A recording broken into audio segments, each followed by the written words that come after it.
Just looking through some of the news stories that Karl did make it into Karl's news roundup. Yeah. Just this one you might be interested in. Headline, woman says partner ran off to become vampire. Yeah. And it says a young mother says her partner has dumped her to become a vampire. Rebecca Roberts from Somerset says Matthew Barrett fell for a blood-worshipping woman in a US cult. The 23-year-old mother says he began shaving all his body hair, dressed in black, and used Rebecca's lipstick to redden his eyes. Rebecca caught him performing weird blood rituals in front of his computer at night, cutting himself to prove commitment. She said, I thought it was just a hobby. Everyone's got a right to one. I was pleased he'd found an interest. Brilliant. This is apparently from The Sun. Apparently he's left. He's gone to America. He's living in this Ohio-based cult. But it's the last bit where she's been asked whether or not, if he came back, would she take him back? Sure. And this is where I wonder if the journalist, you know how journalists are supposed to just report the news, be objective. Yeah. I wonder if maybe the journalist here has maybe had some interference. Made the quote better for them than go on. Because it says, I never thought this would take over his life. Now, if he came back, I'd say fangs, but no fangs. Oh dear! I can't believe. Imagine you're the woman, Rick. Okay. And I've come round. You're the journalist. I'm the journalist, and I've come in and I've said, okay, I read about this. All I have to do is not say that thing. You've come. I understand you're obviously quite upset. Your husband's gone gutted. off. If he came back, would you take him back? Definitely not. Right. Really, What would you say to him then if he came back? Just get lost. Right, but I'm really pissed off with you. Would you perhaps say something a bit more pithy?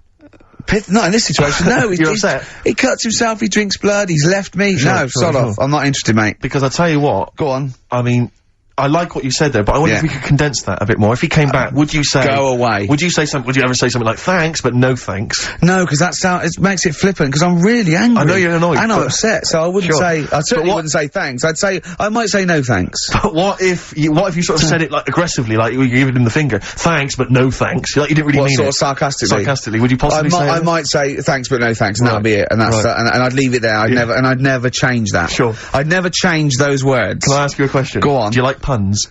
Hate them. Right. I don't like Countdown, I don't like QI, I don't like any of those past Cambridge, Oxford type. I hate puns. If you had to say thanks but no thanks in the form of a pun, what would you maybe say? I wouldn't. I never would. Right. I'd say thanks but no thanks. I would, you know, I mean, I feel embarrassed that I'd even say that because I don't think I would even say thanks but no thanks. Okay. But if I did go that far, I'd leave it there. Sure. So. Have you ever noticed, as I have— Go on. the similarity between the word thanks and fangs? Not really. It's very similar. Not Thanks, really. fangs, F-T-H, there's a K. Fangs very much. G. It's A and N. Well, the A, the N, and the S, but that's about it. Would you agree it sounds marginally similar? Yeah, Is it possible you might one day say fangs but no fangs? I wouldn't know. Right. I could put that though, could I? But don't say I said it. Right. I mean, yeah. Fangs but no fangs. Yeah. Karl is still buzzing about these conjoined twins. It's just— one of them, of course, had to be— because one of them was sort of shorter than the other, and had to be sort of wheeled around on a kind of trolley thing by the other. This isn't Molly and Dolly, is it? No, they're not called— one's called Reba, and I forget what the other one's called, Sheena maybe, or something like that. Do you remember, Karl? No, I wasn't that impressed with the names. It's just— yeah. So you immediately put them out of your mind. Those are rubbish names. I'm just— forget, Karl, forget. They're gone. Were they British or American? Yeah, American. Oh, because I've seen some American ones on Jerry Springer. Bizarrely, one of them was apparently a country music star. This is Molly and Dolly. Well, they're not called the Molly one that and joined Dolly. at the Oi. The one that joined. But they're not. I think you've made up the Molly and Dolly. No, it was on Jerry Springer. There's a little one that sits on a seat, and the other one carries it round, her around. And they're not called Molly and Dolly. There was something like that. They're called— well, we know that one of them's called Reba, and I forget the other one. One of them's a country and western singer or something. Yeah, and but she was saying, yeah, I've just made a movie. It's coming out shortly in theatres. Is your sister in it? Yeah, and the other one said, oh, I'm not involved. It's utterly bizarre, because they live there, they work so hard to live their lives separately. Yeah, they say, it's you all— know, yeah, exactly. of course, so, yeah. You know, they try not to— so she's talking about her music career, and the other one's sort of not taking any kind of credit for it, which is nice, I suppose. It's weird though, because when she was singing as well, the other one just stands there. She doesn't join in, she doesn't sort of dance. Offer backing vocals. Do you know what I mean? Make a group out of it.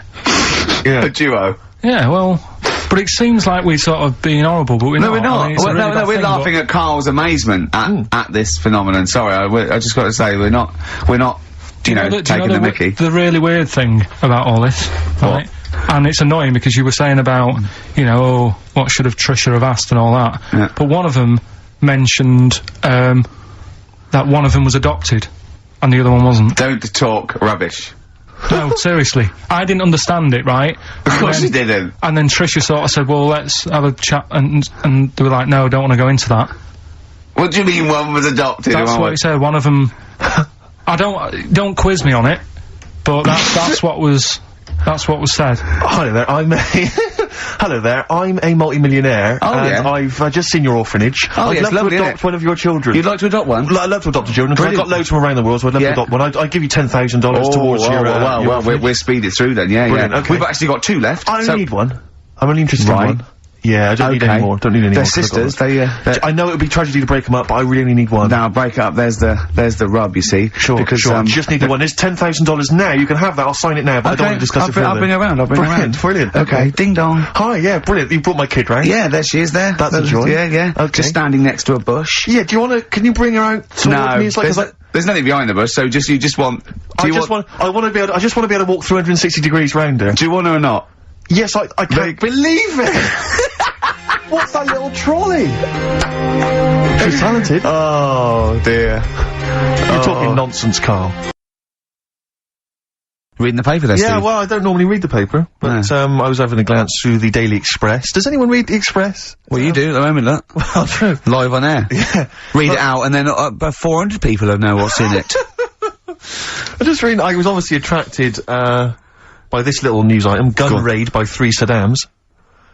3 armed men... they're up to their old tricks again, aren't they? Yeah. 3 armed men wearing Saddam Hussein masks were on the run last night after robbing a corner shop. The raiders threatened the worker with a handgun and a knife, ordering him to open the till, blah, blah, blah, get money out. And it says that they also tried to rob an earlier shop earlier in the day.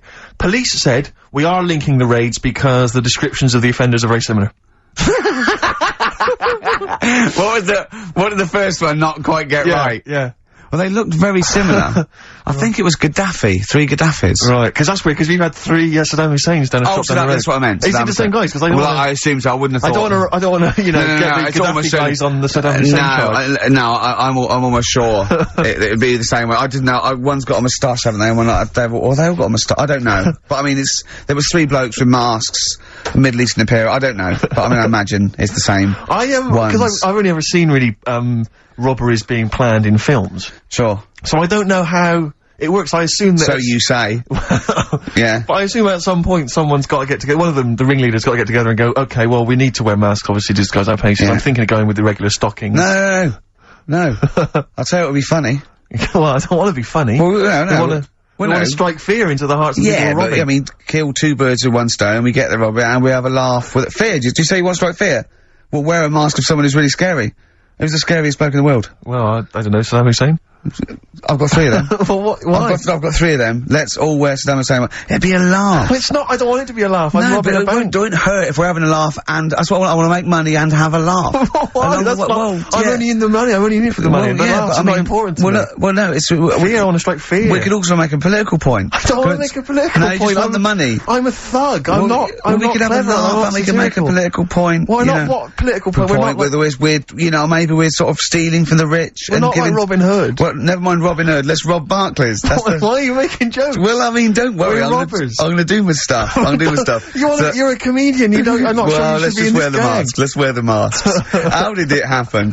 Did they go and buy them? Separately, look, spread out. Look, you go to the joke shop in Covent Garden. I'll go to the one in Southampton Row. Yeah. Brilliant. See, because it's so often the case that they're using masks. It used to be Reagan, Thatcher, they were always if I was the guy selling them, it's like, when 3 guys came in, 3 shifty-looking blokes to buy 3 identical masks. Yeah, in stockings. In stockings. Just so they don't know who we are. Sorry, can I just check, you're not gonna rob Definitely anyone not. with these masks. But just think of the police looking at those robbers. Every time they go past one of those awful sort of gift shops, they think that, oh no, it's just in the window there with Michael Jackson and Shirley Bassey. Yeah, and George Bush. Oh, Paolo, can I ask you something? I know you love knobs and that, and you hate tits. Yeah. What about Shirley Bassey's tits?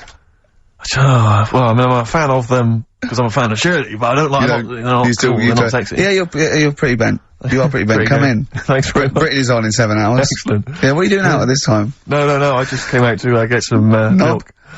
Yeah, some cock in the toilet. That's a nice song about dead people. Yeah, it's beautiful. I, just wondering, Rick, what your opinions are, what your thoughts are on Britney Spears. Liked a couple. Bit bored. I think she's panicking a little bit. I think she's a little bit desperate with all this Madonna stuff. Yeah, all the kind of lesbian Yeah, stuff. I don't know. Yeah, she's alright. I've got nothing against the girl. Well, I think it was in Hot Tickets magazine. Sure. It's free with the Evening Standard. Yeah. I might get some free Evening Standards now. I've plugged that. Yeah. I just reading in there that, I don't know if it's still gonna happen, but apparently she was gonna do a little cheeky appearance at GAY. GAY? In London. And, obviously I was quite excited because I'm a Spears fan. Do you know what that spells, don't you? GAY? Yeah. Gay. Yeah. Yeah. Well, I think it is a gay club. Oh, sure, This is what I was ascertaining from the article. Oh, because they've just said they've called it what it is. Exactly. Yeah. And it was apparently she was gonna be previewing some of her new album live on stage at GAY. Now that's an intimate venue. Normally you'd have to see someone like Spears, probably at Wembley Arena, someone like that. I'm thinking I'm a Spears fan, you know, get up a couple of the gang together. Yeah. You know. So the lads. Exactly. Yeah. Cruise down there. Yeah. But then I read on in the article that apparently the doorman at GAY were only gonna let in regulars, and the way they were going to ascertain if you were a regular was by asking a series of questions at the door. What, testing if you're really... Now, I don't know if the questions would be about the interior of GAY. Or the interior of someone else. Yeah. Or just general kind of, like, you know. what, do you reckon you'd have passed the, Well, that's what I was wondering. So you'd have had to pretend to be... GAY. GAY to get in to see Spears. Now Can you say gay on the radio? Yeah, I think so. Yeah. Now, there's irony, isn't it? So you're pretending to be gay to get into a club to see a bird, if you like. Yeah. I'll give you a little quick test. Right. Shall I? Alright. Sorry, what's your name, mate? Paolo. Alright, Paolo. Yeah. You haven't done a lot with your hair, you just sort of let it grow out. I mean, would you be putting product on a bit later? Because, I mean, you don't look very, you look sort of quite masculine, Yeah, well, sort of like you didn't care, like you have no care about how you look, like you're a... normally it would be shaved. Of course. Oh, okay. Yes. We would say normally that looks about, 3 months growth there. Why haven't you... I've been ill. Nothing serious? Nothing serious. Okay. No, that's why I let it grow. So it's grown. Okay. So what time would you normally be going out then, Paolo? Normally I'd go out about I'd go out about 8-ish. 8 o'clock in the evening you go? No. Because that sounds a bit early, that's what... No, I'd go out about 3 in the morning normally. Right, so I like yeah, okay, right, so that's right, yeah. Where'd you go, down sort of... Down Compton Street for a coffee and then onto GAY with your little shaved head. Yeah. Okay, well, you're doing fine. Gay. Sounding pretty good. Can I just ask you one final question? 20 bender points? 20 bender points, so I'm just gonna let you in. Okay, I'm just gonna tell the guys to let you in, but I'll just one more question. Yeah. Do you prefer knobs or tits, Paolo? Knobs. Knobs, you love knobs, do you? Absolutely. Can't get enough knobs, so you hate tits, I assume? Loathe them. You hate tits, do you? Yes. Okay. What, even Liza Minnelli's? I don't know what to say. I love hers. But not in a straight way. In a gay so, way. okay, so you love knobs more than tits, right? Okay. I love knobs. In you go. Thanks very much. You know Brittany's on, do you? Oh, she is so sexy. Oh. See, that's what would give me away. It'd be like the Great Escape. It's just the last. Yeah. You just... Well, I mean, I think you're probably a bit bi. Right. Yeah, okay. but I mean, go in anyway. Thanks very much. Okay, the drinks are quite expensive. Oh, I thought so. Pop your shirt off, will you? Long distance on XFM 104.9. On the way in, right, you know those little cars? They look like a little bubble car. They're modern ones. They look like half a car. Is that like a smart car? Is that what they look like they just look like a toy car, and you can park them sideways. Is there only room for 2 people? Yeah. It's just like the half of the front of a Volkswagen just cut in half, right? And I saw one going on Oxford Street, and it's a police car, a real police car, right? Really? Yeah, and. I mean, I thought, what happens if they had to chase someone? They couldn't, but I don't think that's the point. Because it was written on the side, it said something like, cleaner, something, more efficient. So I think they're making the point that we're cruising round in this car like we're on the beat, and it's using less energy and stuff. Yeah. But the first thing I thought of, right, was that those two policemen, they must have been going, oh, Sarge, don't let us have that one. Can't we have the Granada? Yeah. I mean, It's so embarrassing. I It's so know, embarrassing. police, they're doing, But you've got to respect them. Yeah, You've of got course, street yeah. toughs have got to respect them. exactly, I just don't know if you have to Well, the only thing more What if embarrassing... you're really tall and you have to climb out of one and you're a Yeah. copper? Are there any policemen out there who have been asked to drive one of these cars? If you're listening, do you think police listen to this? The only thing that would be more embarrassing is if you had to patrol on one of those bikes the goodies used to ride. That's the only thing I think that would be more pathetic. A pogo stick? Yeah, it's so embarrassing. Or on roller skates. Yeah. But not like roller blades. Roller skates, those really old roller skates. Have you seen those- that you tie on your socks. Yeah, have you seen those little bikes that look like clown bikes that the couriers use now? They're about a foot high. They're little I saw one the other day on it. My head turned, yeah. They're really bizarre. just think they're the that- ones that they fold up. Yeah, but think of a policeman chasing you on that. Well, I always remember that even in America when I started seeing policemen riding bikes.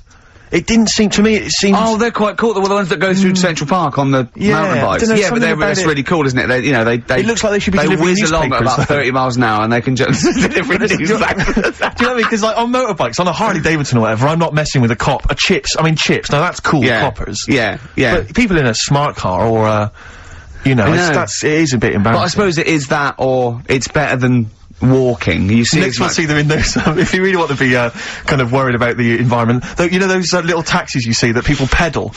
They pedal around Soho, Yeah, and when it's a riot squad, there's 4 in the back. Exactly, yeah, exactly. But that's the thing, right? If they need to arrest someone... Yeah, here we go, go on. No, well, what do they do? Because they do only sit 2, so do they have to flag a cab down or something for the criminal? We'll give What you the do do? money, get a receipt, take You him back definitely will go there. Yeah. You definitely will, because we've been caught this way before. Exactly. The No, last I promise. bloke, he just ran off. No, I won't run off. Okay. Well, I'll tell you what, Mr. Policeman, I'll take your car. Then okay, go on then. Yeah, you yeah. definitely bring it back though. I will. Well, isn't there something in America where when they arrest someone in America, they don't take them back to the station and fill out all the forms, they just take them back to the station, and then they go and fill the forms out in a cafe or something, so they're still looking out. Yeah.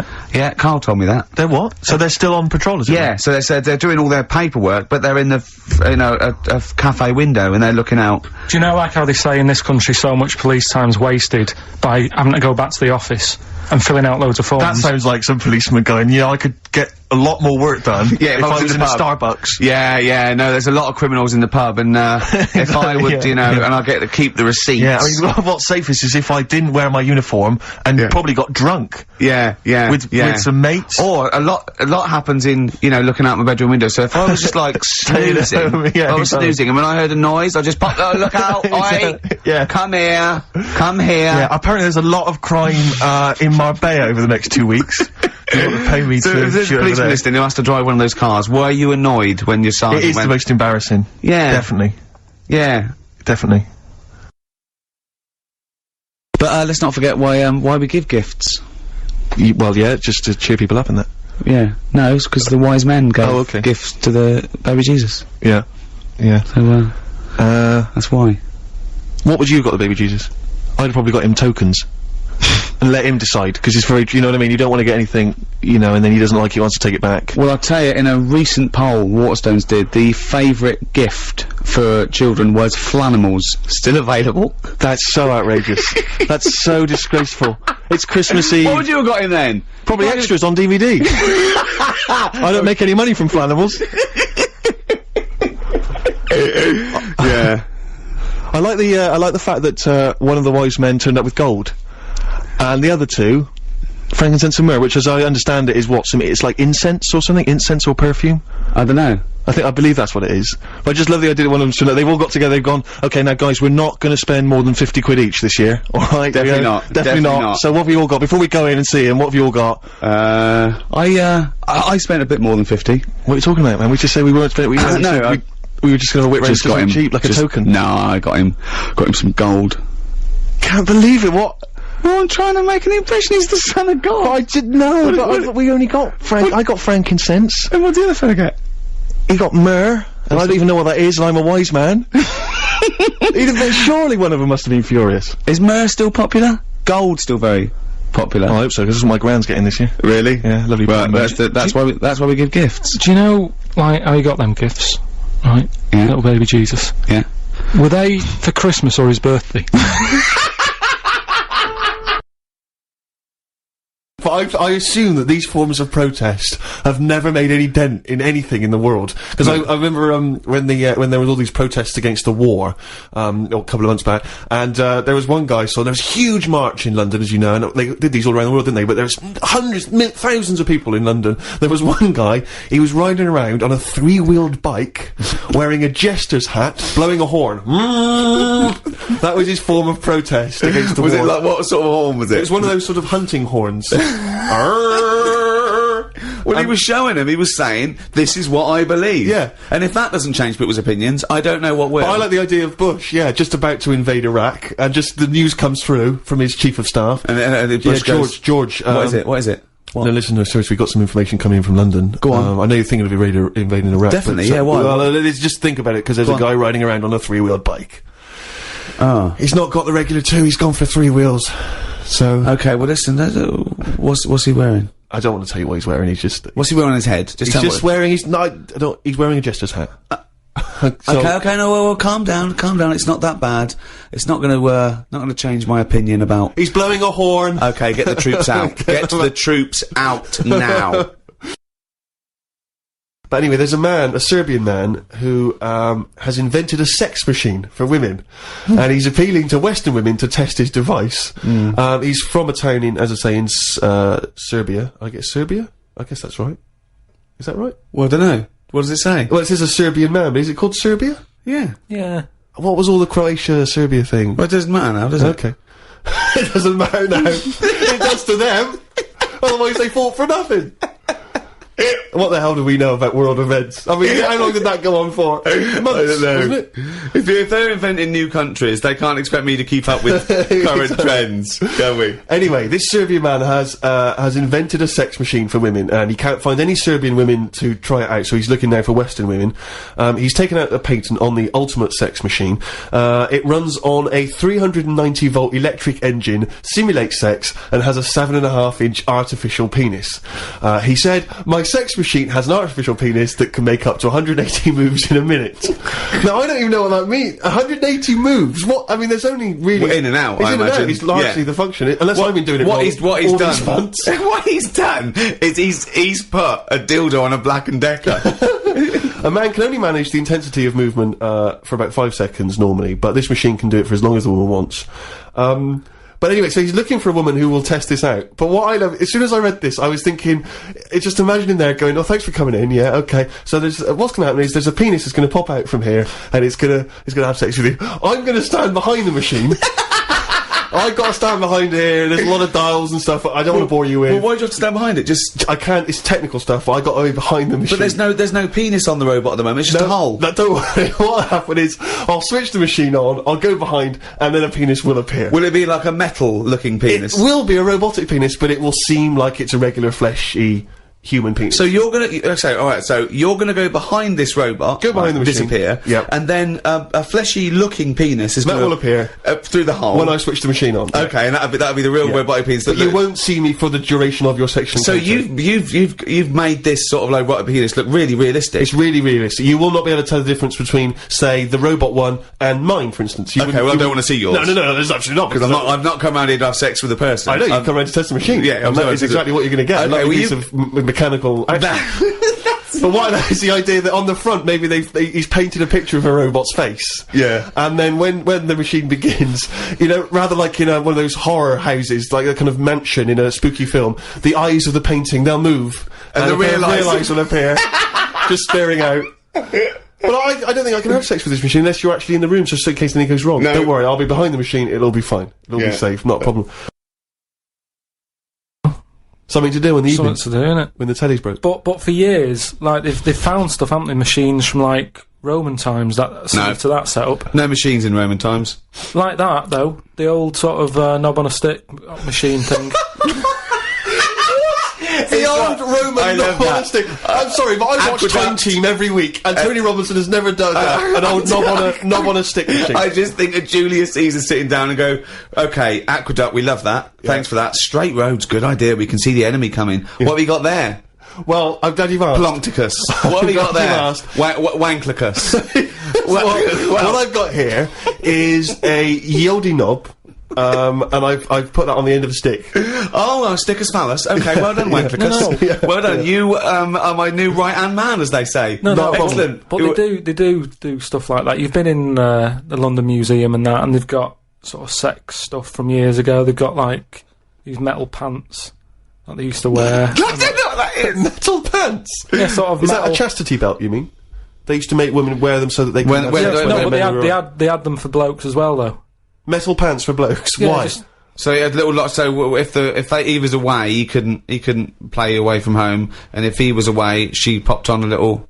No, I just think they sort of like sexy metal pants. What? Oh, I don't know what you mean. What with are you sexy talking metal about? pants. Well, they'll have to look because I haven't got it in front of me. It's just something I remember seeing, some sort of sexy metal pants that they used to wear. But what are you saying? Sexy metal Well, pants? they that always was had not to British Museum. That was Soho. No, what I mean. That was Old Compton Street. You were looking They in the always shop had to window. be ready for like battle and that, but these were a little bit sexy but protective at the same time. Right, I'll have to look into I love it. the I'll idea have that that's all you remember from the British Museum. So Lancelot, are you ready to face the Black Knight? Yeah. What do you think of these? Huh? What do you think of these? Well, I don't really care. Just I just want to look good on the battlefield. Well, they're both protective. Will there be women watching, cheering us on? Well, you're not going to fight like that, are you? What about your I'm going to wear nothing except these sexy metal pants. But what about your chest is exposed? No, well, it's a good chest. I've been working out. Yeah, I know. But what I mean is, you want metal all I've over. actually been lifting up the round table every week. I just work out, do that about 4 times a day. But that machine, right? Why did it have to be a woman, or could they have got a little gay fella in? There's quite a lot going on in the freak world. There always is. You've been visiting hospitals the last week, have you? When we were away. No, there was a thing on a website. This isn't even the one that I've picked. So this is just a bonus. This is a bonus freak. please, yeah. Yeah, go on then. This is a free freak. Right? It's a fella called the Lobster Man. The Lobster Man, of course. Again, good name. You know what you're going to get. Yeah. What are you going to get? Some succulent meat. I like the idea. That the vicar on the christening suggested that. I know you want to call him Mark. Can I make a suggestion? Yeah. Look at his hands. What's his name? Mark Michael Webster. Right. Right. Have you thought about a nickname? Not really. No. Have you looked at his hands? Yeah. We don't want to talk about that because You know, they look a little bit like lobsters. Well, yeah, but it's quite deformed. It's like we Can I can't suggest Lobster Man? That's terrible, Vicar. That is terrible, Vicar. Pinchy.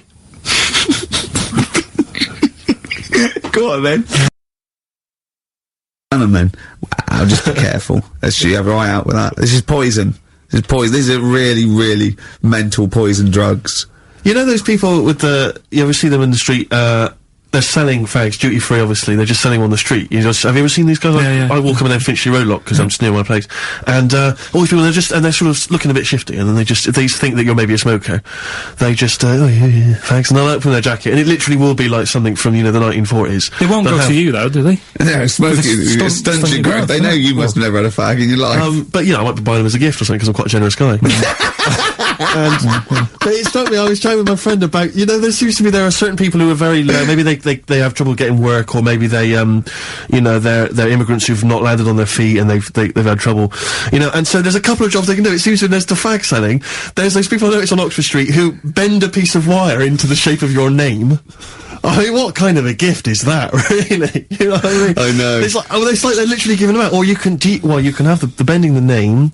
You can be selling those things that you throw at the wall and they sliver down. At Dover? Yeah. What are you doing? I'm a trained carpenter. Right. Can you write really small on a piece of rice?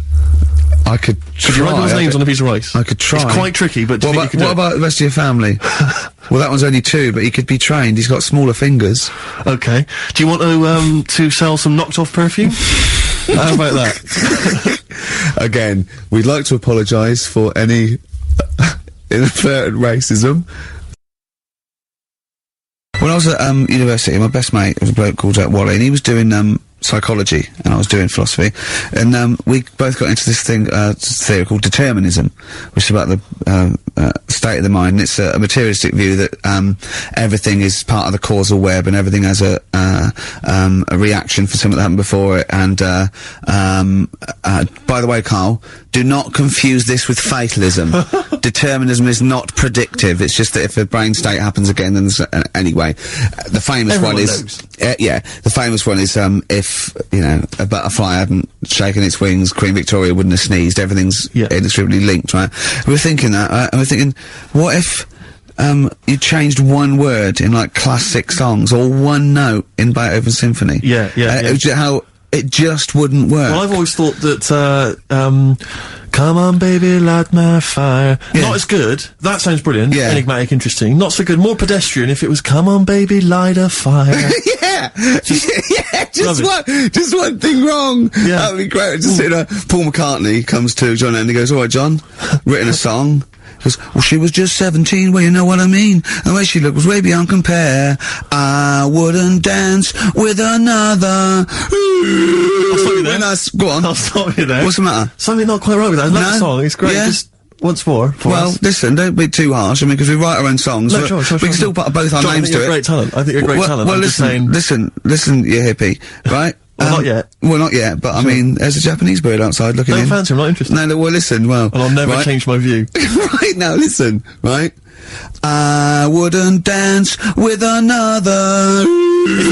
Is it that bit you don't like? Is it the... I just like that. Could you try and is there a different pitch you could go? I wouldn't dance with another... Say again. You don't like the... Is it the noise? I'm not sure the girls are gonna go crazy for it when we do that bit. Just think of... Is there anything else you've got? I love the idea of just changing one lyric. Just have pictures of, they won't have NSYNC on the wall, it'd be like sumo wrestlers. Oh, you know sumo wrestlers? I saw this thing about sumo wrestlers, because they're athletes, they go into this thing because it's a big honour to be a sumo. It's absolutely true, right? Yeah, absolutely true. Yeah. So you'd go along and you'd be 9 stone, and they have doctors there, so you have to eat to get big.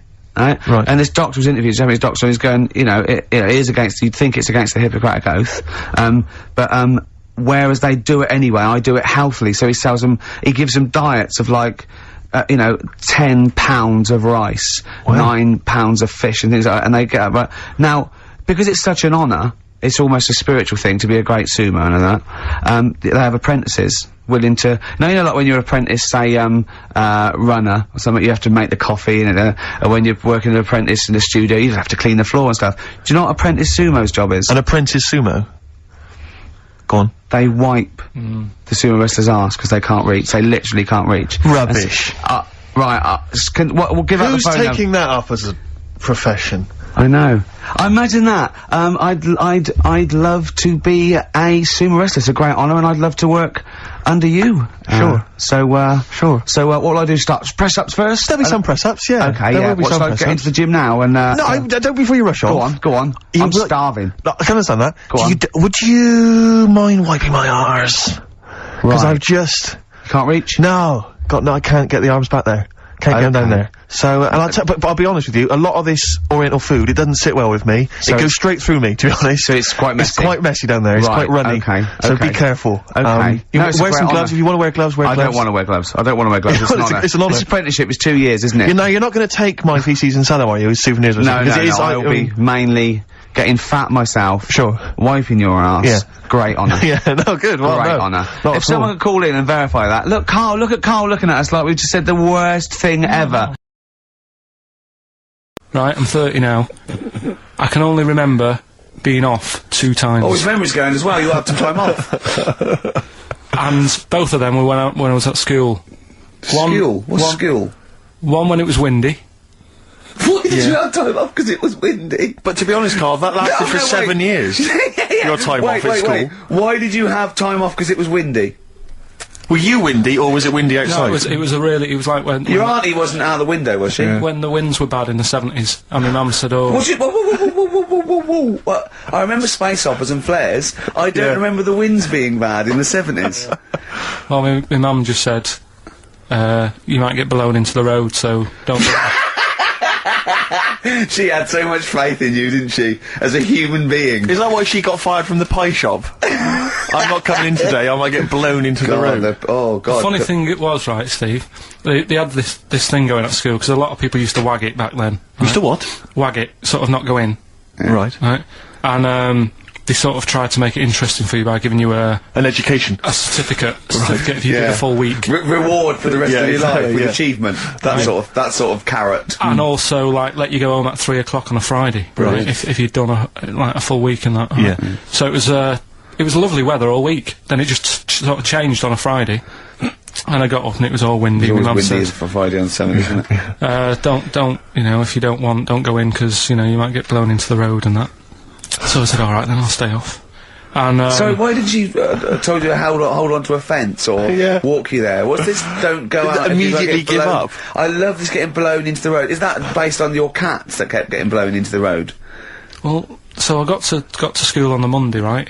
And the teacher said, Took you a right, long time. today, to punish you, you're the only one who wrecked the whole week, right? Everyone else came in, you didn't. So everyone else is going home at 3 o'clock today, but you're not. Brilliant. Serves you right, and I wasn't bothered though, it was great, because I said, well, you'll have to stay with me, won't you? And it was great. So all I did for half an hour was doodle and stuff. It was great that afternoon. Yeah. And that was ages ago. That was like when I was about 8. And that's one of the times I was off ill. Yeah. So it was, but that wasn't even ill, that was wind. Yeah. Yeah. So, Yeah. So I'm growing up on this estate, and there was this woman about 4 houses down, right, who's a bit rough. Alright? Didn't fancy her. Oh, God, no. Right, but she had a baby. Well, tell me about her first. I'm interested in this woman. What was she? It was a very... She looked like a man in a dress. I mean, I didn't grow up in a posh house or anything, and I'm not saying that if you live in a bit of a rough house, you're a bad person. What did she look like? But anyone can Tattoos? clean up. Looked like Tony Green with a fag on. They didn't clean up much, right? Oh. Which, even if you've not got a lot of money, you can still try and make the place look nice. Yeah. Right? But she didn't, and a kid used to take a horse into the house. Sorry. Whoa, Neddy. What do you mean a kid used to take a horse into the house? Where did he get a horse? Must have nicked it from somewhere. Must have gone. Still using horse to it? No. What, is that from outside the saloon round the corner? Yeah, was it just tied up with a bit of leather? Right? Oh, that's great. Big Jake, I'm looking for it. I'd been out. Oh. No, sorry, let me get this. This was before the lynching stopped or after. Where did he get a horse from? What do you mean he must have nicked it? His mum said, where'd you get that from? I bought it. Alright then, but keep it out of the kitchen. I don't want you going Catlin rustling. Where did he get a horse from, Karl? And how long did he have it for? Was he leading it or riding it? Mum, open the door, I can't stop! I can't stop it! Open the patio door as well, I'll be... Looks like we got us a runaway! What do you mean? I don't know, but the thing is, they couldn't afford to buy one because they're not cheap. So I'm just guessing. Maybe that's wrong of me. But I think... He had a horse? Yeah, right. So that's why the family didn't have any money, they'd spend it on the horse. No, I don't think, that's what I'm saying, I don't think they would have bought it. So anyway... Yeah, it's wise to whisper, Karl, in case they're listening.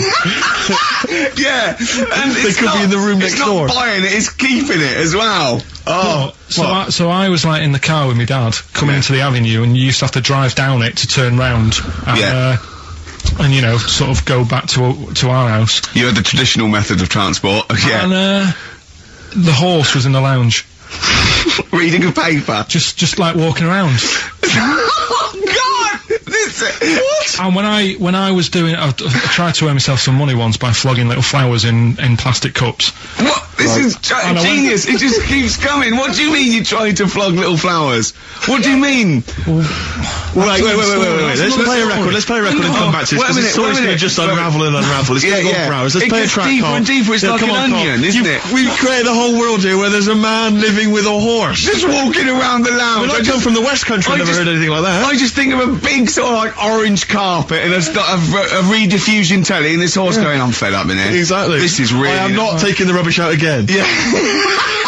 Right, play a record. Let's have Velvet Underground. We've got that lined up. Oh, yeah, the classic from the first album, I'm Waiting for the Man. Let's come back to the horse in a second. Little flowers in pots. What do you mean?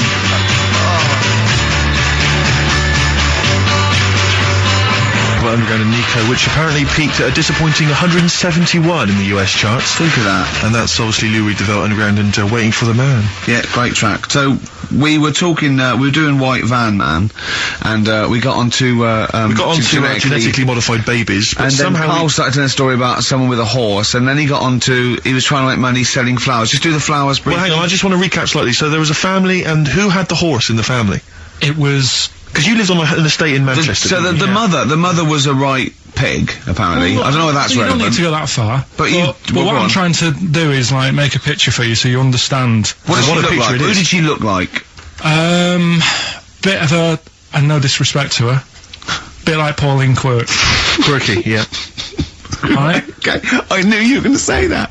I knew it was going to be Pauline. Did she have any tats? I've never got that close to her. Okay, alright. So who had the horse? Was this her son or her husband? No, her daughter.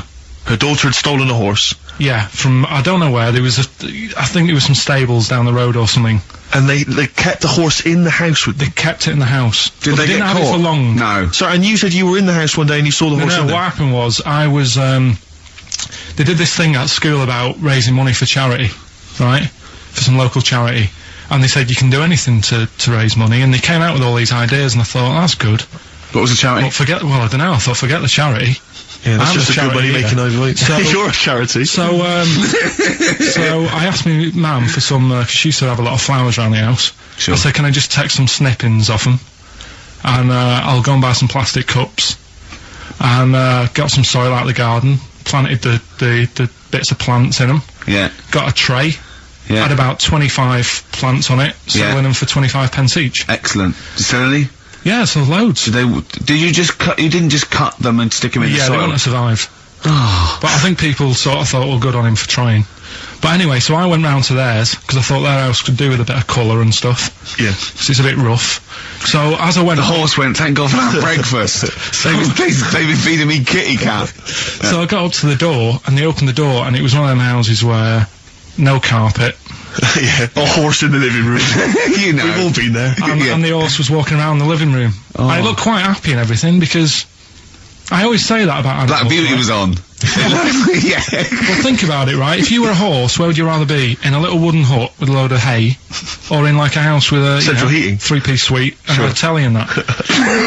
Telly and that. No, but I was saying this the other day. And an Atari, right? Yeah, I didn't go to school much because my mum and dad had a caravan. Right. And no need, is there? No need when you've got that sort of fun at home. I used to just go away for weeks. Really? Yeah. Is that true? Yeah, honestly. Where'd you used to go? Port Maddock. But and so you didn't go to school much? No, I did, but not as much as everyone else. No. How many holidays were your parents having? What was their income that they could... No, my dad used to work nights, and he used to travel back, because to Manchester from Wales it wasn't that far. And he used to Wales? He used to do 4 on and 4 off, so me and my mum were like loving it. But what Port Meredith? Port Maddock. Port Maddock. Just down the road from Port Merion, where they filmed The Prisoner. Right. Oh, so that's cleared up for me. Yeah, location-wise. So what did you do then? You were in this little 2-berth caravan on the back of a Cortina estate. Right. Well, what was it? What was the car? I want the... what was Granada, Ford Granada. Ford Granada. What are we talking? 1980... Yeah, 82, 83, right? 84, 85. Okay. And you're in the car, down there, park up. Yeah. What was it? What was Port Meredith? Port Maddock. Port Maddock. I remember Ruth. It's just, oh, yeah. It's just a holiday camp. Yeah. And had an arcade and a beach. I was loving it. Yeah. But, so of the 52 weeks of the year, let's assume, I don't know how many weeks you take off normally for holidays anyway. Let's just say, I don't know, you go to school 45 weeks of the year maybe? Generally, most kids? Nah. A bit less. Bit less than that? 42. How many weeks would you say you actually spent in school? Well, how many weeks do you have off for summer? Well, we'll work that out. That's what about 6 off for summer, about 3 for Easter, about 3 for Christmas.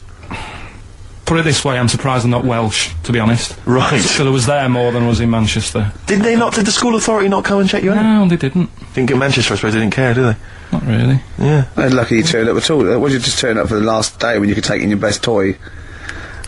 Did you know that when you could take in any game? Just play with everyone else's. Why, I break my stuff. Sure. Yeah. Yeah. That's cool. good Well, this answers a lot. This does answer a lot. The fact that you spent most of your time on the beach as a kid. Teachers were no good at my school. We were talking about it yesterday. About So you were teaching them a lesson by going off in the summer? Yeah. Anyway. And did you go to university? No. No. Did you go to sixth form or college? No. When did you leave school? When I was about 15. Right. What, you just went on holiday and didn't come back? I just got a job early, didn't I? Where was it? Portmaddock? Getting there. No, I was a printer. BM Print in Trafford Park. Have you ever seen, like, a bald pet? No. It's weird. What do you mean? Because my mum, we had a cat, we used to get through loads of cats because we lived there. Oh, God, it started early today, innit? What do you mean? It's only 10 past 1. Because What are you doing? Running a restaurant? We lived on... Oh, God, what do you mean? No, we lived on, like, a main road. Oh, yeah. Right? So Yeah. we used to get through a lot of them. My dad It was kept their saying, risk. you know, stop wasting money, you know, it's not Stop good. wasting money, not wasting cats. Right, so, anyway, we had this cat that was ill all the time. And, It's just bag of nerves, probably. Yeah, malingerer. Yeah, I'm terrified. I'm going to which house? Rome. Oh, God, bloody hell. Rome. Don't let me go to the Pilkingtons. and it, for some reason, it kept being sick all the time. Right? Yeah, that is nerves. That's definitely nerves. So my mum thought, oh, I've had enough of this, and she shaved it. Whoa. Whoa. Now, I know you're not vets in your family, but what correlation did your mum think there was between you being sick and shaving it? Because it kept being sick, and it was a pain to wash, because it kept getting So caught she up. wanted a dry wipe cat. So, Why didn't you just varnish it? What? it's weird, So now he's cold and sick. No, but not all of it. She left sort of the back half, but sort of from its waist, sort of. I love that shaving because it's sick on itself. And That is it was genius. the weirdest looking thing. I mean, normally I like cats. I'm always like giving yours a stroke on the head and that. Yeah. But as soon as she did that, it was like, oh, Yeah. can't touch it. And then So now it's sick, cold, and hated. Yeah. Karl. It must have, I mean, the other cats must have been taking the mick out of it constantly. It's just making things worse. Did it get, I'm hoping that it got run over and was put out of its misery. no, I think it got all right, that one. Or is that the? Yeah, it did get run over. It did. Oh, God. Oh, dear. How many cats do you say you've got through? I'd say whilst I was living at home, I mean, it's still on the increase even though I'm not there. So whilst I was there, probably 5. God. Wow. Oh. Yeah. And were you upset each time, or you just got used to it? It's one of them things, isn't it? Like I've said before, when you first see something, it's a bit of a shock. Do you know what I mean? It's like the Elephant Man or whatever. Yeah. First time you see him, it's that sort of, oh, look at that. Did I tell you the time when the doctor said I was going to die? Alright, keep talking. Right, ages ago, must have been about 15, right? And at lunchtime there was this. We used to have a choice of stuff to do at lunchtime, right? We used to have like a burger place that had an arcade machine in it, right? So we used to go there and play on that and have a burger. Or there was this baker's, right, that my mum worked at, and did great cakes and stuff, right? So she used to like bring some home and that, but she couldn't always bring them home every night because, you know, they'd cost money, and she used to get them for free. And they used to say they'd rather chuck them away than give them to the staff because there's a chance that the cream might be off. Right. Right, so they used to chuck them round the back. So I used to go round the back with my mate and eat a load. Brilliant. Scavenging, eating out of bins. No, it wasn't out of bins, they were still in trays, but they just stacked them up near the bins, right? So this got out, I mean, it used to be chocker.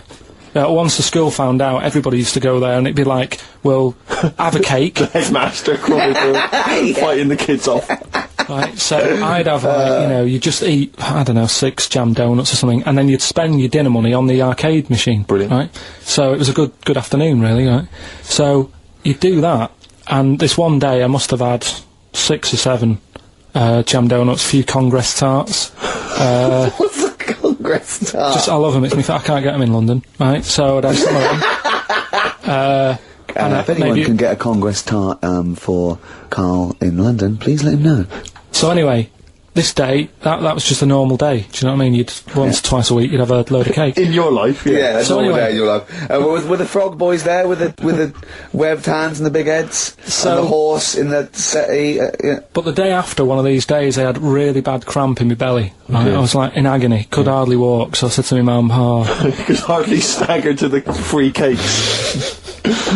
So, I was in absolute agony. I said, I don't like doctors, but you'll have to get a doctor in 'cause I don't know what it is, I can't walk. Just gets the doctor round. I won't say his name, but he said, well, doesn't look like he's got long left. Blimey. So I was a bit like, hang on a minute, I've only had a few cream donuts. Yeah, My mum was panicking. sure.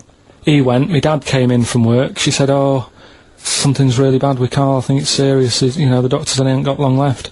So he said, what, he said that and just left? So she said, yeah. So I'll have to call him then. So he called him up, said, what's all this about? Karl hasn't got long left, how long's he got? So he goes, oh, I was only messing. It's just had some bad cream. Can you believe that? Well, the thing is, I like the fact your mum didn't ask any questions. I know. She didn't But go she into doesn't- detail. no, Well, can you explain more, Doctor? No, I got to shoe off. But she doesn't. She doesn't like talking. I don't want to diss you or your family, but I imagine if I was there, I'd have known the doctor was joking. Yes. That's all I'm saying. I mean, I sound very arrogant there, but I imagine he went, what's he been doing? I had about 6 cream cones. Oh, right. Oh, wow. He hasn't got long to live then. I'll see you later. That's what I think the doctor did. Yeah.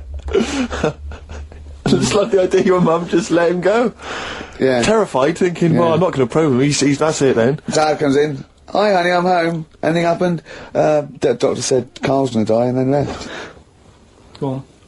Watching a programme yesterday, and it was about these Japanese snow monkeys. And it was all about how animals learn things that aren't instinctive, particularly sort of primates, because they see other people doing it, and they start a culture. And they can pinpoint when one monkey first went down and got in the hot water springs, and stayed there because it was hot, and the others copied them, and now it's part of almost a culture, that won't be handed on, because it's not instinctive, but has to be learnt each time. And, they groom as normal, like other monkeys, right? But they're really intelligent, and obviously the reason they groom other people, other monkeys, is because they eat the mites. But also the monkeys have learned they like being groomed. Okay, so they showed this one monkey. It went to a deer, okay, and it was grooming this deer to get its mite off it, right? But then it didn't eat it. It held it in its hand. It went over to a monkey, put the mite on itself to show the monkey it had a mite, and got a free grooming.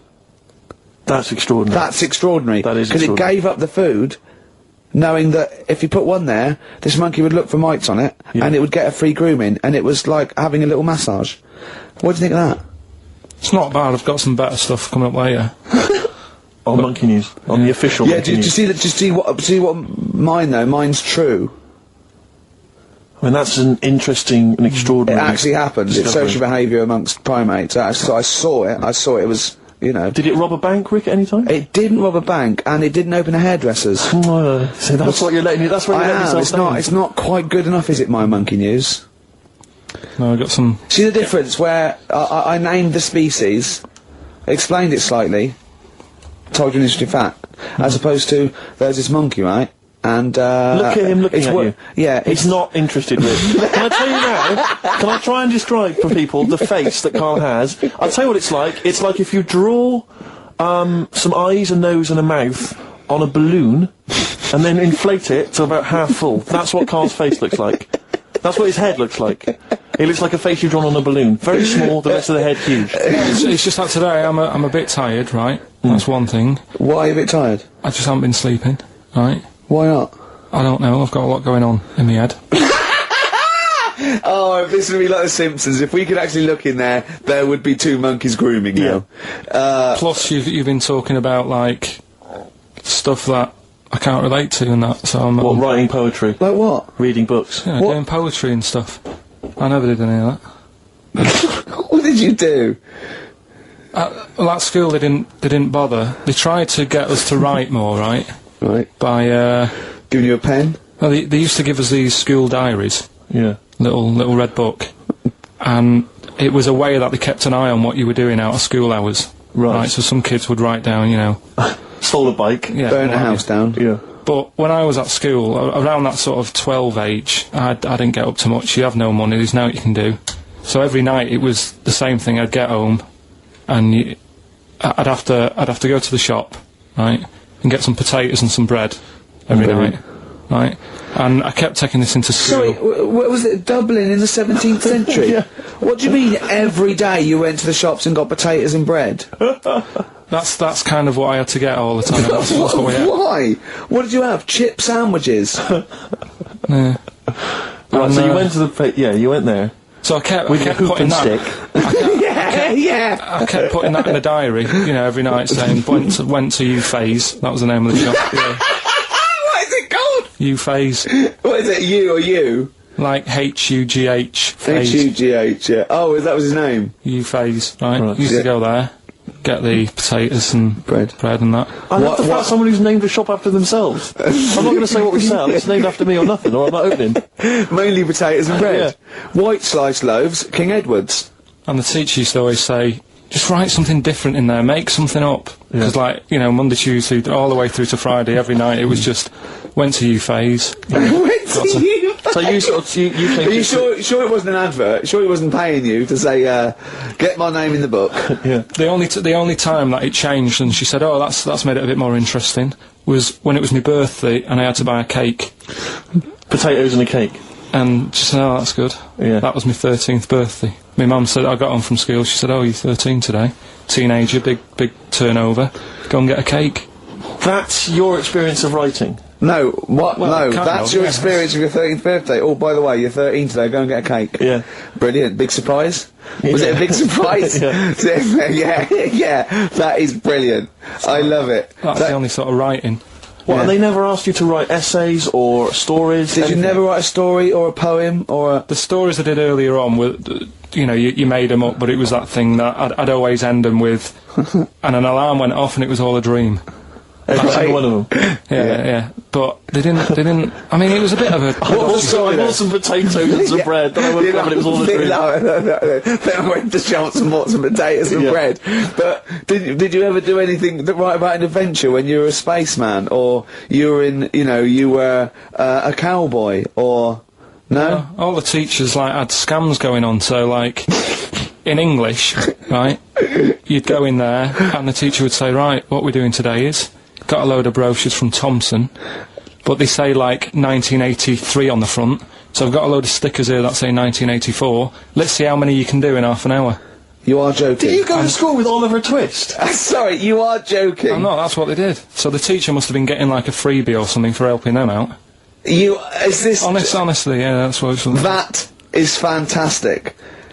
They were all at it. They all They were all... Other than Mr. Fagan, you had... Yeah, and then when they saw Karate Kid, they had every kid washing their car, going wax on, wax off, hurry up. Yeah. I'm teaching you something. Wax on, wax off, paint the fence. So I'm just saying, you know, that's why I'm a bit quiet, because you're talking about stuff I Can't relate to. And why didn't you sleep last night? I'm just... I haven't slept well since I was about 12. Do you sleep well, Steve? Oh, wait, you can't let that go! I haven't slept well since I was 12. What do you mean? Do you know, like, a proper... I used to love going to bed as like a kid. Yeah. Whereas now it's like, oh, am I going to sleep tonight? And I sort of wake up about 4 times. Whereas when you're a kid, I remember really loving, like, going to bed. There was one time where I actually laughed myself to sleep because I couldn't believe me luck. Is something wrong with him? What do you mean you laughed Have you ever had it when you're really tired and you get in bed and the pillows feel Yeah, it's all cold, yeah. and it's like, I can't believe this. Yeah. And it happened twice. Once when I just went to bed and I was really looking forward to it, and also when I helped my dad out once, like, through the night. He worked at this paper company, right? And I helped him out, and I got in at about 4 in the morning with him. Got in bed, and I just was like, I was laughing my head off. I had to put the pillow over my head because I couldn't believe me luck. Like, I was like, oh, this is great. This. I'm going to sleep. I just have to say, life up north is so extraordinary. No, but you must be the easiest kid in the world to please. No wonder she knew she could just go get a cake. It's sort of like, what was he expecting me to say? He were expecting an extra hour in bed, but we got him cake as well. Go to bed without any supper. Brilliant. Brilliant, yeah. Your own bed. How long was it before you got your own? What did you used to do before? Just some straw in the corner? No, it's just that thing of when you're really tired and... And do you ever do this with Suzanne, though? Do you ever laugh yourself to sleep with her? No, that's what I mean. She can't sleep because you're chuckling away. I don't know what's up with me. I've got a lot going on. Karl was in Heat this week, and they mentioned that he does this thing on Sky. What is it? It was this thing with Richard Bacon, some programme about watching telly, and you just talk about what you're watching, and that. And he was annoyed because he said because his parents are out, and so he's not doing it. He's not going to turn up because they mentioned it in Heat. And so his parents might watch? Yeah. Why are you worried about that? I don't like them watching stuff, do I? I told you, it dates back to when I did Little Donkey at school. I don't want people watching me. What's that? Just renew us on Little Donkey? What happened? It was just, I was there to play the drums and that, in We Three Kings. I was loving it, I got a bit carried away. How old were you? About 13, yeah. Right? Really? Probably. Yeah. About 10 probably. Yeah. 6. Between 6 and Where old were you? What school were you at? Okay, you were playing Little Donkey. Yeah. So, and, no. No, but it was one of them schools where everyone sort of was in the same one. Do you know what I mean? Oh, a Manchester school. Just the one classroom. Well, it's like sweeping chimneys in the day and then 1 hour of learning. What are you talking about? What school were you at? Was it infants, junior, or secondary? They didn't really do that. It was one way. What do you mean? You do that? They still have to abide by the laws of the land in Manchester. No, but it was a lot more like you had infants, but you also had like the older lot. There's kids there. When you're in the younger year and that, you'd see kids and you go, Talk English and use terms that people do when they're talking about schooling. I don't even want to talk about this. No, how old were you? What? Oh. I'm guessing maybe 6 or 7 or 8. So you went from 13 to 6? Yeah, but like I say, it's hard to remember because... Imagine if you were giving evidence in a trial. Yeah. How old were you? I don't know. Yeah. I mean, I don't know, I can't really narrow it down other than 7 years either way. Theoretically, he could get called up for jury service. Right, you're on... A lot of mates who I had didn't have enough money to go on holiday, and they just get a present for the summer holiday. Of course, they got an education, so it's yeah, but Karl, the thing is with Karl is, right, I want to give him gifts. Yeah. I want him to have the loveliest Christmas ever. I want him to go pony trekking. Do you know what I mean? I want to just... Scared of horses. So many things we don't know about Karl. Fell off one out of fate, and the woman didn't know what to do. She couldn't handle the horse. It was running off. I was hanging underneath, getting a kick in the head. No. Really? Now, hang on, what age were you? This could explain a lot. I was about 6. That makes a lot of sense. I think we got to the bottom of it here. Oh no, got kicked in the head by a horse, lived in a caravan, and had to live in Wales half the time. Then no wonder this is your favourite time of the week. Do you look forward to this all week, these 2 hours? It's alright. My mate, right, he was religious. And I'm not, really. But... No, I mean, you believe in ghosts, though, and shadows pushing people off bikes, but go on. But it's the same time, I think I told you once before that I went to the church with this lad because I swore and he said he was going to tell me dad. Yeah. I was effing and jeffing. So he said if you're going Is that how they get people to church nowadays? I love that one kid that, he hasn't got the idea of the protection game. There's nothing in it for him. Either you turn to religion or I tell your father. Right, so I went to church with him and that, and then the next week he said, I know that was rubbish and you didn't enjoy it. It's when I got kicked out for messing with a tennis ball in the pews, right? I don't think we've heard that, but I don't think we can possibly go into that now. Summed it up. Yeah. So, well, no, come on, we'll come back to that. You had a tennis ball and some pubes. No, in the pews. In the pews, right. Yeah. But anyway, so I went there and I said, I don't think much of this church thing, it's a bit boring. Sorry, and so you went to church and you ended up in the Crusades? No, it's called the Crusaders. What it is, it's meant to be the fun part of religion for kids. Right. And my mate said, oh, you want to come along? It's, you go on a Friday night and do it on a Sunday as well. Right, so I went on the Friday night, it was brilliant. They had Sabutio, play table tennis in this dead big old house. And what do they do at the end? Say, I hope you enjoy yourself. Remember, God gave you all this. Well, it's sort of, you know, enjoy the simple things in life. You don't need computer games. You can play table tennis and that, and talk with your friends. Yeah. And blah blah blah. So yeah, that's all right. I think you'd be happy in a young offenders institution. You get to clean the toilets there. But don't forget, Carl, I think God invented Nintendo too. Right. Well, anyway, so that was all right. I loved it on the Friday. Yeah. And my mate said if you go for 4 weeks in a row without missing a day, Yeah.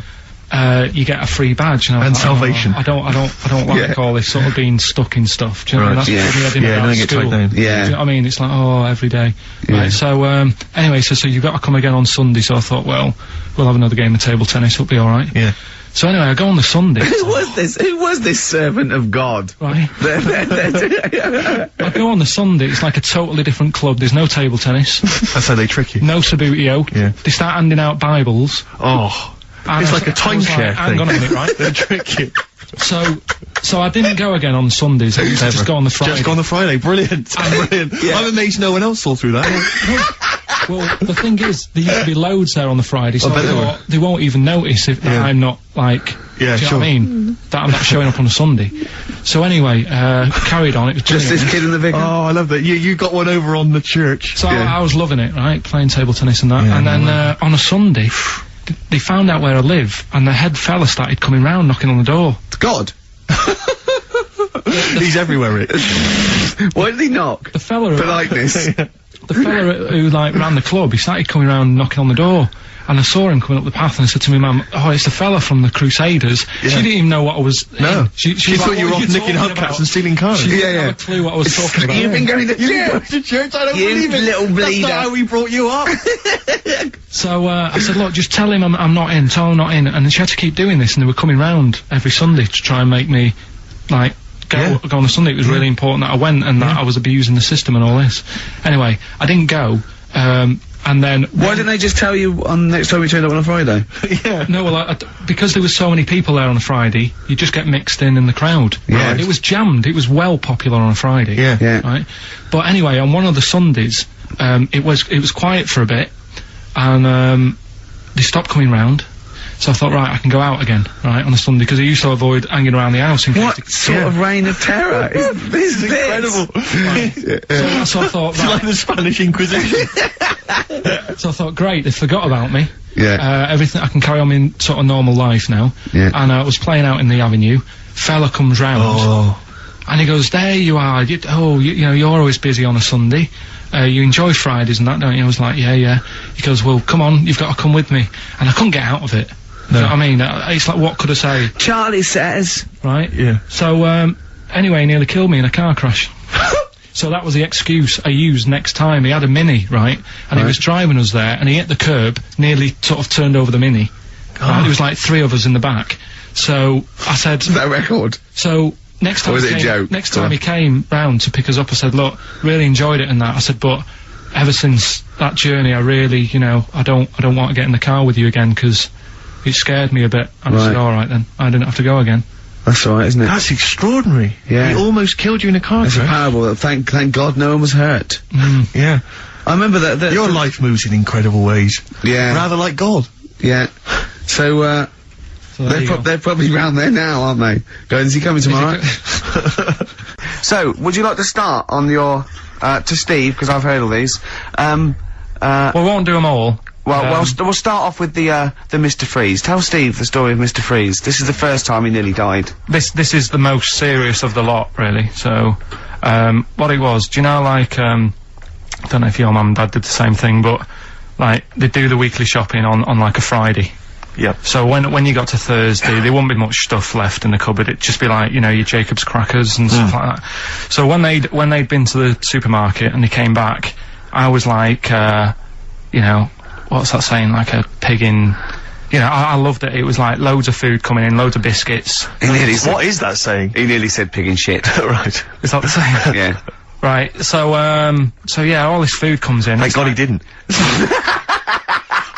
Otherwise he'd have been in trouble. That's true enough. Because he's culpable for our actions, because Exactly. he's the producer. So technically, that twat's in charge. Go on. Right, so anyway, so there's loads of food, and I'm like, oh yeah, look at this, and chocolate biscuits, and you know, penguins and stuff. Bacon. And bacon. Just in case, you never know. So anyway, my mum and dad's putting the food away. Me and our kid are like, he's already grabbed something, gone back upstairs. It's like feral children. It's like a quest for fire. And then they run upstairs. What, did he just sit under the bed, gnawing at some sort of pig's trotter? So I saw, do you remember Mr. Freeze Pops? I do, yes. Well, they're kind of like popsicles, icicles. Yeah, but really long, like a foot long, right? Yeah. So I thought, I'll have one of them, so I grabbed it. Went for the nutritious stuff first. Absolutely. And like my mum and dad are putting this stuff away and what have you. And I rip it open and knock it back. Right, straight away, just right back like Swallow that. it, right, yeah. But it went down the wrong way, right? So What's down your shirt? So I was like, oh god, I can't breathe. And my mum and dad didn't even know what I'd ate. Do you know what I mean? I ate it so quick. Yeah. And I'm sort of tapping my mum on the back, going. She's going, oh god, you know, he's choking again, because I was always choking. If it was one thing, I don't know if I've got like a small throat, but I mean, even Ricky knows I can't drink that much, can I? Yeah. Do you know, or eat pebbles. I'm not a quick drinker. I'd always, I think I'm scared of like swallowing stuff. Yeah. And it was like bottle tops and mint imperials and stuff. I was always choking on stuff. Oh, jeez. So anyway, she's going, oh god, what's he picked up on it now? Drop it! So, and hit his nose with a stick. So I was going, I'm choking. At this point, my dad had like, I think he'd put his share away, you know, his food away, and he'd gone His share! I love it! Yeah. He'd gone to watch, like, Winner Takes All or whatever, in a lounge, and I was in the kitchen, and I was starting to, like, I didn't care anymore, do you know what I mean? I just got to that point where I wasn't struggling anymore. You just thought, I'm done for. I just was, like, falling to the ground. And my mum's going, you know, get in here, I think it's serious. And my dad comes in and sort of starts shouting at me, saying that's what you get for being greedy. He didn't even know what I'd eaten. Well, it was the moment to teach you a lesson, certainly. So he's there like that, and my mum's going, oh, look at him, and my lips were going purple, and my eyes were rolling into the back of my head. You look like Marilyn Manson. And, so anyway, she grabbed me from behind and did that fireman thing. The Heimlich manoeuvre. Yeah. And, you know, winded me. And it came up, and I was alright. What, the whole popsicle came flying back out? You see, that's what I don't understand. Because there was nothing there. No, just a little bit. No, it swells up, doesn't it? Because it irritated it. So it went down this sort of like your epiglottis. It went down the wrong way, like it went into your air canal instead of your throat, and it sort of spasms, and that's the fear. You just got to calm it down and relax. So in time, I would have been alright. Yeah, anyway. you don't. Well, no, you might have. So that's so that's hang on. one. No, but the weird thing is, like for like 3 days after that, I felt like a sort of special person. I went to school. I'm saying nothing. I did full days. A special needs person. Yeah. I went to school the next 3 days after that. I didn't like wag it or anything. I did full days. I love that. 3 days, turned over in a league. Yeah, exactly. After 3 days, you thought, screw it. Yeah, did a quick history exam. But have you ever had that where you've like felt like I've been given another chance here? Right, next one. Weird. That's popsicle. That's popsicle hell. We'll call that. Right, next one. Which one's the next one? Oh, what about your paper round?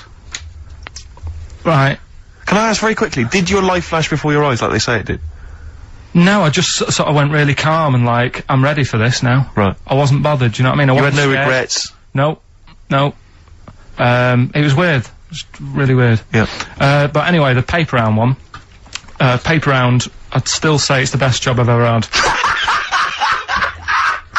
And he means it! No, I really enjoyed it. It's like, you know, you don't have to work with anyone else, right? So you make your own rules. Just think of that. You know, you sort of You're spreading information to people, vital information. Giving a service, and no one else is around, you know, you can just do what you want and think about stuff whilst you're cycling around on your bike. It's really good. Yeah. So anyway. Imagine the stuff he's thinking about when he's riding around. I can't. Oh, so getting in the head of a salamander. So anyway, I loved it, and even though I only got like 50p a day, right, no matter what the weather was like and stuff, I used to get up at 4:30 and go and do the round. And why'd you get up at 4:30? Because I wanted to watch the Pink Panther at 5:30, so I wanted to get me paper round done. I said, why didn't you watch Pink Panther?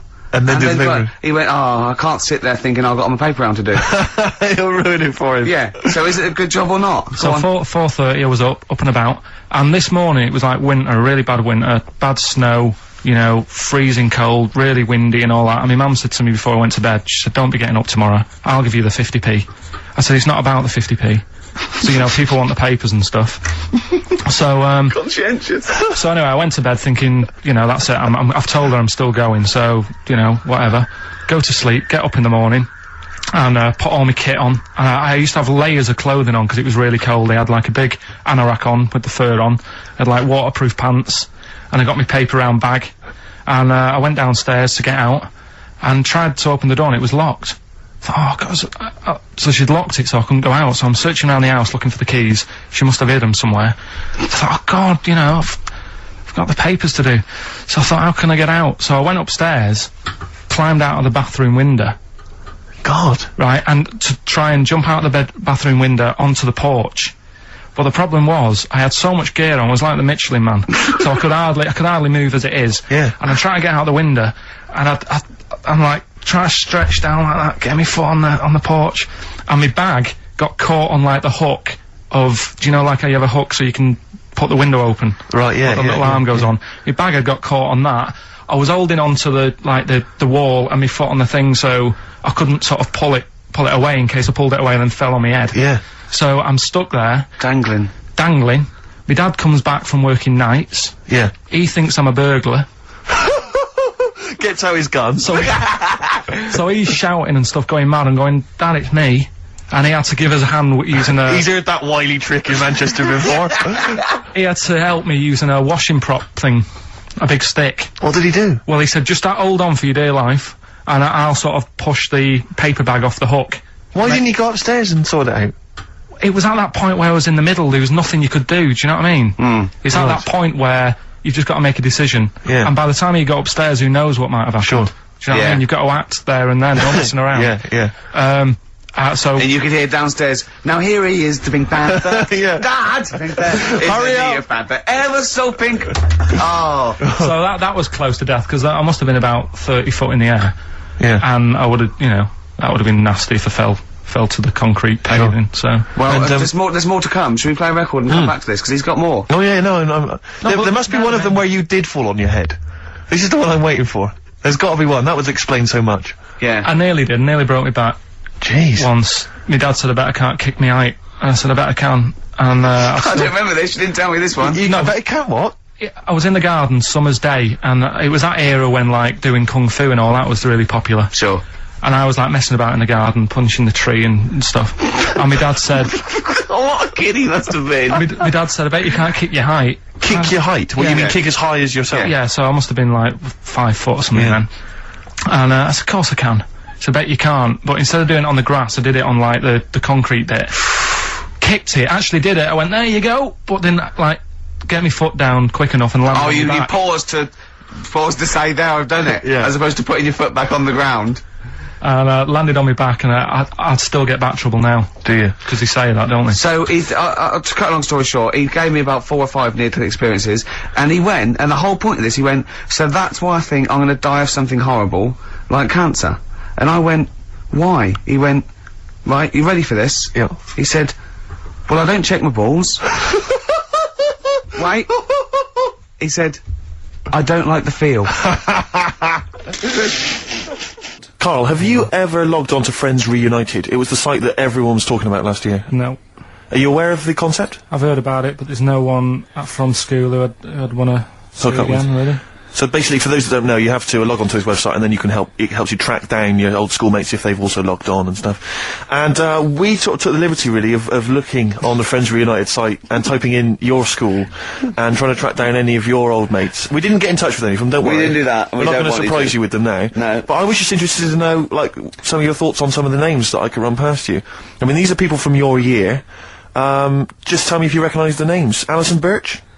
I think I remember her. What's your thoughts on her? Don't be libelous. Don't be like, no. No. Posh, probably did pretty well in history and that.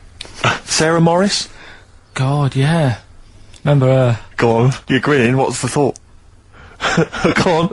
No, just, she was alright, she was a popular one. What does that mean? She was nice. Yeah. Okay, okay, what about, Darren Buckley? He was He was one of my best mates. Was he really? Yeah. Seriously? Yeah. What do you reckon he's doing now? Do you still keep in touch? When my mum and dad were still in Manchester and they had a butty shop, he used to go in because the bookies was next door. I love the way you paint a picture. If you did this in your history exam, Carl, you will walk it. Go on. So your parents had a butty shop. There was a bookies next door. Yeah, and he liked having a bit of a gamble, so he used to. I think he works for some insurance company. Do you think that his fiancée Beth knows he's got a gambling problem? Or that his 2-year-old son Lewis? No. Yeah, they live in Cheadle Holme. Hume. Cheadle Hume. He must be doing well. He's still supporting the Blue Army and frequents the shrine on a fortnightly basis. Funny thing with him is, right, when I used to stay over at his house, and his dad was a copper, and I remember his dad came down and said, right, I want to see you two. I was like, oh God, what's happened? And got us round the table. He said, do you know much about drugs? So we were like, what's all this about? So he goes, you know, they're not good for anyone, you know, the stupid thing to get into. And we're like, yeah, we know. And he went, you know, do you? We said, yeah. He said, what's this then? And he'd found something in his bedroom, and it was a Skittle. What, the sweet? Do you know, little sweets with the S on it? And Oh, really? Drugs. Yeah. So he said, well, yeah, it's a Skittle. Yeah, I know what it is. Oh, he was bluffing like that as a slang word. Yeah, he thought because he was a copper, he probably had to be down with all the terms and that. So we said, oh, it's a Skittle. And he said, yeah, I know what it is, but what's it doing in your bedroom? Oh. And it was like, no, it's a toffee. So, Darren, Yeah, I know, it's a toffee, it's a squib, it's a, yeah. Carl, more people from your past. Debbie Carr? yeah, she was another nice one. What does that mean? Is that a euphemism? No, she was one of them that you'd sort of go, she's nice, but she'd never be your girlfriend. Do you know what I mean? She was, Not really. even though she was in the same year, she seemed a lot older. Right. And like, Wasn't a teacher, was it? there was 3 of them who all hung together, and they seemed to hang around like the older kids, the ones who looked like men. Do you know what I mean? Yeah. What did you look like then? Well, it's just that I had youthful sort of looks, whereas like the older ones had like beards and stuff. It's a gang of boys in the 5th form with beers. Were they smoking pipes? Go, come over here, me filly. You, Debbie Carr, come over here, you little beauty. No, but she was like, I love that. Hanging around with beers. There's the big boys. Oh, fishing. That's lovely beers. What do you I mean? just see a whole row of George Bernard Shaws. Brilliant. How do you do in history, boy? Think on it. You're an idiot. Oh. they were like, you know, I'd be there sort of playing punching people in the arm. Cause we used to play that Oh, that's a still. great game. Oh, I love that. Punch people in the arm. Is that part of the Olympics now? it's I think it was exhibition this year. Right. But it's going to go pro next It's going to be the Winter Olympics because you've got to do it in just a cap sleeve shirt Sure. in winter. Yeah. So you're playing that? She, but whilst I But was she didn't doing appreciate that. She used to go, ow! Yeah, I always think whilst I was doing that, they were like the Charlie's Angels, and they'd be sorting out a mission somewhere because they were really like there was something about them that you thought, you know, yeah, they're special. They were private detectives. What do they work for a man they never see? Okay, here's a name I'm interested in, because, well, let me just tell you the name first. Adam Clifton. Oh. Go on, what are your thoughts on Clifton? He was one of them kids. He was all right, but he had that thing when if you didn't have enough milk, he had like wrinkly hands and like white bits in his nails. Oh, Because you didn't have enough milk? Yeah. Yeah. So therefore, you didn't like him because you didn't get enough milk? This is not to be confused with the 2 people with the big heads and the web feet, is it? Webbed hands. Well, this was They weren't related. They must have been somewhere along the evolutionary sort of trail. Do you know what I mean? They must have come from the same sort of stock. But you wouldn't have liked him. He's just one of them people. He was all right, but Well, before you say any more, on Friends United, you can leave a little message which explains what you've been doing and what your life's like now. And most people leave maybe 2 paragraphs. Right. Adam, I've printed it off. He seems to have printed. I think there's about 6 pages here of stuff. He keeps updating it, and he just basically lists his memories about everyone. Okay, at the school and what he thinks of everyone. And he says, I often see Simon, he's doing all right for himself, self-employed illustrator, Mark Cooper, Karl Pilkington. Right. And your name comes up. Now, I don't know if you've told us this story. I think you may have done, but I can't remember the facts about it. It just says, Karl Pilkington, with his pet bird, Was it a magpie? I can't remember. He brought it to school to show everyone, and it flew away. Oh, God! Oh, no, they do that, don't they? You show them What was the story there, Karl? You give them seed and they just leave. What do you mean? Well, This sounds like Kez. Well, that's it. I was a big fan of Kez. And, it was the time our dog had just died. Yeah. So I didn't have any pets, and the cats were always getting run over.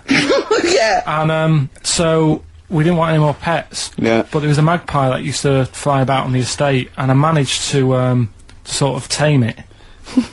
And, in the end... With a chair and a whip? What do you mean you tamed it? Well, just used to sort of hang around it and talk. But how did to you it. get hold of it? Did you catch it? Well, eventually, yeah, it used to just come to me, and the annoying thing was, it got to a point when I wish I hadn't bothered, because it used to pop me bike tyres.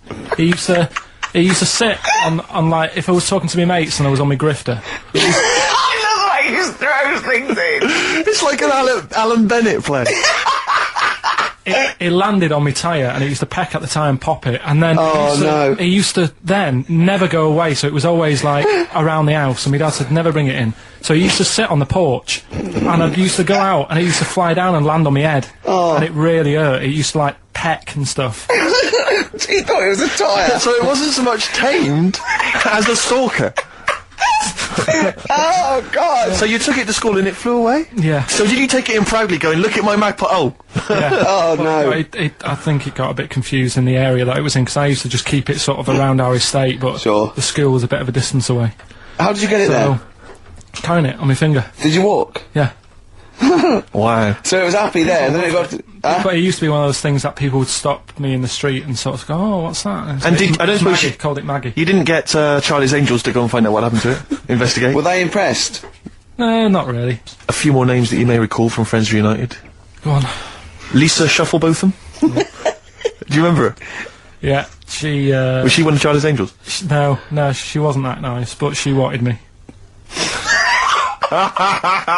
her and her mate Rachel, I remember, I don't know why, but it was some sort of PE lesson where it had to be a bloke and two girls, and they were fighting over me. Could you hear what they were saying? They were just like, I want him, and I was loving it. Stuck in the middle, and they were fighting over me. And then the next week, I thought I'll sit near them. What sort of game do they play at this school? I don't know. That's an incredible game. But I think Punch me on the arm. No, punch me on the arm, Karl. they just went through it. Because the following week, I thought, right, I'll sit near them again, because I quite enjoyed the way they fighted over me. But then they picked somebody else, and I don't know who I was with that week. So you didn't get any action with Shufflebotham or a friend? No. And then as she got older, she went a bit off. She didn't look that good. She's probably nice now. It's just, I mean, I'll say about myself, when you get to sort of the end of secondary school, you do sort of go a bit odd looking. Right. Do you know what I mean? When your sort of head grows funny. I would just love to go back to his school of that era. I mean, just what happened to people, whether, you know, all people sprouting limbs. No, do you know and what I things. mean? When you're like 12 and that, you quite... No, not 12. When you're 10. When you're 7 to 10, you sort of look healthy, and you look at your pictures when you go, yeah, I was a good-looking lad. But then when you get to late secondary school, something happens, and you just look a bit odd. Okay, well, what about Alison Thorpe? Not sure about her. I sort of know the name, can't put a face to it. Damien Comer? Again, know the name, Yeah. can't remember anything. No. Yeah. It's a shame. Well, these are pretty much all the names I could find. We've had some interesting thoughts, though, and interesting anecdotes. Yeah. Anyone in particular that you'd like to say hello to that maybe listening now that No, you... I think I would have mentioned Darren Buckley if you hadn't have brought him up. Oh, right. He was like me buddy. Yeah. Did you ever see the magpie game when you took it to the school and confused it? No. You're joking. That was the end of it, was it? Yeah. So where did it go?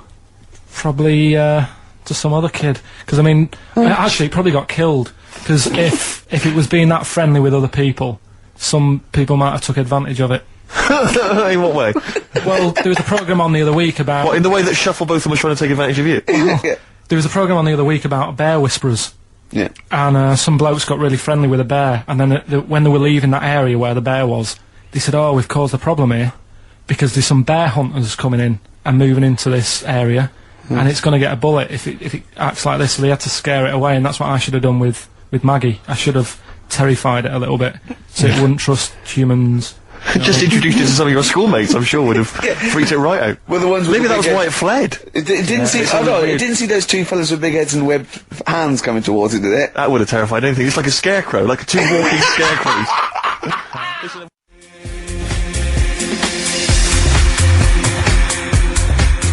Express 2 featuring David Byrne, Lazy, XFM 104.9, 1:45. I'm Ricky Gervais. Steve's got the Sun.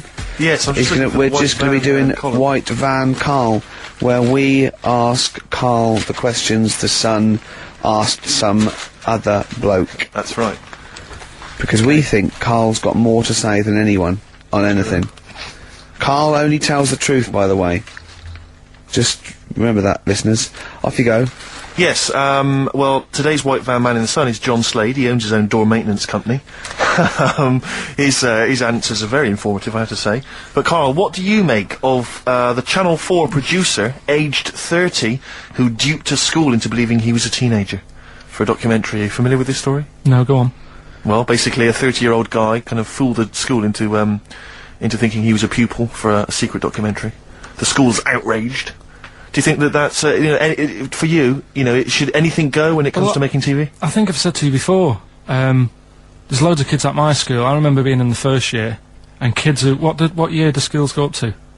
I was in the first year, what is it? 11? 5?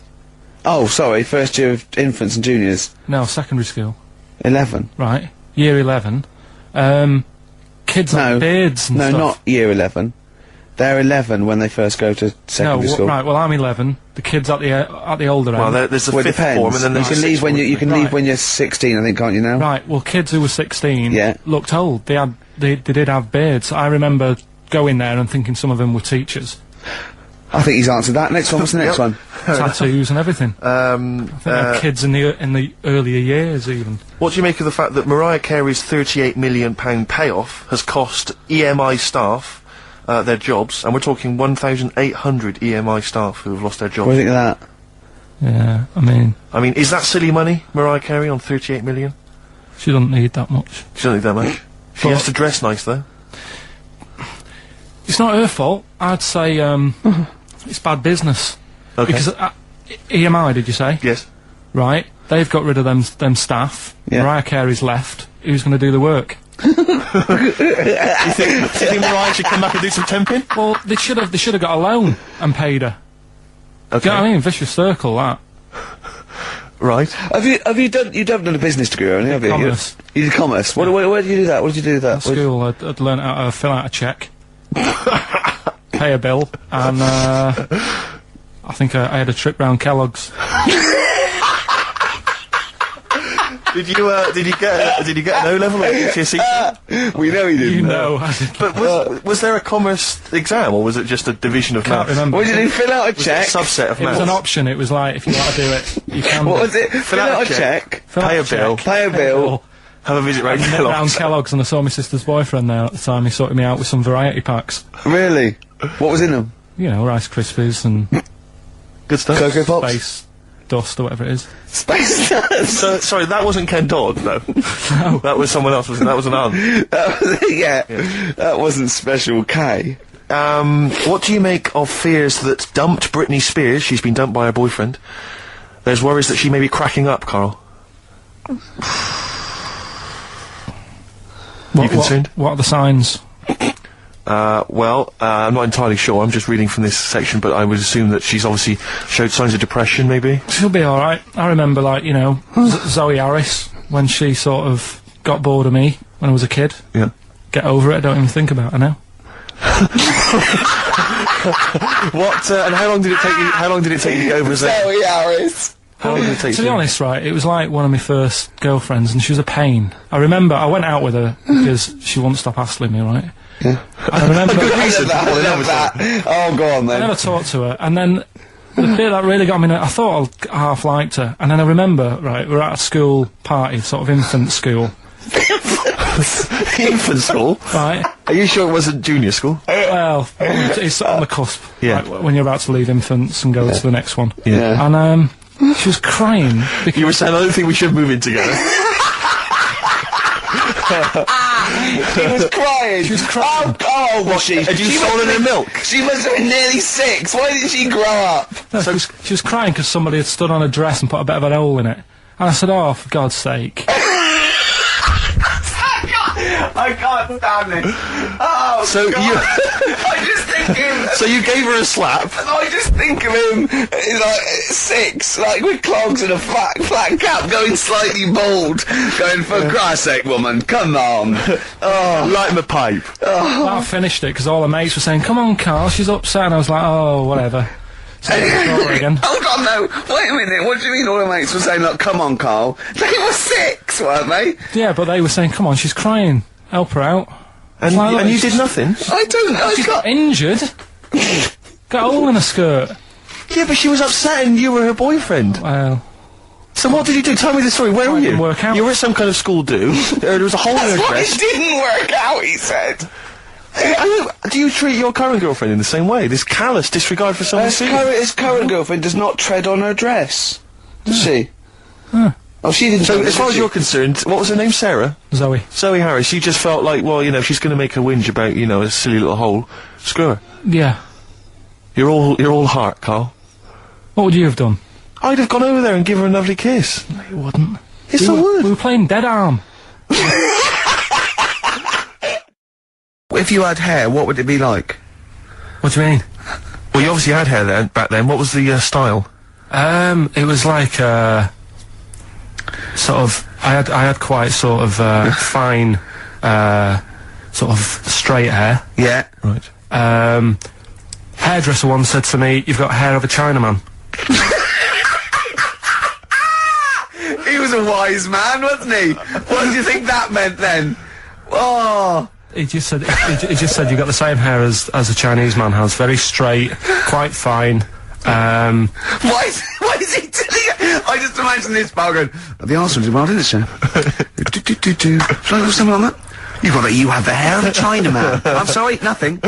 You're not the spy. No, I'm not. Thank you. Good night.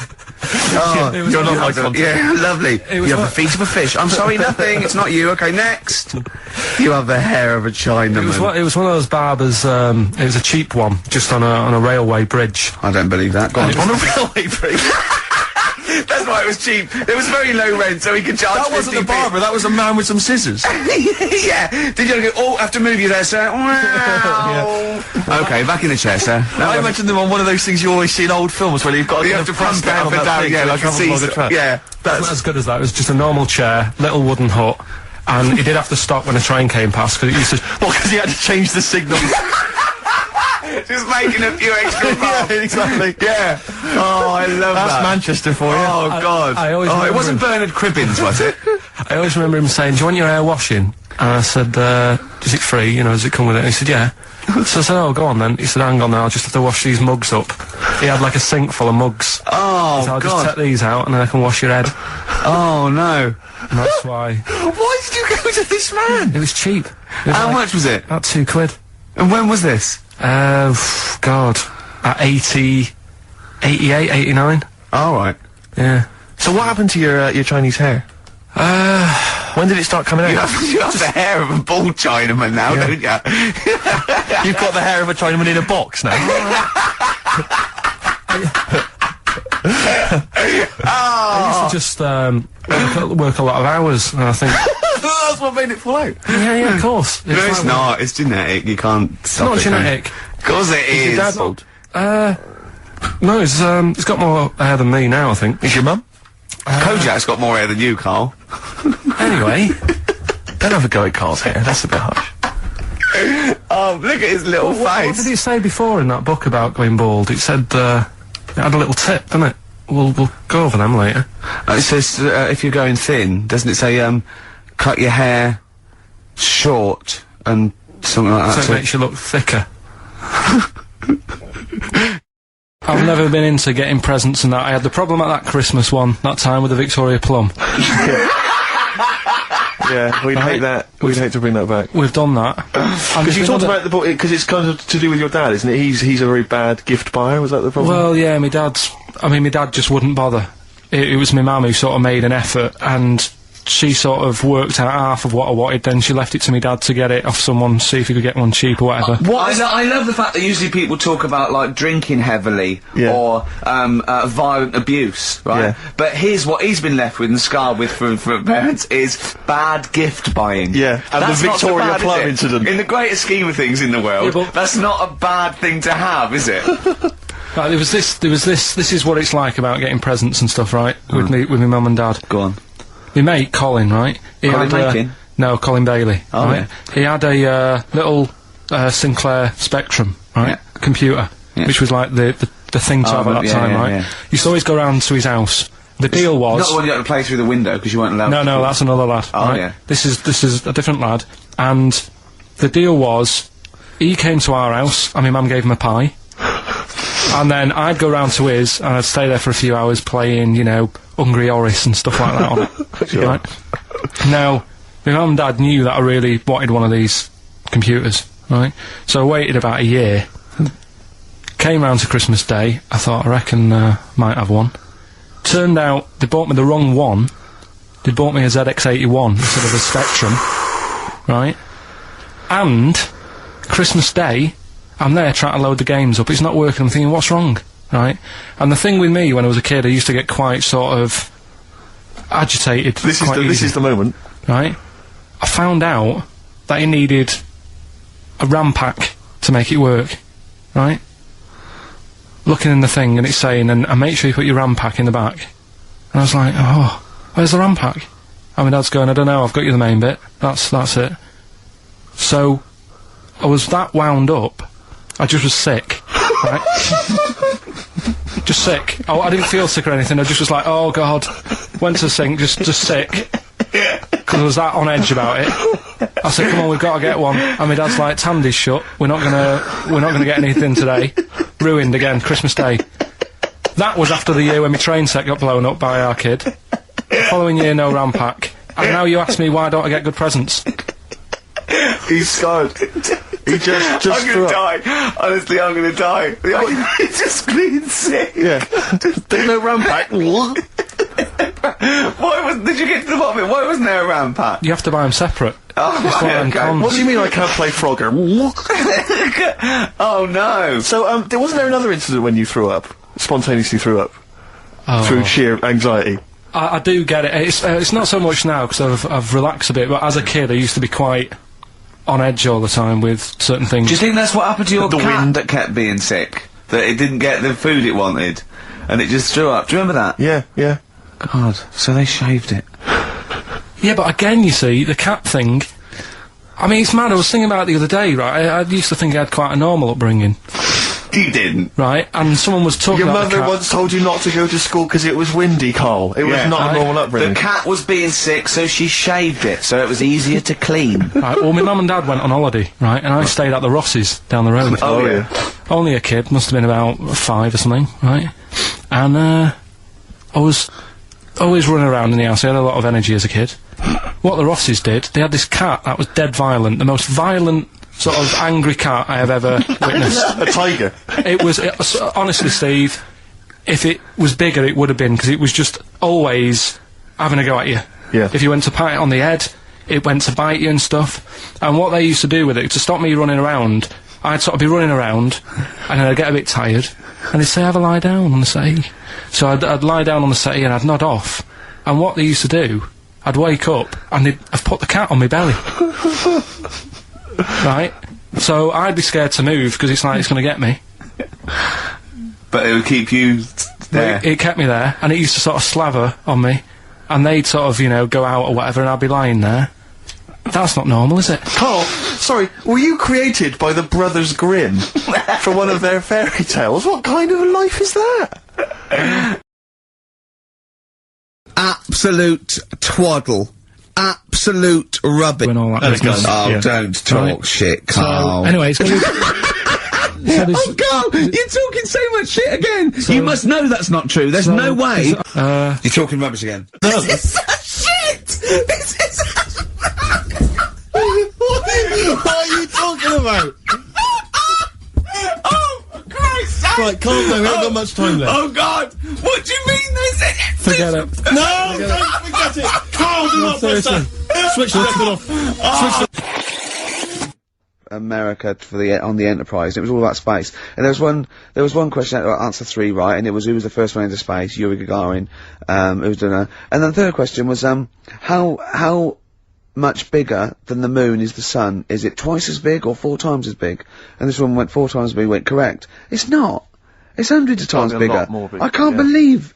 Can someone look that up on the internet? How many times bigger is the sun than the moon? It's not 4 times. It's huge. It's like beach ball to a pea type dimensions. Which DJ was it, do you remember, on Virgin? I can't remember, but it was the one on sort of about 11 o'clock. I Wouldn't want to be about him, yeah, he's embarrassed himself, hasn't he? himself. When we do quizzes, we never get anything wrong. That's true enough. During that track, I'm chilling out, I'm loving it, aren't I? Carl goes, do you know how baguettes came about? Do you know how baguettes come about? I went, go on, and Steve went, no, save it. Wait a minute though, I'm thinking, Rick, people are going to be desperate to know the answer to that. Why don't we play some ads and some music and stuff? It's like a cliffhanger. Exactly. How did baguettes come about? Whatever he says is going to be good, isn't Stay it? tuned to XFM to find out.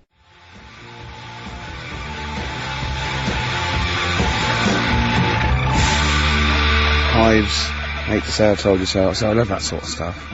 That and the Strokes. So much better than this new metal rubbish, isn't it? Definitely. Now, most people think we talk rubbish on air. Yep. If they could hear the conversations Off that air. go on, I know, but someone just emailed in saying the sun is indeed about 400 times bigger than the moon. Thanks for that. That DJ must have looked it up and said 400 times. That can't be right. It's probably a printing error. 4 times. Yeah. Nothing can be 400 times bigger than the moon. Karl went, yeah, but the sun's only got 1 million years, isn't it? I went, what? He went, on that space program, it said that in 1 million years the sun will be destroyed, and he said, and then we're all shafted. Right? I went, I laughed. Steve went, no, it's okay. By then, we'll be on another planet. No, I think that's true. We'll have colonised other Right? planets. Karl went, yeah, but there'll be no sun.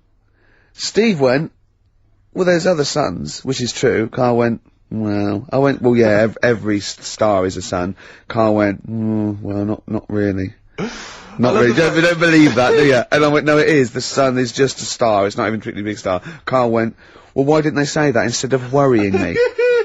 Instead of worrying me. In 1 million years' time. Yeah. I love that Karl, he's been preserved, brought back to life, and is now the ruler of the world. Just a head in a fish tank. And he speaks like this. I am Pilkington. The reason you became king of the universe, of course, is because of your fascinating French bread anecdote. Oh yeah, yeah. Come on the then. story? What?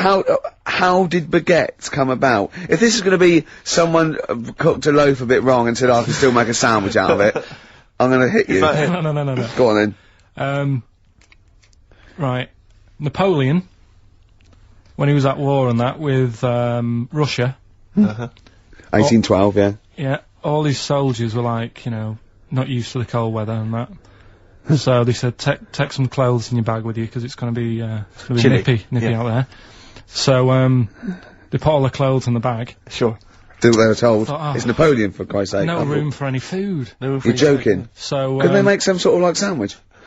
no, it wouldn't fit because of all the clothes. You had to take extra gear. Sure. for them. So anyway, he said, I can see where know. this is going. I'll be honest. Is there a baguette-shaped gap left in their holdall? They thought, let's make some bread that you can fit down your trouser leg. What? That's not true! No, it's not, I Karl! read it in Euston train station. I was waiting to go back to Manchester. Where did you read What, this? scrawled on the wall in graffiti? Yeah. Do you know the Was it also meet me here for Cockton at 12 o'clock? The upper cross sandwich shop, Euston station. It's on the wall. What do you mean it's on the wall?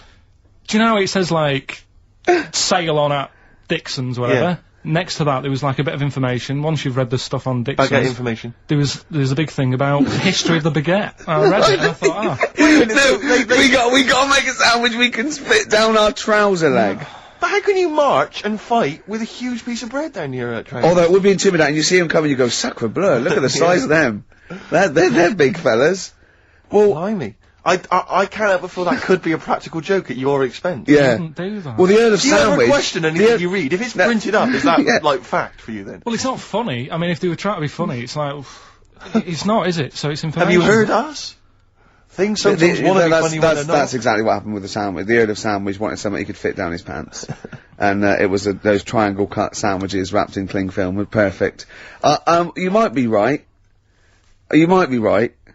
I am. Because the Cornish pasty, so they could drop it down the mines, isn't it?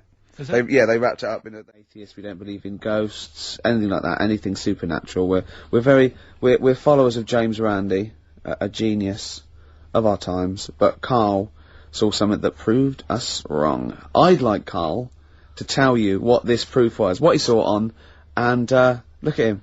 Go on then. It was on Wednesday night. Yeah.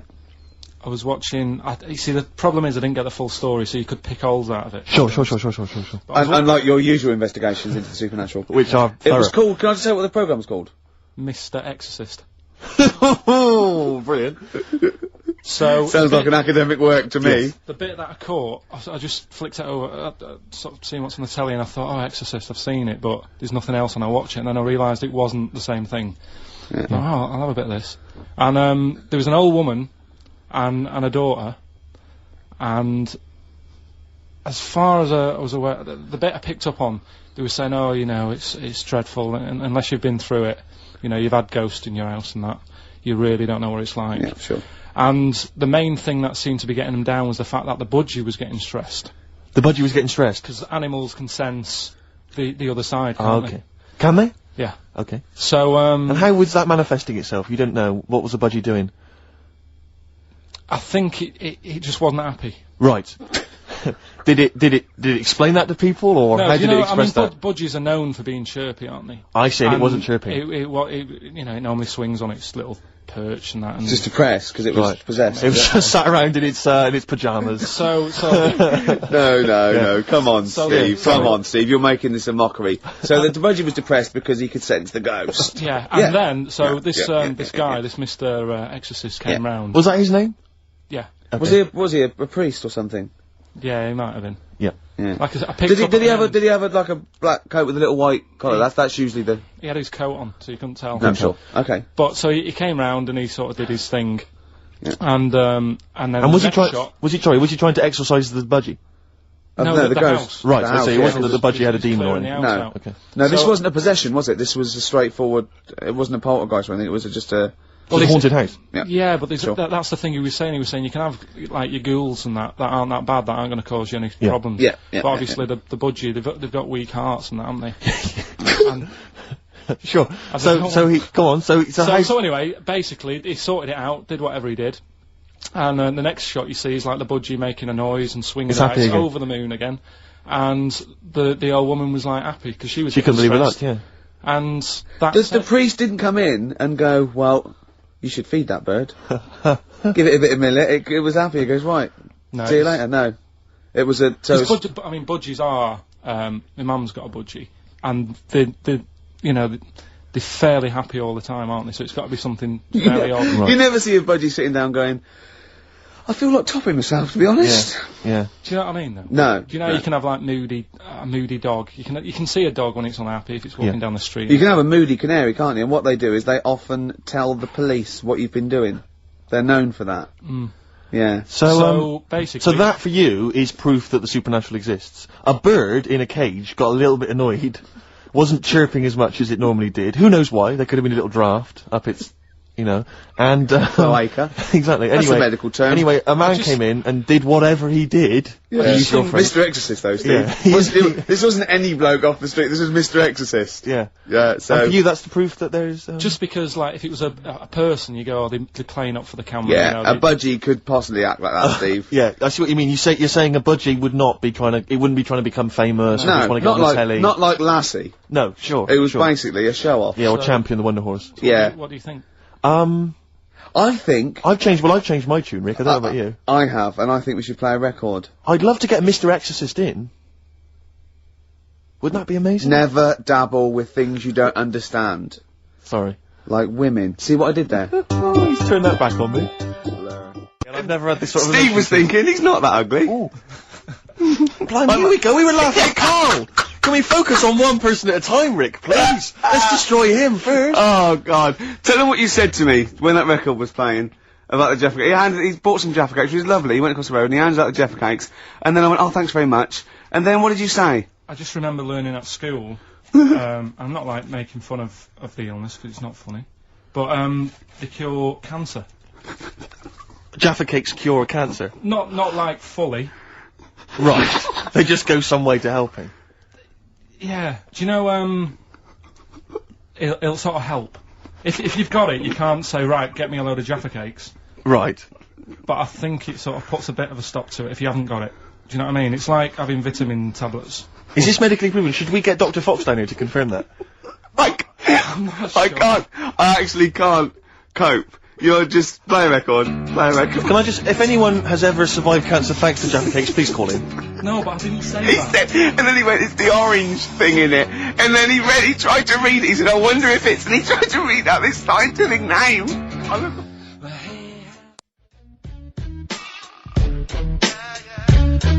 Farrah Munch, got ya. XFM 104.9. Well, as we promised, some feng shui. What do you want to know? Ratio of windows. It's one of those little books that you see at the sort of like the front desk of like Waterstones or Dillon's or one of those. And it's just, it's a little guide. It's, should I say what it is? I'm allowed, aren't I? Lillian Two's little book of, feng shui. And, obviously you can't go into it in depth, but it's some little, you know. Just some little sort of nuggets, I suppose. Yeah, ratio of windows. The ratio of windows to doors in your rooms should not exceed 3-1. Too many windows calls all your luck to seep away. Obviously. Hello. It is also better not to have windows on the wall opposite the door. Is that the case in your place, Karl? Because you may need to brick that up when you get back later. I always remember, I used to work nights. Yeah. Right?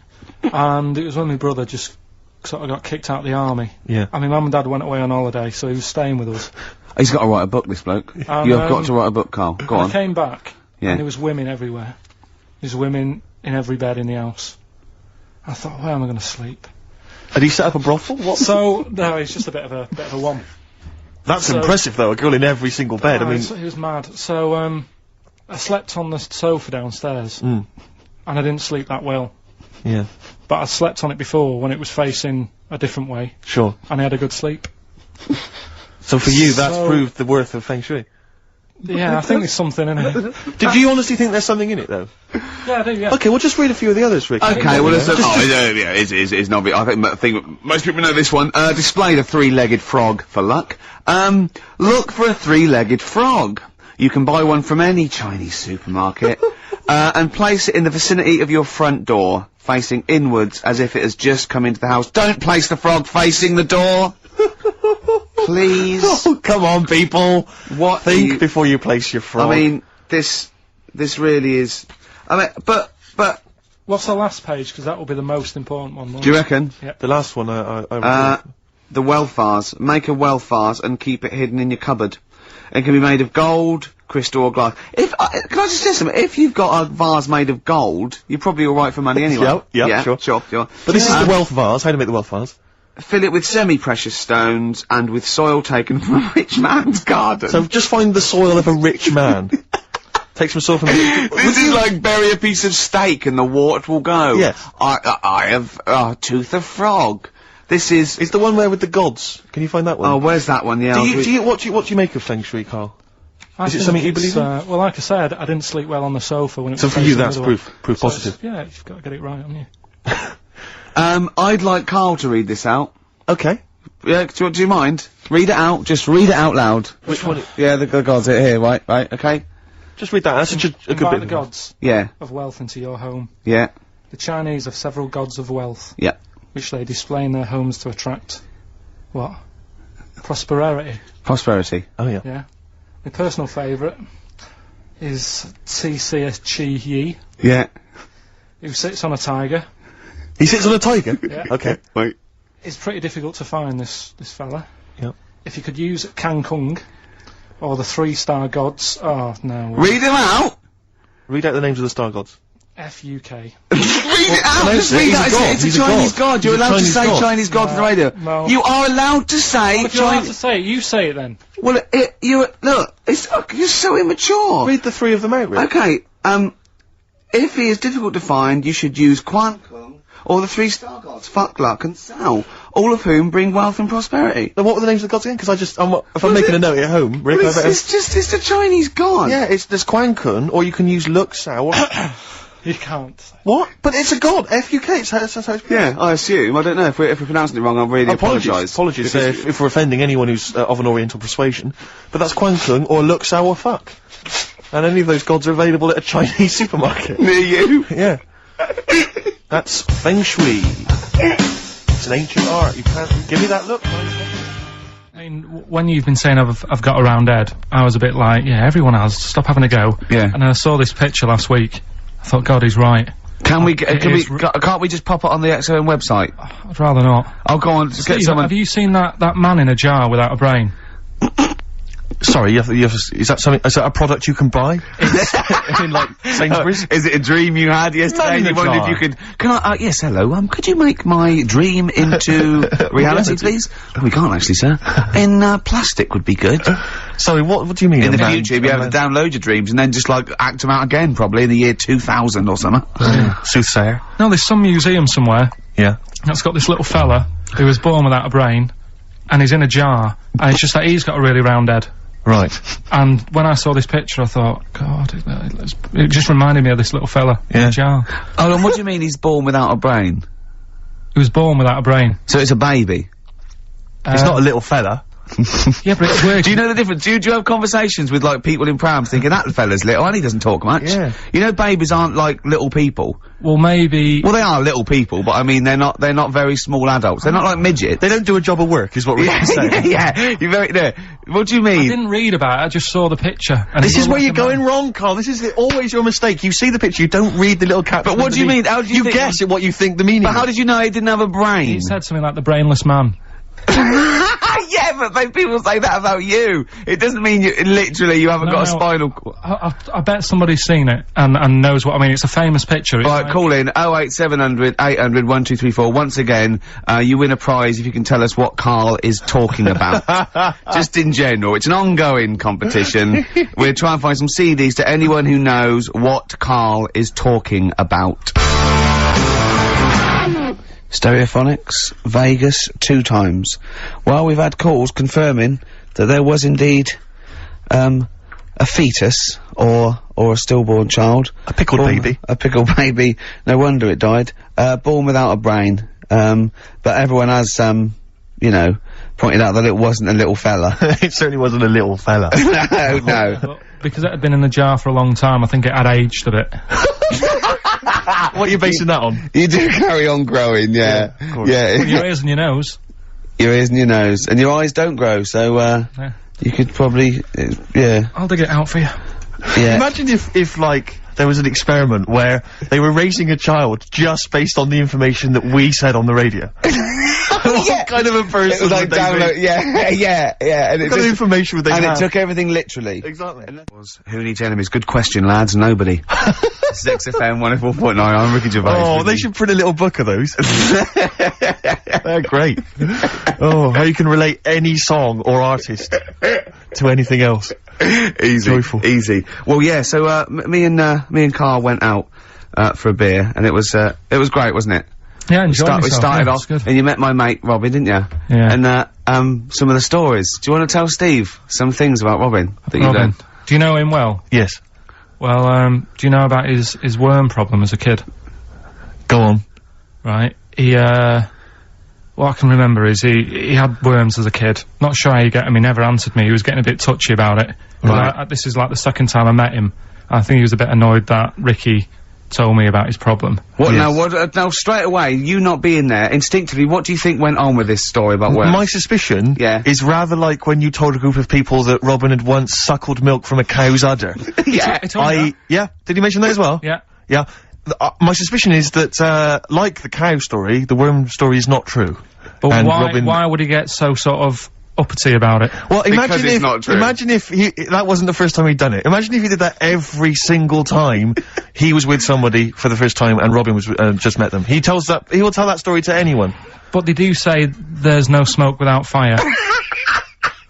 Oh, Robin!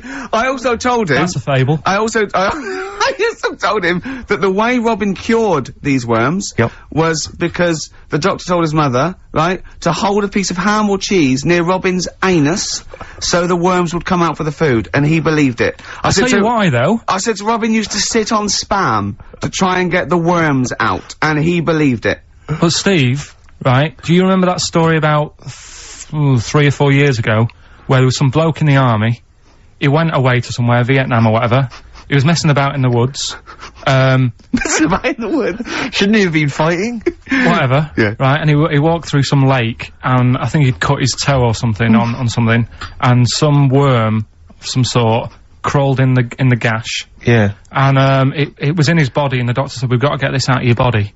So, what they did was, they said, right, the thinnest part or something of your body that things can crawl through is on the top of your head. So, they wrapped Where the skull is. So they wrapped some bacon. No, they didn't! They did! That's oh, that right. thing. So he's gone in by the toe. So what we do is, I'll tell you what, that worm's probably heading straight for the head. We'll put a bit of bacon on it. The thinnest part of the body is the skull. Of course it's not the thinnest part of the body. It's where your brain case is, isn't it? It's the skull. There was a reason for it. And it was like they stuck some bacon on his head. And As ever, the vital piece of information, i.e. the reason, Karl seems to have forgotten. Because the worm was in his body, and they said everyone likes the smell of bacon. Including worms. Even a Vietnamese lake worm. They love bacon. Remember last week when I said about the little fella with the bone with no brain, and you were proved wrong? No. We were saying it wasn't a little fella. We were saying it was a stillborn child. It wasn't a little fella. You're changing it now. You weren't having any of it last week. Right, hang on a minute. I'm getting confused. There was a Vietnamese snake that went inside of a soldier. A little, like, maggot or some sort that you have to get out of your body because it causes problems. Yes, and so in order to get it out of the body, they strapped bacon to his head. Yeah. That is great. This doctor. And did that work? I think so. They had a picture of him smiling. Oh, God, what, the worm or the bloke? The bloke. Oh, dear. Honestly, I hope someone knows the story. Right. It was about 3 years ago, I reckon. Okay. And, yeah, it did work. GI bacon. So this is why so what the worm burrowed out of his head to get the bacon? Get to the bacon. Right. That's great. So this is why when Robin was telling his story, I was a little bit disappointed if it wasn't true. Right. Because in a way, you know, Robin's never been to Vietnam. No, but what do you really think that Robin? Well, as Robin said at the time, Karl, why would I sit on ham then tell Ricky Gervais? It's a very good point. Because if he was a kid, you do daft things like that as a kid. Right. See, it's the telling Ricky Gervais though. Yeah. No, I mean, you might call up. Yeah. But no, I keep myself to myself. Yeah. Then you don't get bogged down in the office politics and stuff. Yeah. Is there a lot of office politics here? I don't know. I don't get involved in it. Oh, yeah. Proved your point. So when, we're away and we're, like, out of action, who, other than Suzanne, who will you talk to of the day? How will you get a sort of, feedback from the world? How will you get sort of, like, input and... I always, if ever I've got, like, a question on anything, the internet's sat there and I can just go online and find out. The internet is good. It's brilliant. But it's not all verified. What do you mean? It's not all verified. It's not all necessarily factually accurate. Anyone can put things onto the internet. It's it's freaks and things that put on things one, right? like... Here's one that I read in the week, right? One. About this woman. Yeah. She was a bit of a punk. And, to get her hair done like she wanted it. Superglue? Right, no. She got lard. Apparently it's a popular thing, you might know. Put lard on your head. Yeah. And you put it in the oven. Now, apparently the heat that you get from the oven is different from the sort of heat you get from an hairdryer. Right? And she had to do that to get the style that she wanted. But anyway, she comes into money or whatever, treats herself to a microwave. Right? It's not true, Karl. Opens the door, jams the things, you know, like the little catch, so the microwave works. She jams it with a screwdriver or a knife or something. Yeah. Puts the microwave on, sticks her head in, boils her brain. Don't be ridiculous. Right? Well, why is that ridiculous? boiled her brain. She boiled her brain. She boiled her brain. And this is what's good about the internet. I went straight from that, and there was a subject about brains. And do you know that Russell Crowe, when he dies, is giving his brain to charity or something? Some sort of some people who can do stuff with it. She gave hers to Pot Noodle. Vesta. Yeah. Oh, That's the boiling sort of a stuff. skull. Yeah. That's not true. It's not true, Carl. It's the same as the woman who put her poodle in the microwave, isn't it? And all that. Just urban myths. They're urban myths. But again, where does it start? Someone made it up. Yeah. For a laugh.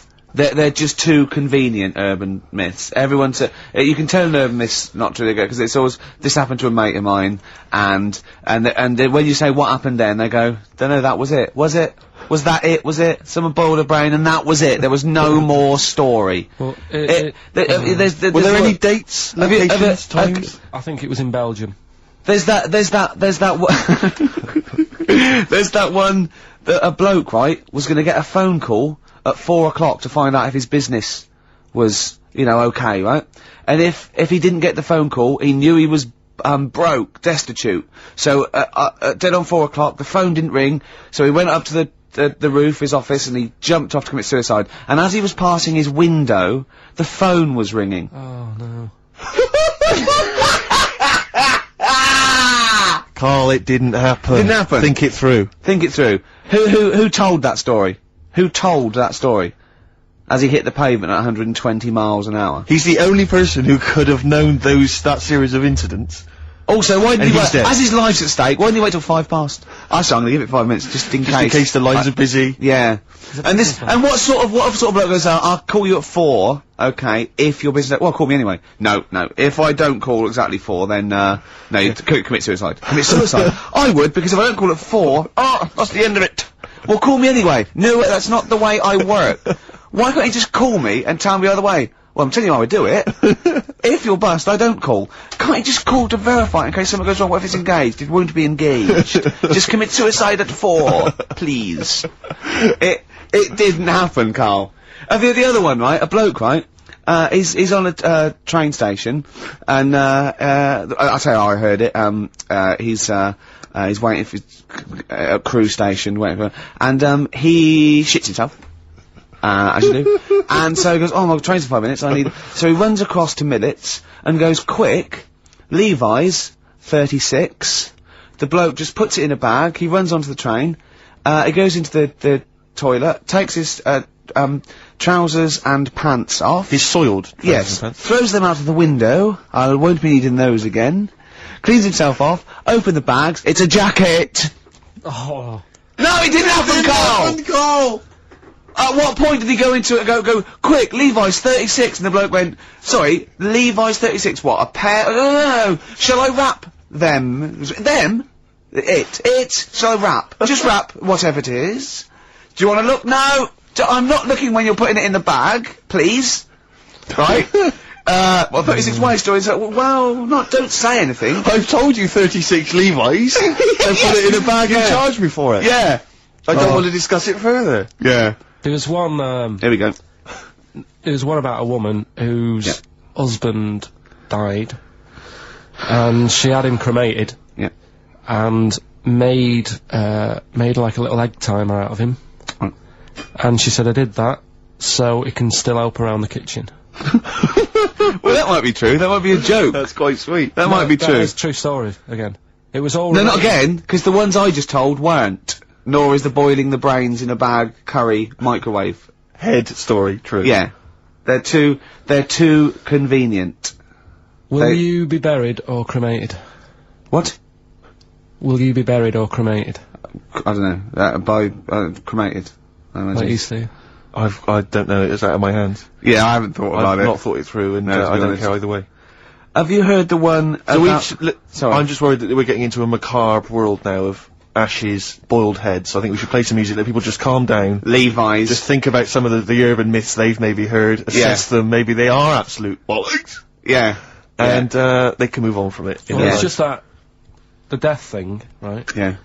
There was an argument on there about... Do you know that Twilight Zone or whatever it was, Tales of the Unexpected? Oh, yeah. Where the woman got buried alive? Yeah. They were saying how, like, years ago, they bury people thinking they're dead. Yeah. And they've recently, like, dug coffins up, and then the people who were in the coffin weren't dead, they might have just been, like, in some sort of deep sleep or whatever. And they've lifted the lid off. Yeah. And there's scratch marks on the thing. Yeah. And that's pretty scary. And Makes you think, I mean, I hope they check these days. That's all. I'd like to play a beautiful song now by Cat Stevens. On the flight. How did you enjoy Edinburgh, by the way, anyway? Because I saw you up there briefly with you and, Nick Frost, your new mates, Nick Frost and Simon Pegg. You know, he prefers them to us now. I know, apparently, I could tell that from just talking to him, really. It was just, the way he was sort of looking at them, everything, he was just smiling at Nick Frost. It's his new best chum. You love Nick Frost, don't you? Would you have preferred it, right, if I went to Edinburgh and had to sit with some people that I really didn't like? Would you have been happier for me? No, do you know, but so I had a great time with Simon and Nick, and they're nice people. But he kept going to, oi, Nick, tell Ricky that story. And Nick and Simon, well, all it was, right? And they're ghost stories. He loves them because they believe in ghosts. Oh. It's not just they're that. great blokes with great sense of humour, just because they believe in ghosts. You go and tell them that, he goes, how do you explain that? I was going, well, I wasn't there. What was that one you told me and it was completely wrong? About the... It was, oh yeah, right, it's years ago. Oh yeah. In olden days. Oh sure. When ghosts roamed the earth. Once upon a time, you mean? Yeah. Some doctor or something who was into, like, the way bodies work, they got their head cut off. Who did? The doctor? Yeah, he was doing a bit of an experiment. And he cut his own head off? Yeah. Okay. And it was about, he said, when my head's in the basket, I'm gonna blink my eyes. Right. Okay, sorry, hang on, let him finish. And, so the doctor has chopped his own head off, and he's told everyone, I'm gonna blink my eyes to prove that he's in the basket, and he goes like, right, I'm gonna blink my eyes about, as many times as I can. So quick, count them. And they count, and he got to, like, 15 before he died. Now, this is how Karl told me that. Till Nick Frost explained that, Karl told me, he said, right, well, a bloke, right, he had his head cut off, and when his head was in the basket, he went, count how many times I can blink. And I went, well, that's rubbish. He went, no. And Nick went, well, no, he actually said, when my head's in the basket. He went, and Karl went, oh, I said, Karl, do you know the subtle difference? Do you see the subtle difference? I have to say, though, guys, I still don't really understand what went on there. You've both lost me. The story is that a bloke who'd been found doing, You mean that Karl just explained it and that was a clear version? Because I still don't know what you're talking about, Karl. Well, this bloke had his head cut off for, experiments against God. He was a doctor in the, in olden times. Yeah. And when they cut his head off... Why did they cut his head off? Because it was, he was crimes against... Exactly, he was executed, yeah. And, he said to his assistant, when my head's in the basket, I'm gonna blink, count how many times I blink and write it down as an experiment, right? Karl told it to me, like, his head was cut off and he went in the basket, and when his head was in the basket, he looked up and said, count how many times I blink. Yeah. I love that. I love the difference in that story. Yeah. Both rubbish, but, one's possible and one isn't. You believe anything that you're told, except when we tell you the truth. Right, here's one. Christ. Ghosts and that we got talking about. Sure. And Nick said, right, he said, you'll like this one. He said, my auntie, was having loads of problems. Why are you whispering? It's not illegal to talk about ghosts on the radio. No, but it's hearing this. So, the auntie's in the house and that, and, furniture's moving about all the time. Oh, God. And they were like, no, Steve, he told me this one. This is such rubbish, mate. No, come on, let's listen. I'm gonna leave it to you. I'm gonna sit back and enjoy it. I'm just gonna watch your face, Steve. Right. Sorry, so I missed the beginning there, Karl. There's an auntie in the house. Basically, Nick's auntie. Right. In the house, things moving around all the time. And it was just annoying every time she tidied up. It was like... It's just annoying. Making a mess. It was one part annoying to two parts scary. Yeah. So... stuff was moving around all the time, and they said, right, we need an housekeeper. Rather than having the house a mess, until we sort this out. Stop it! I've got the vicar coming round. Stop moving stuff around. Oh, yeah, go on. They said that shouldn't be in the pants drawer. Let's put all the furniture in one room, right? So just have one room that's a mess, and have all the others empty.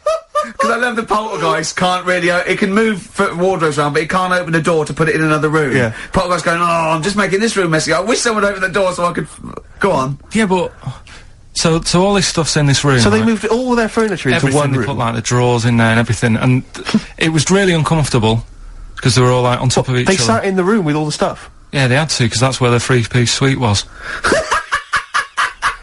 Okay. Oh God! Right? All right. Oh God! So they sat there, like, all crumpled up and that, but nothing can move because it's so tight. Things, Yeah. I think things were trying to move, Yeah, but yeah, everything yeah. was so tight, it's They just like... foxed that poltergeist. So anyway, one night they sat there, like, sort of a bit awkward watching the telly and that, and, they hear some banging Yeah. in the next room. So, she goes, oh God, what's that? Oh, he hadn't moved in, had he, the ghost? So, To some of the empty rooms. so there's this He's bang, moved some friends and family in. there's this banging about going on, No, so listen to this, she Steve. gets up, right, Yeah. and what it is, they had the baby in the next room because there wasn't much room for the cot. Right, so they left the baby with the ghost. So, they go into the room where the baby is, and the banging Yeah. is like, do you know those plastic balls you get that you can chuck around the room and, like, they go mental? Right. The ones that you chuck once and Yeah. you keep bouncing Yeah, for yeah, ages. yeah. That was bouncing around the room. Wow, what, the hitting baby had thrown it? hitting all the walls, and the baby was there, stood in the cot, sort of laughing, Right. and looking at the ball, and wherever it looked, the ball went. Yeah. And then she said, stop doing that, Yeah. and the ball just stopped. Did it? And it rolled a bit and stopped. Right. So the baby had thrown the ball and it was watching it as it bounced around the room. It wasn't throwing it, it was in control of it. No, the point is, Steve, the baby has been doing. It would have been the baby all along. The baby had been messing with the furniture. It was So the it's baby a that had the super power. baby. Yeah, it's the baby that had the power. Special baby. It's a baby that had the power.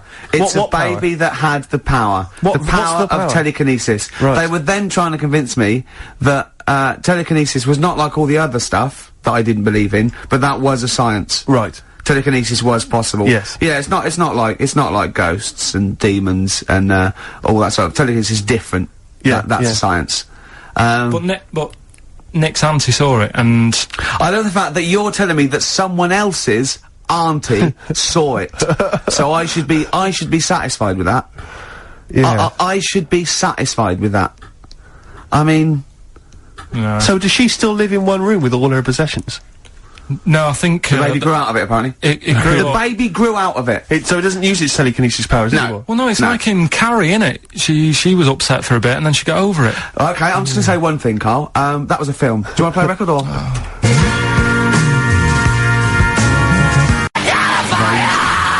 Get free. Alright, on XFM absolutely. 104.9. Can I just tell you a story that Carl told me a couple of weeks ago? Is this another ghost story, another yeah, spooky it is, story? yeah. I called him out. I was, what are you doing? He said, I said, I've just been reading ghost stories again. He went, he said, right, he said, you don't believe in them, but how do you explain this? Right, I went, go on. He said, I'll tell you as he told me it. He went, bloke, right, just sitting at home, doing, you know, watching telly with his cat. And, the phone rings, and it's a bloke going, is that fire, in your oven okay now? 'Cause your wife called. And he went, Karl went, well, 1, there was no fire in the oven. 2, he wasn't married. I went, right. Go on, he went, well. Then, right, there was a knock at the door and there was 2 sort of people in sort of white coats and they came and said, oh, we've come about that fire. Your wife called us. He went, 1, there isn't a fire in my oven, and 2, I'm not even married. Right? And he said, and they saw the cat, and they looked at the cat, it looks a bit weird at the cat came out, nothing. And he said, and then he went back, sat down, phone rings, and they said, did they sort out the fire in the oven that your wife told us about? Oh. He went, 1, there is no fire in my oven, 2, I haven't got a wife. And Karl went, what do you think of that? I went, that's not it. He went, yeah, I went, That's the end of the I went, story. What? He went, well, how'd you explain that? I went, explain what? I thought he was going to say, a year later we got married, but she died in an oven fire. Right? I thought it was going to be that. And I went, That's what? people winding him up. Yeah, or someone did report a fire in an oven, and their name was Johnson, and they looked up Johnson, they got the wrong thing, it was the gas board, and they sent it round to the wrong person, right? You know, he went, yeah. I said, I explained it to him, he went, yeah. Why did they look at the cat funny? Oh, man alive, Karl. This is really weird, right? I was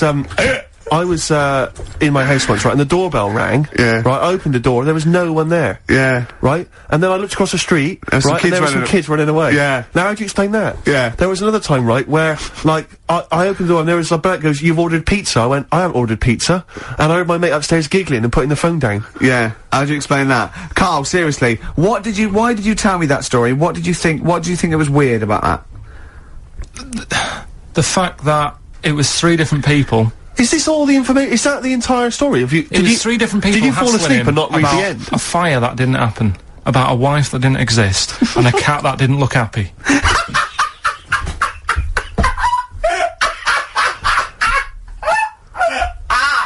Oh, I'm gonna have a heart attack, Carl. What? I mean, why did they look at the cat funny? Because cats don't like, spirits, do they? What? The other blokes were ghosts? Yeah. Yeah, that's it. So these are kind of beetle about type ghosts. These are ghosts who walk the earth as the undead, just winding people up slightly. That's lovely. That is lovely. Seriously, and a cat that did not look happy. But seriously, why would ghosts wander around just like winding people up? Oh. Maybe something did happen there years ago. Some fire, some woman might have died in the house of a fire or something. Yeah. And, it sort of all happened again. Yeah, it's certainly a mystery. I mean, if you don't It's a mystery. I mean, I can't. What's this book you were reading? You were reading a book, which is interesting enough. It was the For Tea and Times. Oh, Karl. Yeah. Well, I don't know what to say. Well, I'll tell you this, Karl. Here's a track that will spook you right out. This is Warren Zevon from what was it, like about 1979, early 80s? Oh, great track. Werewolves of London. Play this, Karl, but don't be scared. From 1978, Karl, Werewolves of London by Warren Zevon. Are you a fan of that? It's alright, Great track, isn't it? Fans of Warren Zevon, maybe if you should know he's got a new album out as we speak. Although, if you're a fan, you probably know that already. Yeah. If you aren't a People fan, who hate him would be interested in knowing yeah. that he's got a new album out. Do you believe in, I think Werewolves. lycanthropy? Is it not called? What's that, sorry? Lycanthropy. What's lycanthropy? Isn't that werewolfism? Really? Isn't it? Do you believe in that, Carl? They've found stuff, haven't they? They've found kids walking about who are all hairy. Because they've sort of grew up with, wolves and that. Yeah. So. No. You see, 2 things there. You cannot take on acquired characteristics genetically. So, if you grew up with wolves, it wouldn't suddenly make you hairy. There's been pictures, there's been stories on it, and I reckon a lot of people have seen the stories. It's a popular thing. You mean the kids that are born hairy? No, there's kids who've been born hairy, right? Yeah, that's it. No, but listen, and they walk around on all 4s, and they drink milk from a saucer. Steve, this is remember that time with the maggot in the head? Yeah. Getting out with bacon, and you were like laughing, and then people called up and said, yeah, I've seen that, I've read about that. Yeah, this is the same thing. Have you seen an XFM listener up close? Have you ever looked? They drink milk from a saucer. Yeah, they've got to be kept on leads. People who listen to this show. There's no point me telling you about stuff. There is. It's comedy gold. When you were at school, did you keep arguing with the teacher saying you're talking rubbish there? Teachers didn't teach us about werewolf boys and ghosts. They taught us maths. God, right. Tell the story about the manhole cover. Right, in the same magazine as the one with the cat and the fire and that. Don't tell me that story again, it gives me the shivers. Yeah, a cat that's got a weird expression on its face is against God. Anyway, this isn't a scary story, this was just, like physics. Physics. Yeah. It was going on about the, nuclear bomb and how powerful it is. And, they put a manhole cover on top of one. Okay. Blew it up. Yeah. Never saw the manhole cover again.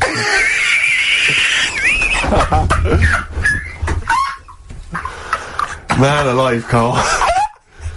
Unexplained. What's going on there? Something weird is happening there. Oh. If anyone has ever seen that manhole cover, please get in touch. We'd love to know where it is. Oh, that's fantastic. What sort of experiment is that? I imagine all these scientists on multi-billion-pound research budgets, they're going, we test everything. What would you do to a manhole cover? Don't know. That's like letting a couple of students yeah, exactly, have control of a nuclear Do you reckon it can send a traffic cone into orbit? Go on then, put it on there. I love that. I imagine that. What value is that? I might tell you what we could do. We could put the manhole cover on it and aim it, and then blow the bomb up, and the manhole cover would have someone's eye out.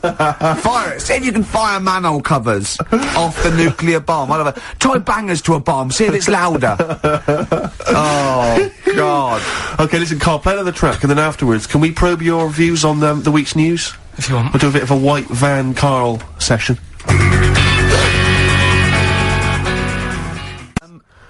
Karl, I've met Karl a couple of times in our our sabbatical, and he said to me once, he said, oysters. So I said, have you ever tried oysters? I don't like them. And I went, he said, oh, it's just a thing about swallowing them whole, you know. He went, well, the reason you have to do that is just they're fatally poisonous. And if you bite into them, they kill you. And I went, well, of course they don't. He went, yeah. I went, well, of course they wouldn't. What have you chewed on? I said, he said, no. I said, well, so you swallow them whole and they're not poisonous. He went, yeah, see. He said, so, he said, when you swallow heroin in a Johnny, he says, that doesn't kill you, does it? That was it. Oh. And then, about a week later, he went, I was wrong about them. Yeah, I went, well, he said, yeah. And what did you say? It's if you eat them, and then you have some whiskey. They turn deadly when whiskey comes into contact with them. Yeah, when they've had a drink. They get a bit rowdy in your stomach. They start fighting, they can cause rupture. So what are you saying now? Are you saying you don't believe that? Am I saying what? Are you saying you don't believe that? He thinks he's got us here. He thinks he's got us here. Yeah, I don't believe that if you eat an oyster, then drink some whiskey, you die. You might not die straight away, but you won't feel. Eventually, 50 years' time. If you've got to keep on drinking whiskey. Yeah, a bottle a day. 50 or 60 years later, he was dead. Yeah. Oyster and a bottle of whiskey a day. Oh, then out of nowhere, 40 years later. Where does this information come from, Karl? If some doctor called up now, and put you right, would you believe him? If it wasn't Dr. Fox, yeah. What about the airy lads growing up with the werewolves and that? They didn't grow up with werewolves. Grow up with werewolves. You've confused about three just different stories, genetic mutation where they were born with very, very hirsute. There were a couple of kids, yes, they didn't grow up with wolves, and you can't kill them with a silver bullet. I mean, you're confusing two things. There were some kids who were very, very hairy, yes. Yeah. They're in folklore. There were some kids who grew up with wolves, yes. I don't think the two are connected. Yeah. There's no such thing as werewolves, Karl. You believe me, I saw a documentary on it on the History Channel. You'd have loved it. You grew up with a magpie. You know, you don't flap around, do you, and steal people's jewellery. What was the thing you told me about snails? Have you ever had any post that looks like it's been opened? Occasionally, yeah. Alright, well what it is, it's not your postman having a sneaky look. A sneaky look. Problem is... Right. Slugs. The problem's slugs? Slugs, at night, they like nipping about and that, and it gets a bit cold. And in London, like in the country, they go into the grass, don't they? Right. But in London, it's like, oh, what can we do? And, they go in letterboxes. Slugs go in letterboxes? Get in letterboxes, it's nice and warm in there, dry and what have you. And, these are homeless slugs, aren't they? The ones that lost their shell. When they're in there, they only found out that they love glue. They've been eating the glue off the stamps. Right. And, people have been getting charged for post because it hasn't had stamps on it. It's like, well, they put a stamp on it. Yeah. It's like slugs have been eating it. Sure. And they also eat the glue that's on the actual envelope shutter. And it's a real popular problem, this, that, letters are being lost and opened and all that stuff. Yeah. Slugs. Are slugs like stealing postal orders and things and cashing them in and stuff? Yeah, again, you know, if there's a doctor, if there's a postman. Yeah. Well, with us two expert witnesses, a doctor and a postman. So postage is a real problem. When we see a slug's trail or a snail's trail, it's glue. That's the glue they've stolen, is it? That's a little. I'm not going to say yes to that because I'm not sure. But we could follow that trail and find them, and they'd have a big sort of big pile of letters. Our stamps and there they are, like birthday cards from yeah, but £2 notes. Yeah. Oh, that's fantastic. Wow. Slugs. Wow. So, oysters and whiskey kill you, and slugs. Be very careful if you're going to go out this evening, you're thinking of having a whiskey, maybe some oysters, be very, very careful. Yeah, and if you are going to post a letter, please do not use tasty glue. I met Karl in the week again, I told you shouldn't do this, know. You know, you should but then when he starts saying things like, oh, is this loud with the people? I go, no, save it, and we just sit there, and I'm scared to talk in case he comes up. But, you did tell me a couple of little things, didn't you? True stories that, you know, that I mean, I enjoyed. Could you tell, Stephen about the doctor? Right. Oh, God. Is this something that happened to a friend of yours, or is this, No, I read about it. You read about it, okay. There's this little lad, right, Okay. First of all, it's years ago, right? When Right, they didn't have decent doctors in like every town and that. Yeah. And this little kid is dead ill, right? Yeah. And the local doctor. Well, there's a phone call involved, so I don't Yeah, really well, let give the me get impression to it. that it's like Medieval times. Yeah. Yeah. But I didn't say that. I just said it's years ago. Go on So then. this kid's ill, right? Yeah. And he's lying in the bed, and he's all going funny colour and that. Yeah. And his mum says, I'm going to get the local doctor round. The local doctor comes round, and she says, oh, so I don't know what's up with him. He said, leave it with me. Leave it with me. He said, the doctor said that. I'll have he said, I'll phone up a top doctor. Okay. Who was in America or somewhere like that. Yeah. And so he goes to the phone in his office and he calls America, and because it's years ago, the phone line isn't that good, it's all crackly and that, right? Yeah. So he's talking to the doctor and he's saying, I've got this kid, he's a funny colour, and you know, he's really weak and that. I don't know what's He's up not with him. giving him much to go on. Right? Sure. So, so the American doctor, right? Yeah. He goes, yeah, what you want to do? And it's all breaking up, right? Yeah. He goes, what you gotta do? You gotta, it's all breaking up. You've got to give him some, parrot's blood, right? Some parrot's blood. Well, that's what he thought he said, but the line was really bad. Yeah. He meant parent's blood, but he heard that he said parrot's blood. He said, right, I'll do that, leave it with me. I can see where this is going. He goes to, a pet shop. Yeah. He says, give us like half a dozen parrots. Sure. Takes them round to the kid's house, takes the blood from the parrots, puts it into the kid's fine. The kid's fine. I've never It worked. such a load of shite in my life. I've never heard such twaddle, such just made up, enhanced, exaggerated in my a life. load of old rubbish, Karl. I mean, when he told me this, he said, the doctor said, what do I do? And the doctor on the other end said, give him some blood. And the doctor went, where do I get blood from? So hang on, wait, I just need to Where do I get blood from? Give him some parents' blood. Give him some parents' blood. Give him some parents' blood. Yeah. But hang on, I just need to know where you Sorry, read this. Karl. Where was this? Where did I you read stitched this? you up. You know what he said? He said, so do you believe it? I went, tell it to Steve. He went, do you believe it? I went, tell it to Steve. Karl. where did you read it? That was on the internet. What? About Where is illnesses. it on the internet? I'm always looking at stuff. I was looking at stuff this morning because of Yoragella last night. eating all that funny food and that, and also they all got a bit scared last night, didn't they, with a snake? I didn't see that. So is this I'm a Celebrity, Get Me Out of Yeah, Here? yeah. He got all worried about a snake getting on the sort of wandering about in between the sleeping bags and stuff. Yeah. And they were all scared, and it is so Leave easy. it with me. Sorry, the doctor says, leave it with me. Yeah. Leave it with me. Well, they were all scared because there's a snake, and it's so easy to find stuff out. Before they, where are they? Where is this jungle? Australia, I Right. think. Before they went, give it half an hour on the internet.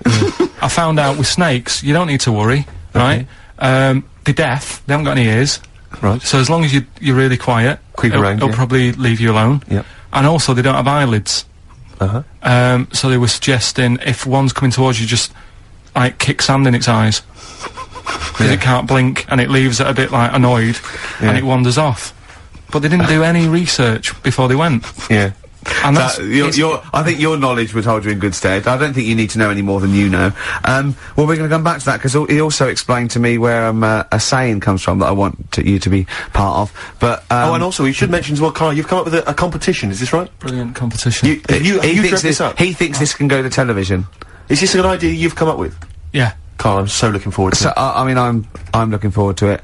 Continuing our exposure of myths and legends of Rockfall Tale, we expose that myth that some maybe older rockers have had it, and they've got they were never any good, and the Yeah. kids today, Oh, I don't wanna hear that. people like Rod Stewart. Rod Stewart's a great artist. He's He's a slightly laughable man, but a great artist. let's go back to when he was rocking. When he cut the mustard. Yeah.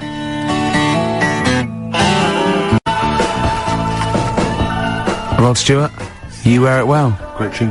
on XFM 104.9. Yeah. This doctor, I mean, we should find out who he is, really, and if he's still practicing, because it worries me a little bit that, he, you know, he did that. Also, I mean, he thinks he's got away with it, but how could he be sure those parrots wouldn't talk? True. Do you know what I mean? There were 6 of them, they probably got together and they probably put it on the internet. I mean, I feel that story, Karl, it asks more questions than it answers. Yeah, really. Like most of your stories. Yeah, that's the problem. I always feel like I need a little bit more information. Like, did the parrot boy continue to live? Yeah. You know, to a ripe old age, or did he die weeks later after this charlatan doctor who was going around, you know, spurious information? Did he break his nose trying to crack a big nut? No, I think he was alright. He lived to a... See, I'd have shouted, if I was that doctor, I'd have shouted that down the phone. Are you sure you said parrot's blood? Yeah. You sure it was parrot's blood? Listen, I mean, you know, I'm not the best doctor in the world, but did you say parrot's blood? Yeah, but what you're forgetting is you're going back to the time where, like, they used leeches to do, like... No, we're not. We're going back to the late 70s if there's a phone call to America Direct. Come on, Karl. They weren't calling America, like, in the medieval times or in the Victorian age. Come on, think about it, Karl. Yeah. You know, this has got to be like the like, you know, 30s or 40s, the earliest. You know? Right. I'm intrigued to know where this. I think there's someone on the web who's just putting information on there to lead you astray. Yeah. Because you're the only person who finds this stuff. Other people are using this to write theses. What were you looking up that then? What were you looking? I always look at weird stuff. What were you looking for? But what do you type in the search engine to find parrot blood stories? What were you looking for? There was this woman with a weird head. Why were you looking for that? What were you Just because I'd heard about it. I'd heard, like, someone talking about it on another station. Right. About this woman with a funny head. Right. I love the fact you're intrigued with these things. You go in the basement of Waterstones or Dillon's or somewhere, and there's these medical books that you'll love them, mate. Yeah, but this is free on the internet, isn't it? It's all there. Yeah. So what you typed in? Weird head woman or? I think lady with head. Yeah. Weird people or something I put in. Sure. Yeah. Did you come up? 7,000 hits, Karl Pilkington. But it's all there, isn't it? It's interesting. The one that I was telling you before about, what's the name? The lost letter. The lost letter? What's lost postcard that's, just turned up. Some woman, sent a postcard years and years ago to a niece or something, right? And her niece was like 3 years old back then. And just now, like, I think like yesterday or the day before, it turned up, the postcard turned up 74 years late. 74 years late? It took 74 years. years. And that 3-year-old girl's been living in the same house that whole time? Well, yeah. Sure. There's not weird you see about what I mean? There's always a question you can ask to just scratch the credibility of these stories. Yeah. There's always, it's like the apocryphal tale. Was this the slugs? Was this those slugs from last week? Yeah, well, they're holding back because they're slow, because the postman's slug is useless. His round takes him 74 years. Then he's got to go back to the beginning. He's got 74 years, and they can't carry the bag. That's why they go, that's why they turn to glue. That's why they turn to glue. Oh. It's pitiful. It is pitiful. So you don't believe that someone sent a postcard years ago and somehow it's been stuck in the bottom of a post bag or something, and it's only just stuck in the bottom of a post bag? Yeah. That means that there's like a 95-year-old postman who's still wandering around. Did you have to pay, like, the difference on the charges? Because presumably it wouldn't have had Queen Elizabeth's. It was a penny black, presumably, was it? Yeah. What would be on the stamp? It would have been invalid, surely. I don't know. See, these are the questions you should ask yourself. Because if it's the postman's fault, the post office can't turn around. Who was only 3 at the time himself, wasn't he? He was the... No, he is dead. Yeah, he'll be well and truly dead now. Yeah. But the fact is that the post office made an error, right? They lost this letter. Sure. It's only just turned up. They can't turn around and say, sorry about this, I hope it isn't urgent. It's turned up 74 years late, and by the way, you owe us 25 pence. Yeah. They wouldn't do that, would they? That's true. So that's true. you go. You're asking questions, though, you see? That's true, you see? So, you're interested in, like, where sayings come from as well, aren't you? Because you told me one in the week, I don't know if Steve's aware of that. Do you want to tell Steve this one? What's this a saying? Can we do this quiz? We'll do the quiz later. I know you're excited about the quiz. Let's do that later, but what's this saying? Right. What is the saying? Chucking a baby out with the bathwater. Yeah. Have you heard that phrase? Don't throw the baby out with the bathwater. Oh, yeah. Yeah. Right, how would you use that?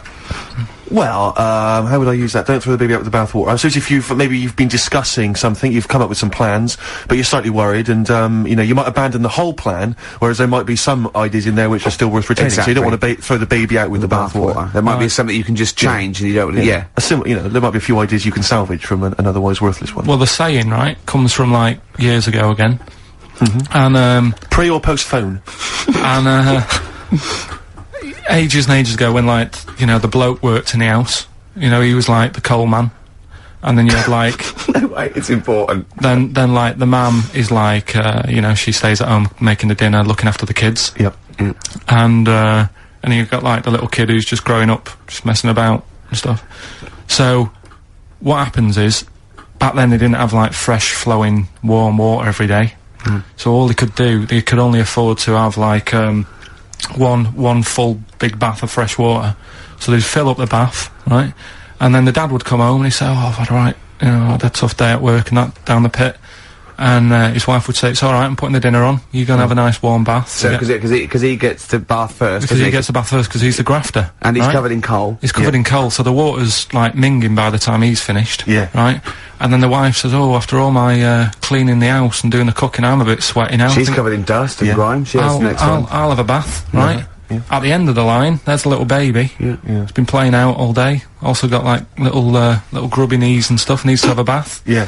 It goes in the bath, right? But because the water's so dirty, Sure. they go and empty the water out of the window. Can't see the baby in it. Chucking the baby out with the bath water. That's where it comes from. I don't know what to say, Steve. Because I heard this. I'm just. What do you think, Steve? Steve. So firstly, that sort of, I mean, that doesn't explain Where do you start? You're struggling, aren't you? You're struggling where to start. Well, firstly, I can't see how we've now applied this to, I've been thinking of this. I've been thinking of this for days, Steve. Waiting for you to hear this one. These coal mining parents deeply negligent. Yeah, I love They've left their baby in the bath unattended. That's the way round to do it. The one covered in coal. Yeah. You go first. Sure. You go first. Don't wash the baby and then get in that. Yeah.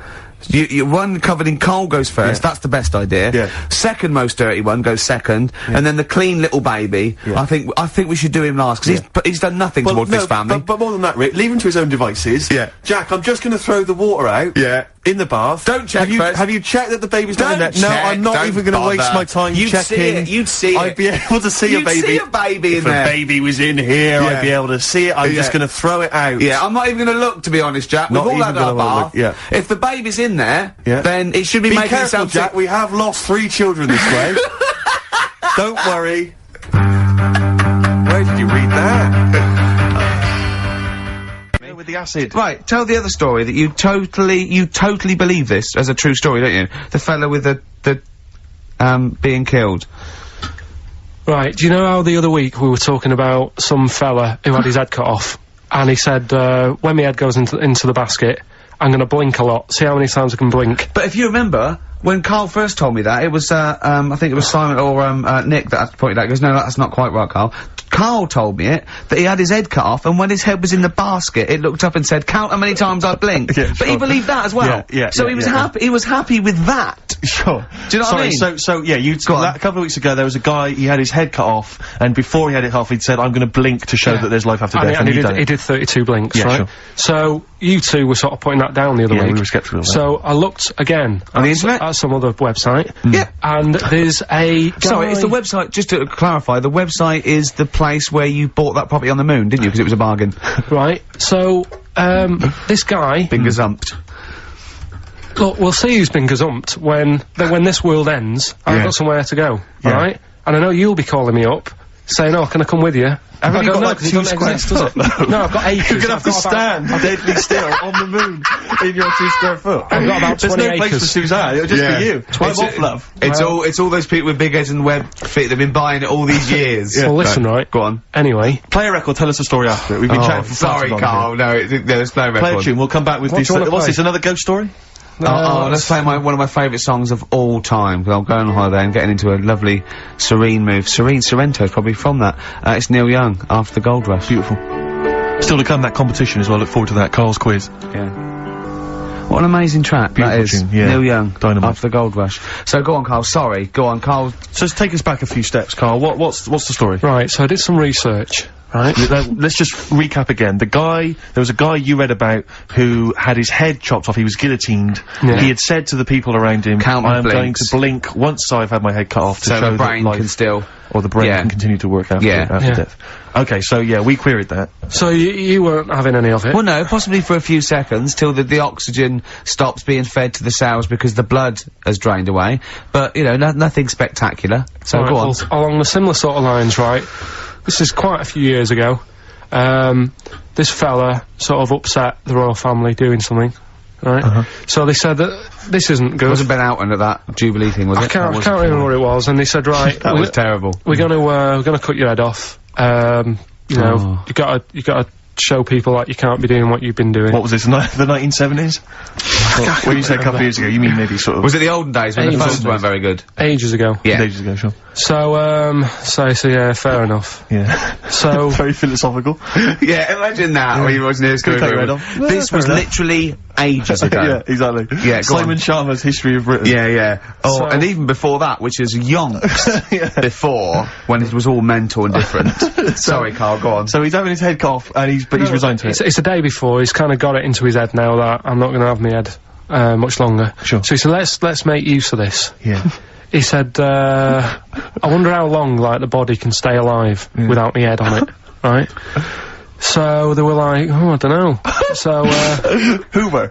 so The jailers? whoever he was asking. These jailers with one eye. Yeah. Get that pants. So he said, No, wait a minute, I've got an interesting scientific experiment. Jailer. Well, Yeah. fair enough. What is it? So, he said, what I want to do, right, he said, you know, surely it's my last right, you know, I'm gonna be dead tomorrow. Sure. So, let's He do a didn't test. draw it out this long, did he? Yeah, he said, let's test this out, you know, he said, do us a favour.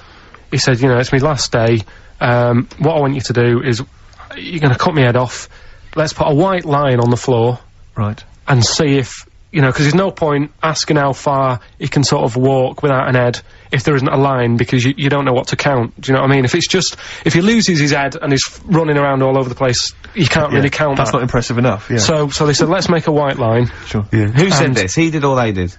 I think they started to join in with him and saying, well, let's make this a... you know. You guess it, go on. So, They got Norris McWhirter down. The Guinness people. Oh, yeah. so they said, let's get this white line. Yeah. And, Dedication's all he needs. we'll do this tomorrow. And he said, alright then, I'll see you in the morning. So we go- I'll see you in the morning. Night, night, sleep tight. Bye-bye. I love the fact that Carl knows exactly what was said. Yeah. Oh, that's beautiful. Yeah. He doesn't know the story Yeah. or what order it is in Yeah. or when But it he was. knows exactly what or was who said. said what, but he knows the intricacies. Alright then, see you in the morning. Bye, little kissy, kissy, kissy. Oh, I'm not like that. Oh, you joker. Don't let the bed bugs bite. Yeah, anyway. So he gets up, Do you want a paper tomorrow? No, I'm alright. Go on. he gets up, and they say, right, you know, today's the day and that, and he said, well, you know, I've got used to the idea, so here's a white line for you. Got used to the idea. Go on. So they go, right, you ready then? And he said, I go on. And they cut his head off, and the body walked 32 steps without a head. Wow. 32 steps. Incredible. And that's the lesson, really. Did it get as far as it walked along the white line, did it? Yeah, it stayed along the white line, did 32 steps, and then started to stumble a bit, and it just fell over. yeah. But, It you know, will it was do. a test that your body can still keep alive for a little bit Yeah. when you've lost your head. Absolute twaddle. Absolute twaddle. What do you reckon you can do then without an head? How many steps? Nothing. There'd be muscular spasm, right? Yeah. It would twitch a bit. It would, yeah. You could not distinctly take 32 steps. The body well, don't... Yeah. Is the doctor still on the line? Yeah. The fellow that bought 6 parrots. Yeah. And, you know, you could Incredible. have 32 steps. Right, so A you don't beheaded believe man that. doing a bit of line dancing. Right, you don't believe that, but something that you do believe that a cockroach can live a week without an head. It can. Slightly different kettle of fish there. Why? Wow, insect to, human is what I'm thinking. Yeah, that but difference.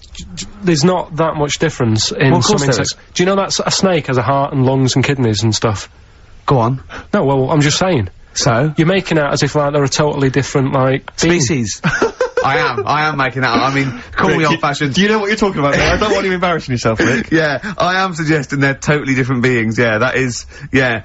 Now, Karl, the cockroach is very— you've got another out of it, have you got anything at all? I've got that feature Educating Ricky, which is a bit of a play on words as well. Right, do you know the film, Steve? Educating Rita. Yeah. I see what you've done, Go on. I'm doing that, and I teach Ricky stuff. What do you teach me, Karl? Well, I've got a few different topics. Go on. Do you know, like, how you taught me about Hitler and Che Guevara and Winston Churchill? Mm-hmm. I'm gonna come in with topics every week, and this week I've got, ghosts? No, hanging bacon is one of the topics. Say that again? Hanging bacon. Hanging bacon? All the titles— Francis Bacon? No, all the titles are sort of named to sort of tease you and get you more interested in it. Hanging bacon? Well, you've certainly intrigued Go me. on, what's another title one? Hairy Chinese kid. I'm gonna go for that one. If there was a university degree with that title. Yeah, no, I'm gonna go for hairy Chinese kid, And I think. the final one, Yeah. Alien gives man a beard. Right. Alien gives man a beard. I am gonna burst. Right, listen, Karl, you've gotta tell me. Right, first, right, let's do it in No, reverse we're order. not gonna do it now anyway. What do you mean? We've got to do it now. I mean, this is the first interesting thing you've said in an hour. Okay, the listeners have just been subjected to rubbish and mistakes and everything for the last 6 months. Please, we've got to do Alien gives man a beard. What is that? Tell us that. Right. Sorry, this is just you telling me something, is it? This feature is you telling me something. Well, teaching you something. Educating Ricky. Huh? So are we playing it now? We're already into this feature. Well into this feature, are we? Yeah, I suppose we are, yeah. Should there not be a jingle or something? Yeah, can we have a Well, there's jingle? no point, because look, I come up with ideas and you dismiss them straight away, so I'm not wasting my time making stuff. Right. If you don't like well, okay, let's play Educating Ricky. Right. Brilliant. Go. Right. Right, so- Ding-a-ling-a-ling-a-ling-a-ling. Educating Ricky. Right, what we going for then? Hanging the bacon, hairy Chinese kid, Alien gives man a beard. I think Alien gives man a beard. I'd like to do that. Right, there's this fella, I think it happened in America, and he saw a bright light in the sky. And, Karl, if you're bored. and he stood there. This is a true story, is it? Yeah. He stood there, Yes, of course it isn't, Steve. and he saw this bright light, and it came closer and closer, and it was a UFO, right? Yep. And he looked at it, and it disappeared, right? And he gets back in his car, He looks in the mirror. and he looks in the mirror. Yep. He's only got a beard. He has. You sure it wasn't someone else who got in the car? And he was still standing out there? No, right? What? And it turned out, Yeah. he got home and said to his wife or his girlfriend, it's a bit weird. So I just got out of the car to look at a bright light, and I got back in the car and grew a beard, and she said, never mind your beard, where have you been for 3 days? And what had happened is, He passed out because he was pissed. no, the UFO had taken him for 3 days, Yeah. but he'd only thought that he'd only looked at it and it went away. Yeah. But what had happened is, he yeah. took him, and Yeah. he grew a beard because he hasn't had a shave. Right, okay. I mean, was Will Smith or Tommy Lee Jones anything to do with this at all? Did you see this on a video maybe and thought it was an educational film? No, it's from a book that some kind person sent in to me. Here. Can I just ask again, just again, I'm just throwing this right back at you. Do you think there's any other possible answer here? Right, a man is absent for 3 days from home. He's grown the a length beard. of time that it could take to grow a beard, lest we forget.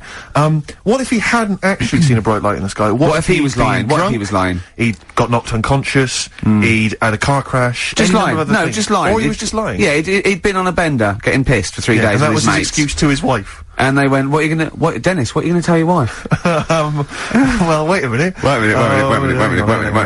She's not going to believe I was out with you, lads. Just say you're only away for a minute. No, I wasn't away from it because of the beard. Oh yeah, look, it looks like you've been out for 3 days. Well, we have, that's Exactly. right, okay, we've got to cover that then. Alien abduction. Great one. Okay, let's try that. Do you see? That's a little scenario there that could have been played out. So, when you say educating Ricky, what have I learnt from this? Never listen to you again. That's all I've learnt so far. Never listen to you. Yeah, we'll add a little bit more in here, right? To Well, spice this no, up. what do you mean add a little bit more? We'll add a bit more to this, what I'm educating you about, Go on. right? there's only a law in America that says if you touch a UFO, you're gonna get done. Now, why would they make a rule? I don't know that. Do you know, like, all their rules have a code? Carl, I genuinely do not know what you're talking about. Right. Do you know, like, how here they might have... Do you know I what? have no idea. Right. Okay. Do you know, like, over here? I'm listening to Capital on these headphones. I got Foxy on from yesterday. Right, let's bin that. No way, it's great. No, I want to hear about Airy Chinese Kid. Let's play a tune. Okay, play a tune. Come back, Airy Chinese Kid. Definitely. Some doors. Yeah, I just thought I'd go back, take it back to the 60s. This is a tune that a friend of mine sent If me. you touch a UFO, you get done. Soul Kitchen from The Doors. Shambles today, this. David Bowie, Slow Burn. Yeah, quite a Eno trilogy Yeah, feel not bad about at it. all, yeah. Lodger Is it and a sort new of tune? low type. Yeah, but yeah. Enjoyable. Now, okay.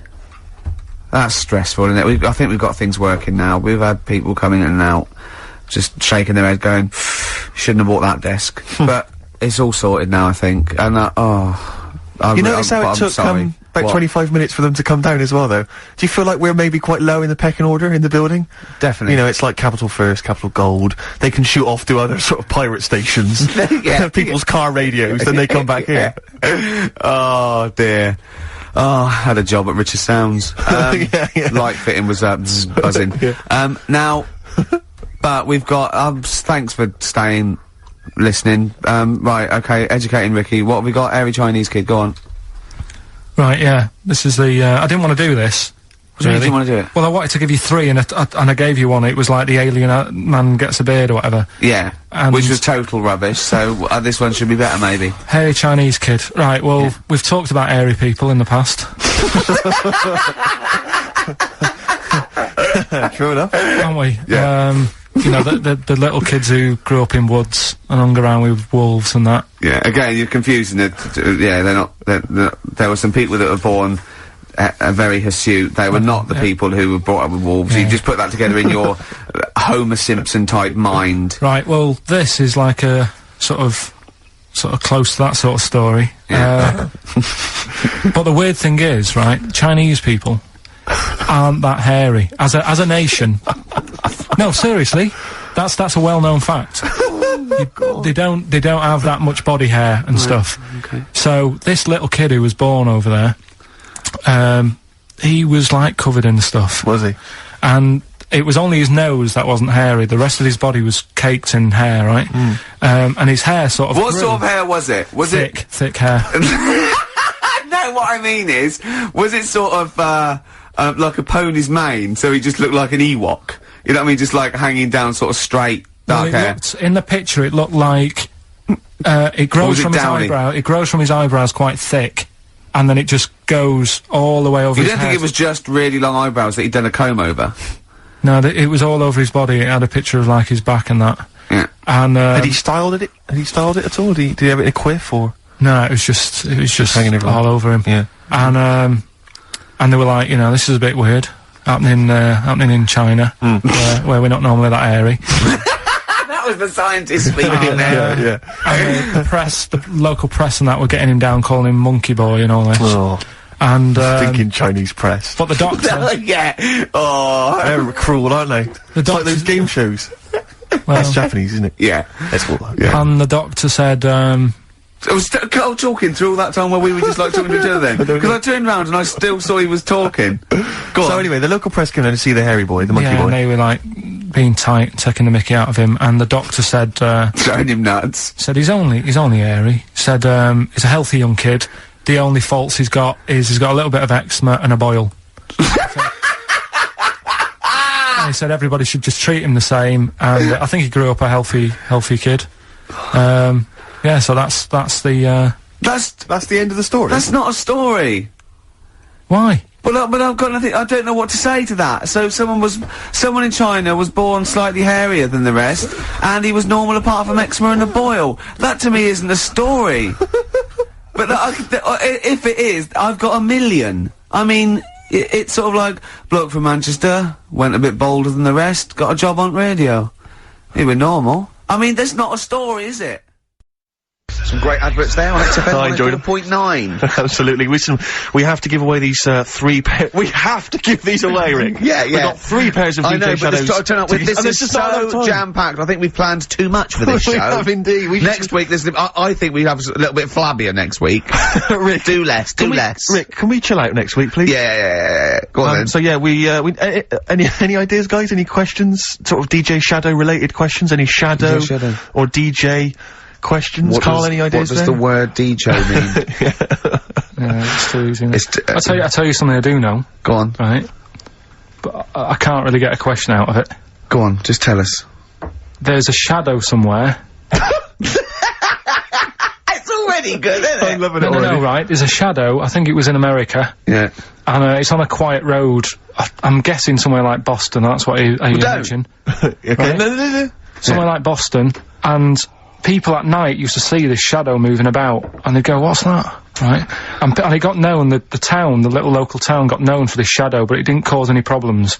People What are you talking about? Well, it was like, You've lost me. What are you talking no, about? do you know, like, some places get famous, like, Scotland's got the Loch Ness Monster and that, but it doesn't cause any, but it doesn't cause any problems. It doesn't exist, go on. Right, so there's this shadow walking about on the road. What do you mean? No, what's he, again? Rubbish. Right, so it's walking Nonsense. about. Where did you read this? Where did you see walking this? about, this was on the internet, and I'm sure. Sorry! Sorry! Right. I thought it was shite. I didn't know it was on the internet. Right, so this shadow is moving about, and, independently of an object. yeah, and the local mayor and that is like, yeah, it's a bit weird, but it's not harming anyone. The mayor involved! Was he elected to that post? Hey, mayor, we got a problem down here. Seems like a shadow. Well, it's not causing any. No, it's just causing any problems. Yeah, go on. But that's the thing. It was left for years, and then it did start causing problems. I see. That's it. If you leave these shadows to go unchecked, Rick, they go crazy. Yeah. You let them run amok in the city. Yeah. You've got to stamp What down did it do? on What did it Roman do? shadows. What did the shadow do? It was pushing people off the bikes. It was what? It was pushing people off the bikes. Oh, I'll find out more for that next week. Right, that'll tease oh, them. you're a maniac. We'll do more on that. We haven't had time for educating. Please never have children. Right, listen. Just promise me now you'll never have kids. We haven't got time. Okay, now listen. for- All right, DJ Shadow, have we got time for to give these tickets away? Yeah, if they just call up, we'll. No, I'll tell you what. I've got a question. Right? Go on. Where does Karl think this may have taken place? If you've been listening to the show, where do you think this evil shadow has been running amok? Let us know. The number, Karl? Good question. 08700 800 1234. So, Excellent. but that's it. We are actually out of time. We are indeed. now. Have I got time for a song for the ladies? It's a bit tight. I was Why? told to finish It's now. 5:02. I know, but we've got to get finished early today. So Why? just because we have, and we're wasting more time talking about why we have to. Oh, this is pathetic. So they call up. Where did they see the ghost? Yeah. And you've got to pick the tickets up from reception. You can go tonight, see DJ Shadow. That's Shoddy. it. This Right? is shoddy. Right. See you then. Lobe of this. Yeah, get a lobe of this, yeah. Well, that's a story about a girl who she was deaf, right, for 4 years, and it happened quite a bit back this. What year? Or was it? About- I think it was specific ages ago, was it? About yeah, quite a bit back. She was deaf for about 4 years, having an argument with her mum, it said, which I didn't quite understand, because I don't know how they do that. Yeah. But she was having an argument, and a man pushed her against the wall, and she banged her head, and her hearing came back. Okay. Was she wearing a Walkman? And it fell out? And she'd realised, well, oh, that's There's why. no explanation. There's no explanation. Well, why is that teaching me something then? Right, so I knew you'd say this, right? So I thought, right, I'll stick something on it. Do you know that bees are deaf? No! No, you can't just, no! If No. you ask someone something they don't know the answer to, they don't tell you something else. I'll tell you something else then. I can't answer that, I'll tell you something else. Imagine that. If you asked a teacher. Look, how do birds fly? Wow, if you're gonna do that, tallest building is, I mean, what?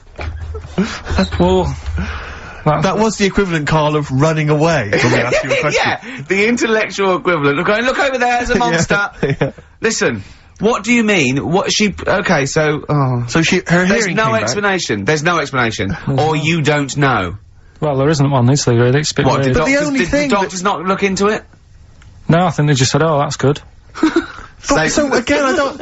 Where did this information? Is that if you read this on the net? Is that all they put on the net? There was once a deaf woman who hit her head and she and could her hear. hearing came back. It was bizarre things about being deaf. Was there three I've got that book. Yeah, it's a good book. That was there three more pages you just couldn't be bothered to read on? Yeah. No, it was just a little bit. And it Was there a little picture, a cartoon picture? No pictures. I just read going, it. Ow! Look, Ow! if you don't want to know, if you don't want to learn, you know. Yeah. Okay, it's not his fault. Let me have it's not his fault. You gotta save this. This has got to teach me something. It'll be an interesting story. Right, it's not his fault. This fella. Yeah. What year? Ages ago? Olden times? I'd say in the 70s. Okay. Would you? Any evidence for that? And, does he wear flares in the story? Right. Is that your reason? No, it's a bit like Yuri Geller, this fella, right? Where he's electric. He's electric. And, if he walks past the telly would fizz. If he walked past the radio, it all goes like that. Ooh. His hair stuck up all the time. And he'd be having a bath and everything would be alright, and then the power would sort of switch on in his body, and the electric in his body made him jump out of the bath. So... What do you mean, so? What is that so? What does that so mean? You've given us nothing. You've given us nothing. You'd have to at least give us the scientific explanation. Yeah. Electric eels have 400 volts in them. Oh, is this the running away again? What was that one called? Yeah, but it's not his vault. But there's a reason that not his fault. It's not his fault. I thought it was going to be something about keeping it safe. I think we should do these the other way round. I think you should tell us the story and then we'll hear the pun. It's not his fault. It's not his fault. Right, let's leave it. Play a tune. Educating Ricky. Doing it. We're not doing it. No, we are. I'll tell you what though, talking about ghosts and that, do you know how I'm into them? Yeah. Right? How weird do you think this is, right? Well, it's not true. Before you say it, play a record. No, go on. Go on. Right, it's this woman. I don't even know if it's ghost really, it's just a bit weird. Sure. Yeah, sure. There's this woman, and she's not a woman, she's a kid. Sure. Okay. Sure. She's walking down like a street in her area, it's a nice day and everything's normal. She's walking down, and a woman comes up, cycling past, right? The woman on the bike looks at the kid, absolutely terrified, right? Got a really scary face on her. Yeah. The kid's thinking, why is she doing that? Yeah. Right? So anyway, she thinks nothing of it, goes, you know, I think she was playing in the park or whatever, goes and has a nice day. About 15 years later... Oh, right, yeah. She's, I don't know, I think she was going to work, right, on a bike. She was riding her own bike. Riding her own bike, cycling down the road. Oh, yeah. Looks at the kid. That's the thing that happened, like, 15, 20 years ago. Right. It's her on the bike looking at her as a kid. Right. Not another child. No. So it's her, she's seen herself. Karl? I mean, I don't know where to start. Firstly, where's this information come from? But I mean, why do you ever I mean, I don't know what part of that you think can be true. I'm honest, I'm speechless. I don't know what to say. What are you talking about? Bit weird though, isn't it? But it's not true. It didn't happen. Nothing happened like that. She said it did. Well, she's wrong. She said she saw herself. She saw herself as a kid, didn't she? Did she carry on riding and as an adult when she was a kid. Did she stop and talk to herself? Or did she ride on by and think, that's a bit weird, there's me as an 8-year-old. I won't stop, I'll be late for work. Yeah, if I'm late again, the boss said he'd be in trouble. Yeah. Oh. Well, and where is this information? Did it happen to someone you know? No. You overheard it on the bus? No, it was in the 14 Times. Ah, right. Well, that's the answer. Good. We've got to the bottom of that. Right, good. Brilliant. Now, what do you make of David Blunkett accusing... That was the main bit of the story, wasn't it? Yeah. But this one, right, we have sort of talked about it, and you weren't having any of it at the time. What? This next bit of science I'm telling you about. Go on then. Right? Remember when I told you about a lad who was living at home with his mum and dad, right? Everything's, you know, normal life, go to school, that sort of thing. Yeah. Then, I think his mum and dad had an argument, and it kicked off a bit, and he thought, I'm sick of this. It's happening all the time now, they kept having arguments, so the kid ran off into the woods. Mm-hmm. Oh. Yep. Right? God. Now, he left, he went and ran in the woods, and he ended up living with some monkeys. Right. Right? and he thought, this isn't a bad life, you know, there's no arguments going on. Sure. He was getting on with them. And the weird loved thing bananas. is, this is where the science bit comes in. Oh, sure. He grew a load of hair on his body. That's not true. It's not true. It is true. It's an acquired characteristic. I bet someone will back me up on this. But no, you can't. You can't grow hair like that. You might get a little bit more down here. They might the erectile tissue might, you know, they won't fall out as much. That would, you know, but you don't actually grow a big mane if you're cold and you're a human. Well, he did. He did. This lad did. I know it sounds a bit strange in that, but he was living with the monkeys, and because it was cold, his body reacted to it. Listen. He was no hairier than he would have been if he was walking around naked on a cold day, with or without living with monkeys. The fact that he was living with monkeys makes no difference. No, I know, but I'm trying to get, you know, picture it in your head what it's like. Although Mickey Dolenz was always pretty hairy. Right? So, he was living with them, and, he went into town or something one day. Oh, yeah. To get some food, and the people there were like, hang on a minute, that isn't a monkey. Well, he went in naked. No, he was there covered in hair. Yeah, but naked, but covered in hair, so it was decent. It was. Yeah. But that was a weird thing. They thought it was a monkey in the shop. And then So presumably he had a big long beard as well, because he couldn't shave, could he? No, he's just covered. He looked like a monkey. And they were happy to serve the monkey, were they? There's a monkey buying a newspaper and some milk. How did he walk, Karl? Did he walk upright or whistling along? The picture that I saw on the internet, he was on all fours, but I don't know if that's when he was running away after they'd sort of, you know, realised he was a kid. But this was a picture. So he was a kid as well, he wasn't even like an adult with the beard? No, he was a kid. Brilliant. And the beard kicked in a little bit So earlier. listen, so the people caught him. You're an idiot. The people caught him, Yeah. shaved him, right? Got it all off, didn't grow back again. Right. You're an idiot. Well, like I say, people will have heard this story or read about it. You're an idiot. And they'll email in. They don't let me down. And they'll agree that you're an idiot. No, they'll have seen the story. You're an idiot. So that's a little bit of science. You're an idiot. The weird thing is, right, looking around in the week at weird stuff on the internet, there's this woman who's got a big head. Oh, yeah. And, she was fed up with it because when she was walking down the street, it was so big, she couldn't hold it up. Right. Right? She couldn't hold it up. Oh God. Okay, shut up. So, She couldn't hold it up. when she was walking, her eyes were hurting because she had to sort of look up all the time because her head was that heavy, her chin was sort of balanced on her chest. Right. And she'd have to peek up, yeah. So, she goes to the doctors, and this was after years and years, and, said, you know, I thought I could put up with it, but I can't. It's hurting How my big eyes. was her head? It's big, Rick. I don't know if it was like big, because there wasn't a picture, I don't know if it was just big or a lot of bone.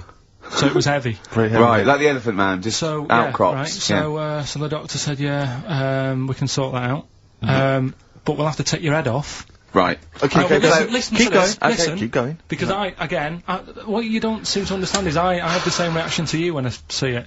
Yeah. What? Right. You're quizzical yourself.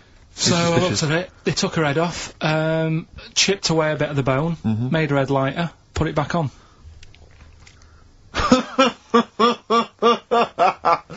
Right, play the Smiths. They took a woman's head off. Yeah, this is asked by the Smiths. Yeah. And if you'd like to ask Karl something, details coming up soon. How's that? Got a couple of things under the banner of then educate me. Yeah. We've got this is interesting, right? Do you know if you have an operation on your brain, right? What they do is I mean, this is why I'd never go to the doctors. I don't like doctors because this sort of stuff freaks me out, right? They can operate on your brain, and what they do is they put you to sleep first, cut your brain case open. Your skull, yeah. The brain case. Yeah, yeah. And then wake you up and operate on you. So you sat there with your head open, messing with your brain, and you don't feel anything. Well, there's no nerve endings, is there, in the brain? But still, it's not right, is it? Is it what you think they do it for fun? No, They but go on, Reg, wake him up so he's all freaked out. Go well, on, wake him up. is it necessary that you're awake, do you think, or... Well, they need the brain active, don't they? Yeah, but it is when you're asleep, you're having mad dreams. I had a mad dream the other day. Go on. No, I might tell you about it later, but there's no sense to it. But, so your brain's still... Where is this conversation? Yeah, I mean, it'll turn out, I'll go, no, Karl, I was there, that wasn't a dream. Yeah. No, but... So, I mean, if I had an operation... On your brain, heaven forbid. Well, operation anywhere, I'd like to sort of think, well, I'll have an injection, I'll go asleep, but when I wake up, it'll all be sorted. Yeah. Yeah. The fact that... Your brain case is open. Open, and they wake you up and you think, oh, is it all done? They say, well, have a look in the mirror. And your brain... See, I don't think they do that.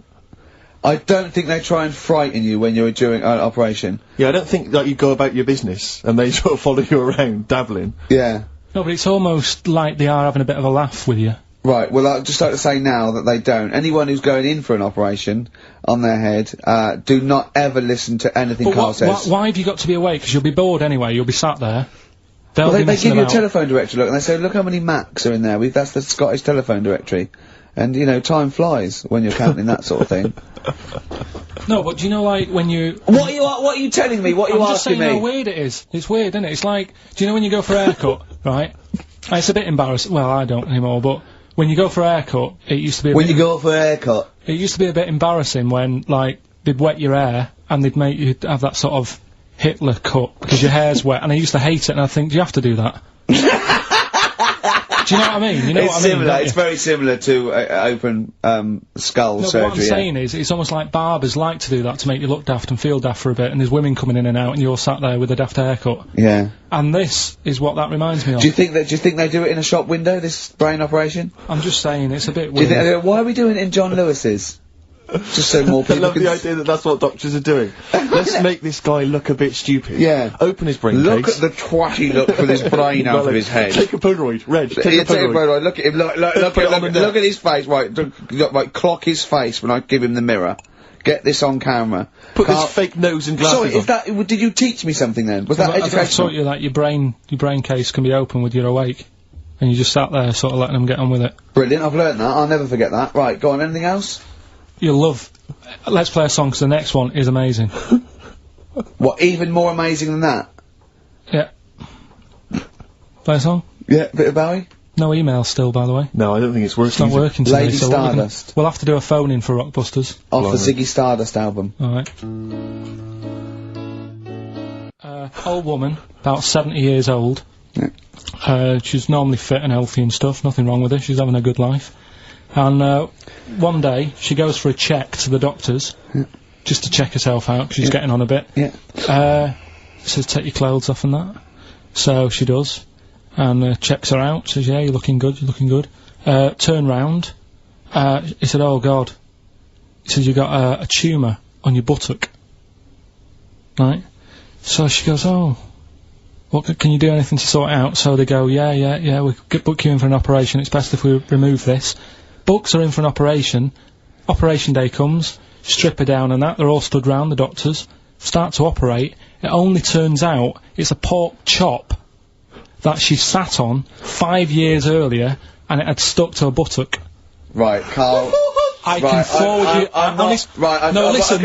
serious. Right, okay, Karl, I'm telling you now, I'm leaving. I'm never doing this show again. No, I'm serious, honestly. You're talking, I've never had such you are, play a record. I couldn't believe it.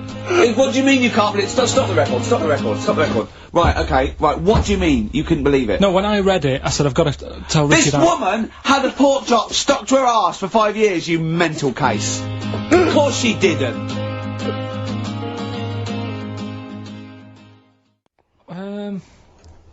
I don't think I did answer it. I just said, you know, the odd thing. You just said I'm asleep. Little things like I ran home the other night and said, oh, I've just learnt something today. She goes, go on. And, you know Lego bricks? Oh, yeah. The name came about because some kid's mum, the kid was messing with the bricks, and she said, let go of them and come and have your dinner. Play a record. It's got to be rubbish. It's got to be rubbish. It's always rubbish, isn't it? Well, they're Scandinavian for a start, so... The Scandinavian. There is no... Let go.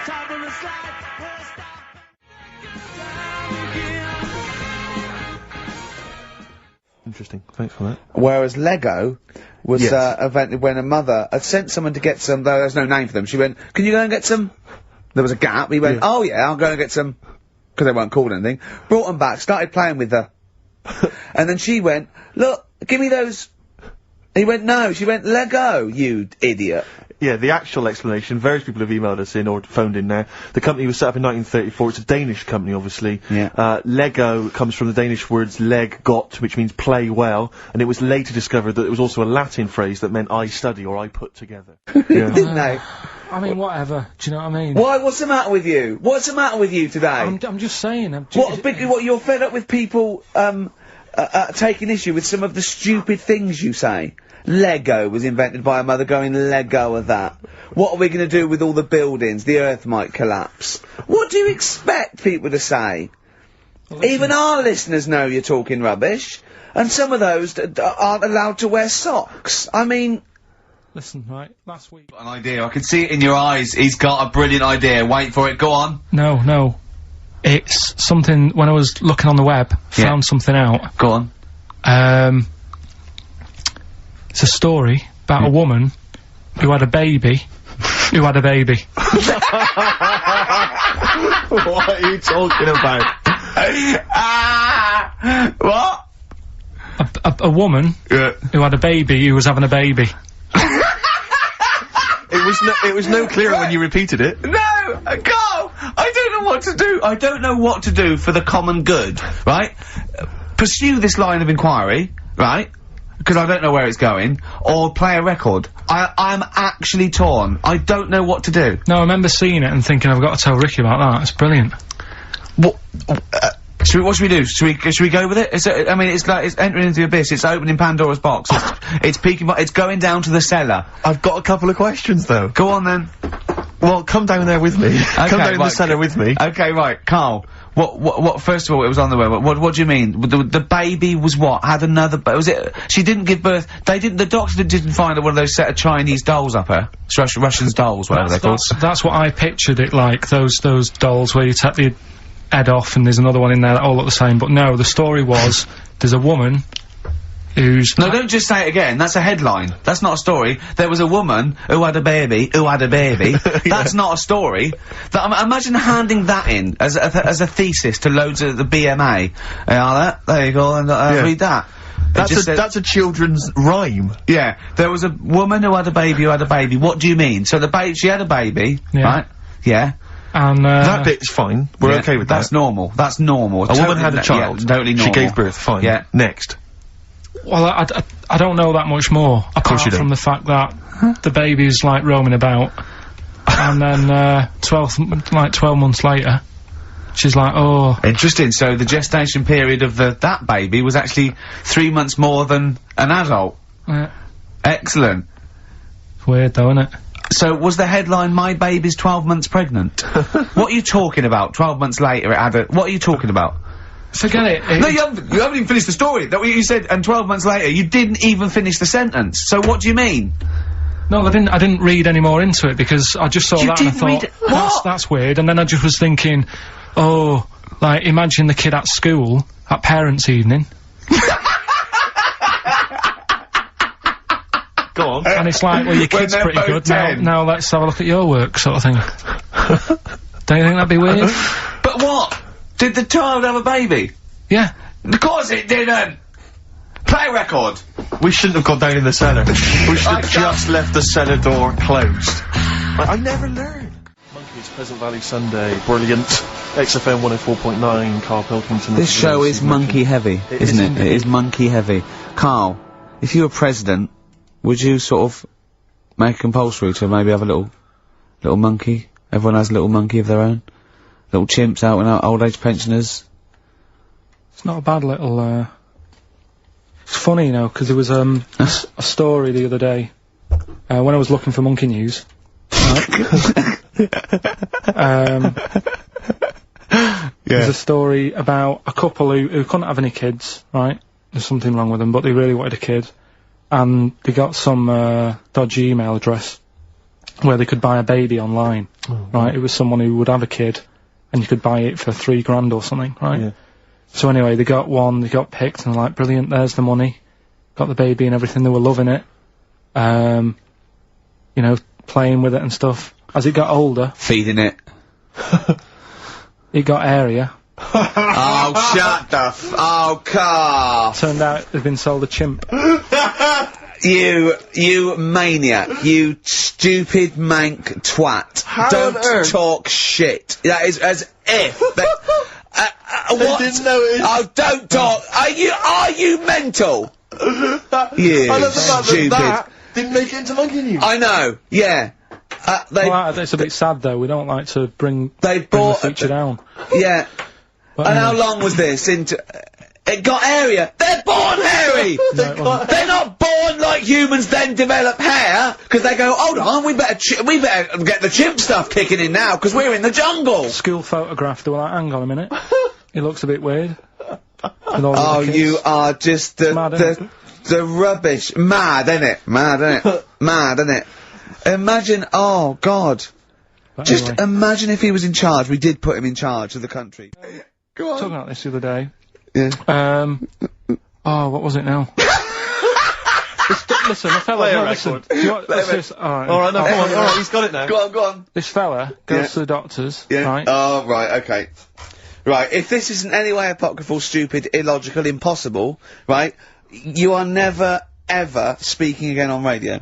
So make sure this is at least possible. I'll tell you what, I'll even give you improbable, but possible. So if anything that breaks the laws of the universe, or logic, okay, that's all you have to avoid.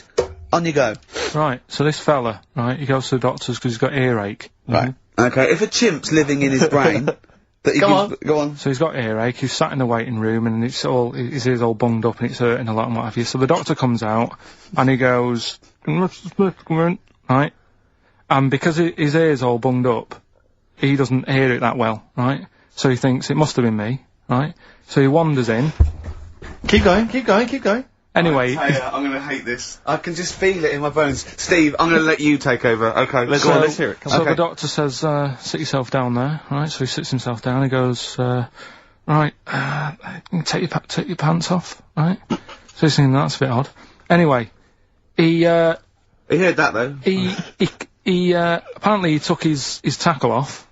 The doctor, like, did some operation. What, there in the waiting room? No, in his office. In his office, yeah. What? Wait, so he removed what? His genitals? Yeah. In his office. Why, Karl? Why, Karl? Because he hadn't called him in. Oh, he'd calling the bloke who wanted his testicles taken off, and he didn't do it. What? So the doctor went out and said, Mr. Jones, who's here to whip off your cock and balls, just here and now, right? Bloke comes in, didn't it? It must have been me. So the bloke who wanted his balls taken off didn't say, oh, I think he said me. So he didn't interrupt then. So the bloke goes in, he starts taking his testicles off, and he doesn't say, I'm here for me ears.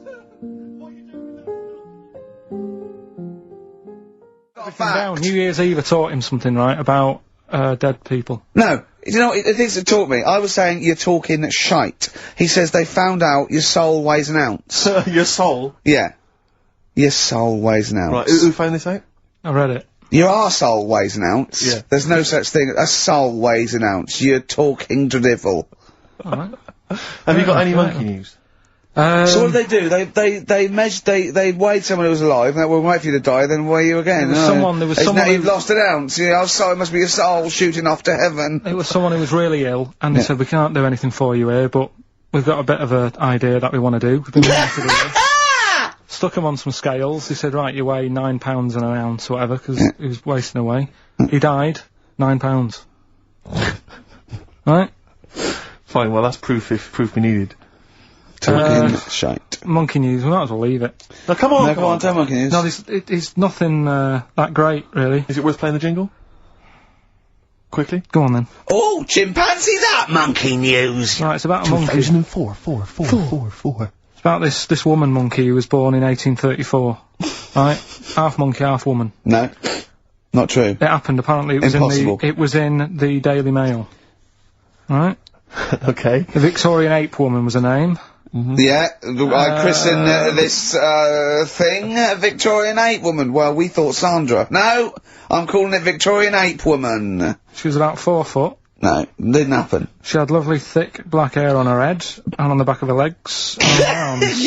Yeah. Alright. Save stockings. Let's have a look. And she didn't need a bustle because of a huge ape-like arse sticking out the back of her dress. She was good at reading and sewing. Well, good, because they didn't have opposable thumbs, so, she could speak 3 languages. Yes. She was Human, monkey, and monkey-human. 20 offers of marriage. Does that annoy you, Steve?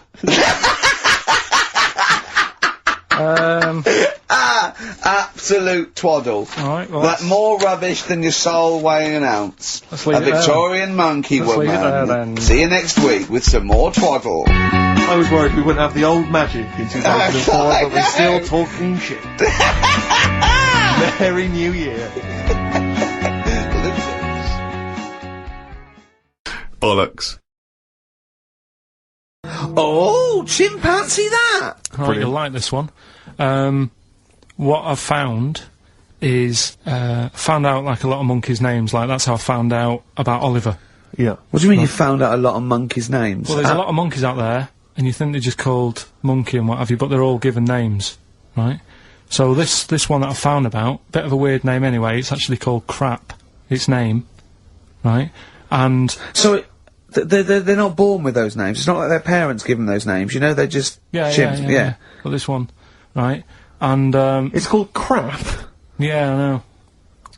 Right, but do you know what it's famous for? What crap? Yeah. No. Go on. Is it involved with this show? It, the first monkey to have its name tattooed on its head.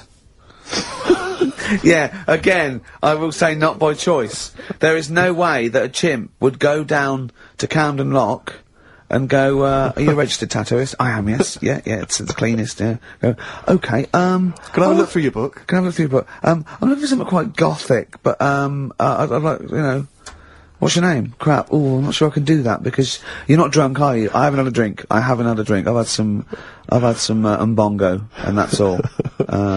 But no. What are you talking about? The first monkey to have its name tattooed on its head. What are you talking about, There's got Karl? to be more information. Don't tell me you're leaving it there. There's got to be more information. That was it, and then I read it thinking, well, that's weird, because that means there's loads of monkeys with tattoos on their head. If that's the first one. No, it could be still the only one. First and only. Yeah, but would they report that? What do you mean, would they report it? This isn't the Washington Post you're reading. This is mentalists who do websites about themselves every day. What? There's got to be a third Why is act that to that news? story. Why is that news? How did you come across that? Well, you First nut monkey with tattoo head, I mean, what are you talking about? But why did it have its name tattooed on its head? No, it didn't say that. I mean, yeah, I know, it's mad. But it didn't say why. Was that enough for you, though? Did you feel satisfied having read that? Did you not have other I mean, questions? there's no way that is in the Guinness Book of Records. There's no way that is cited in the Guinness Book of I Records. just read it as like, what a weird name for a monkey. And then, ooh, you won't have that on your head. What would be a good name for a monkey? I don't know, anything but that, really. Yeah. Dave. Ted. But, what do you think of that then? Well, I don't know what to think about it, because I don't know what you're telling me. I don't know that that's news, I don't know that it's true. I mean, I don't know where to start with that. Oh, chimpanzee that! Right, I don't know how recent this was, Oh, God. 17th century? but it happened in Hackney, right? If you're outside London, that's in a place in London. And it's this monkey that's going about Hackney, nicking DVDs.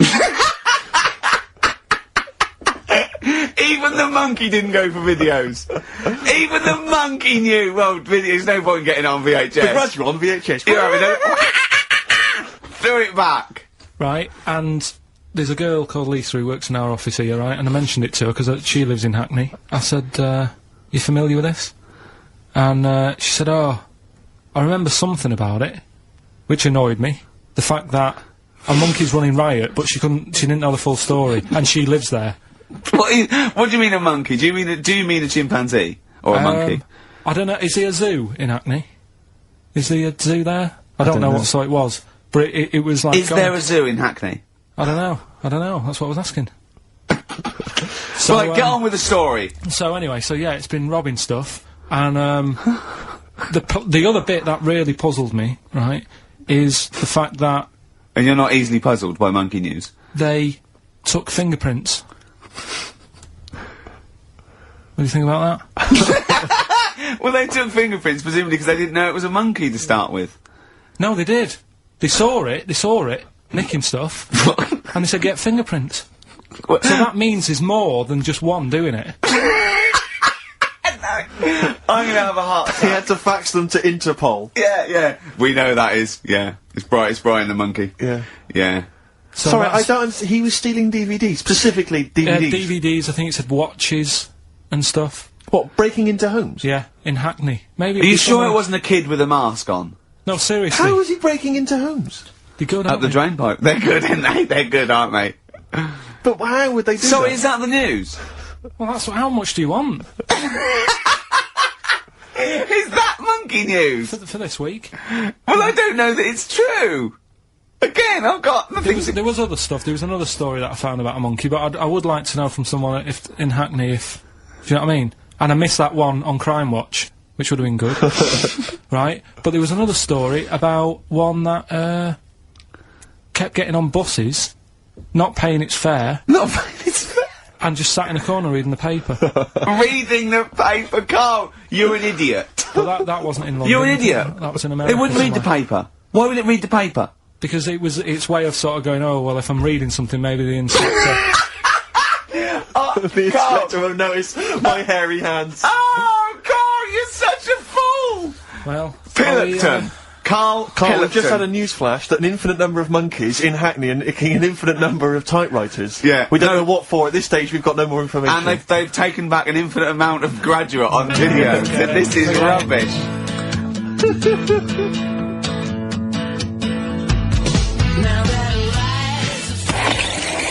Oh, chimpanzee that monkey news night. Excellent. Good. So we'll sort of get some monkey experts on maybe next week to dissect it. Right. You ready? Yeah. Right. There's this monkey. Right? Oh, yeah. It's called Jack. Right. I got pally with this bloke who worked in a railway station. How? Pen pals? I don't know. I didn't say all that. I'm Internet, just telling probably. Internet. you. I'm shortening Chat it. rooms on the internet. So, anyway, he's helping him out all the time. It's this fella's job, right, to, sort of make sure it's safe for the trains to come in, that sort of thing, right? But he's always working on his own, so he's got his mate Jack in with him, right, this little monkey. Yeah. And, you know, they're having a good time. They share lunch together and stuff like that.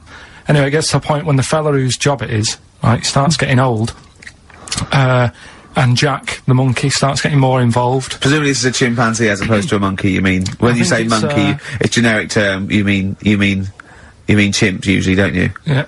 Go on then. So, you know, he's clocking the fella doing his job, and he's thinking, I can do this, right, the monkey. I love it.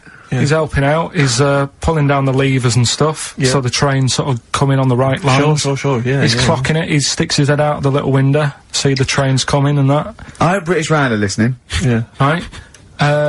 In the end, Oh, yeah. the fella whose job it is, he lost a leg for some reason, couldn't work anymore, Lovely. gave Jack the job. Yes. Right. Okay. The railway company are happy with that. I'm sure they interviewed a number of people, but he was the best monkey for the job. And that's good, isn't it? Well, it's not true. Right, once again.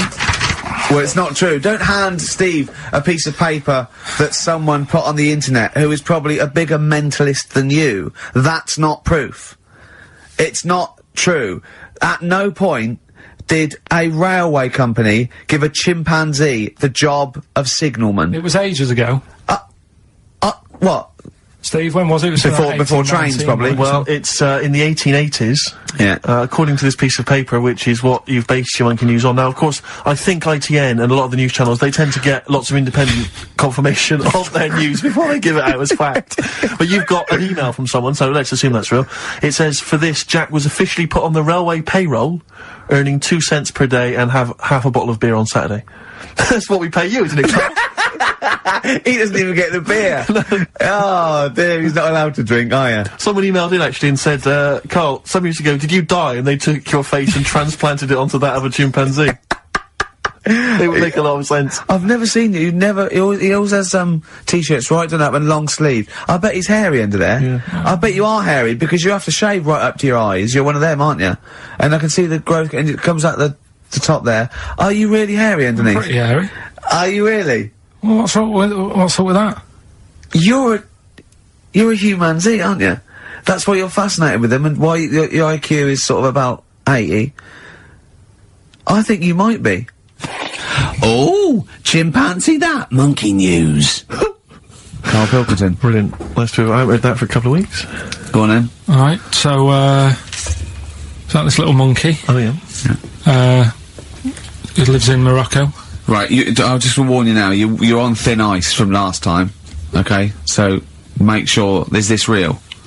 It's been Don't say anything stupid, think about it. As you're saying it, think to yourself, oh, is that true? Do monkeys do that? Do they think like that? So, go on then. So anyway, yeah, so there's this magician in Morocco, right? He's got a little monkey working with him, right?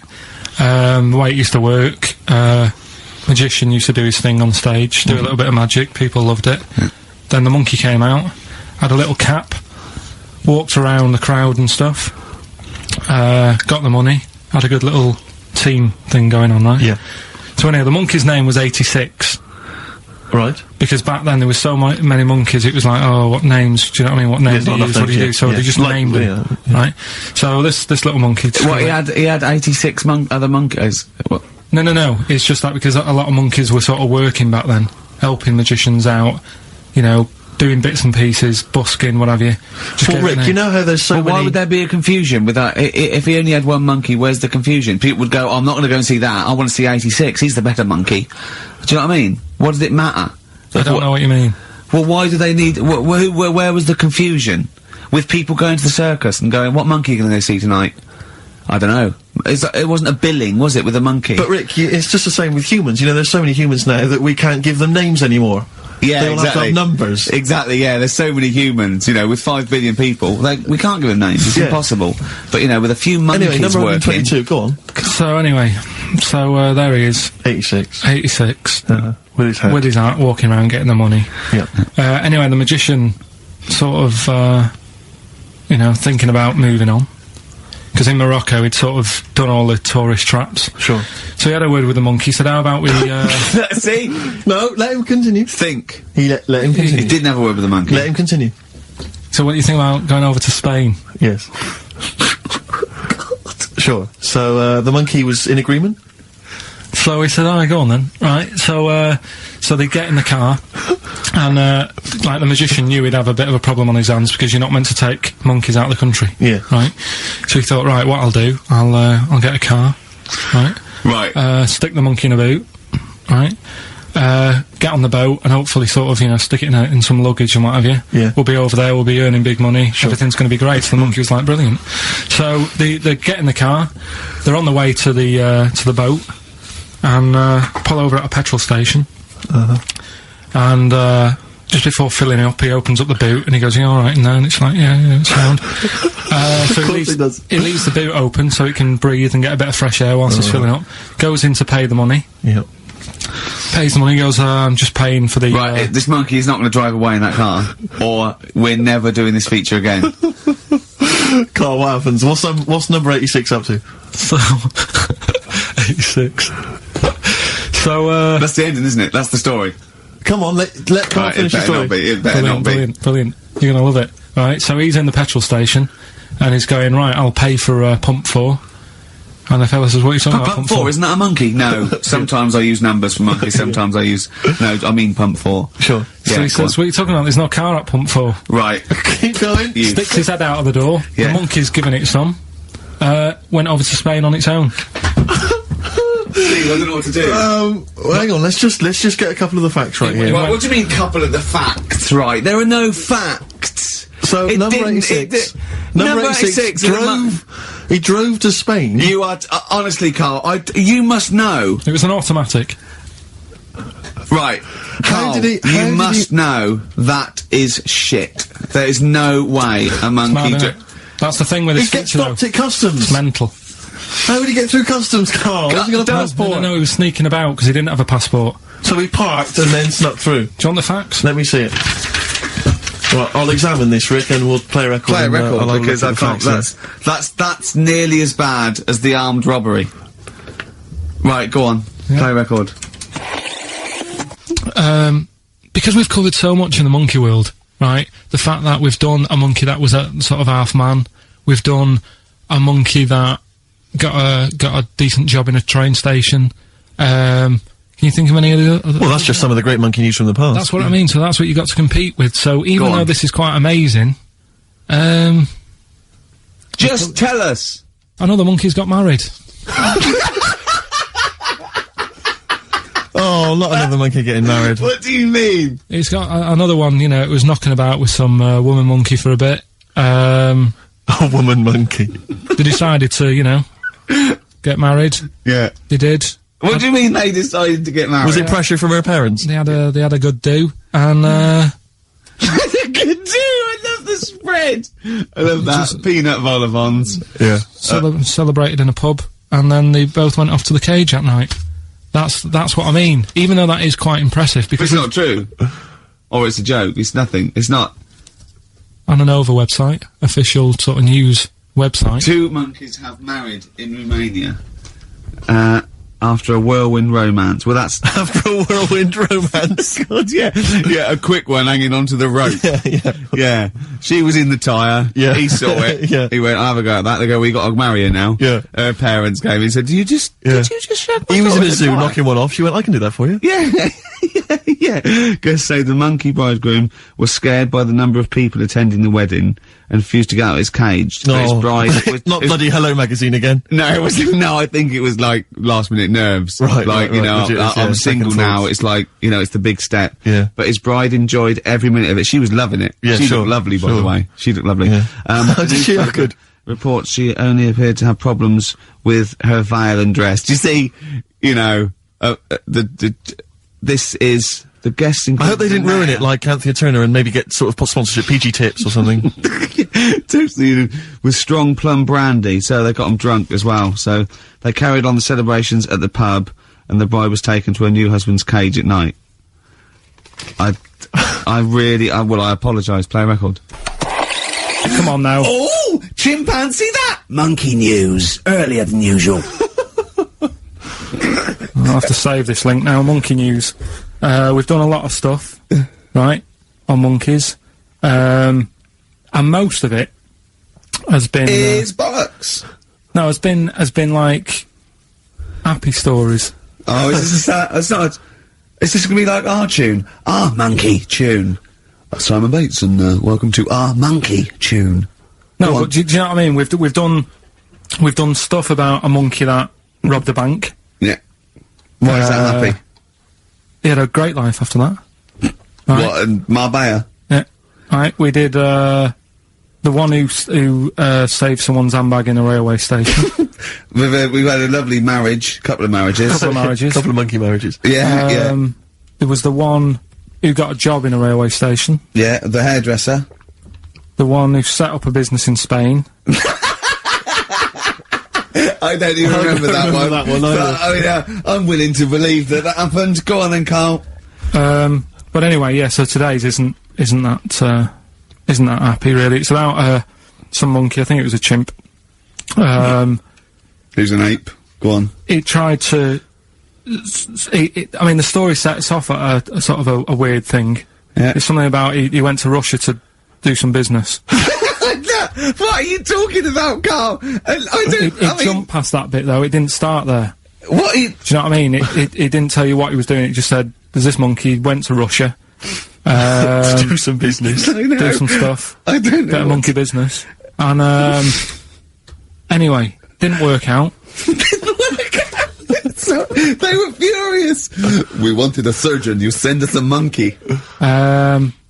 Anyway, ended up being homeless. Oh. No, So it was taking a turn for the worst. What? Couldn't even get into like a tree hostel or anything like that. That's the problem. And God. ended up homeless. Got in with some tramps. I don't know where to start. Come on. Yeah, so he's knocking about with some tramps and stuff. You know, sharing drink and what have you around a little fire. They broke into some home, not sort of squatted. Right, so in I'm some not flat. homeless anymore.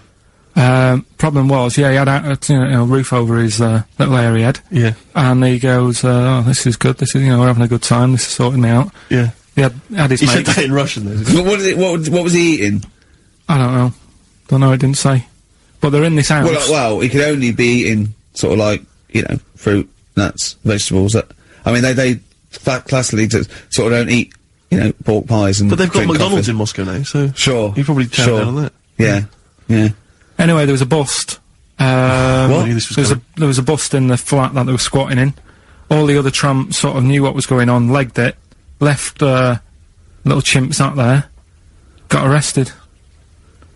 And they thought it was a real fella at first. They were like, get him, he's obviously just a scruffy bloke who hasn't had a shave and stuff. Yeah. Hasn't shaved his back for a while. Or his face. Yeah. His head. Got him down the station, and the boss was like, what's going on here? We've got a monkey here. He was like, what? So you arrested the monkey. Well, so the arresting officers hadn't noticed all the way to the station that he kept slipping out of the handcuffs and was going for the entire journey. They didn't notice till they got there.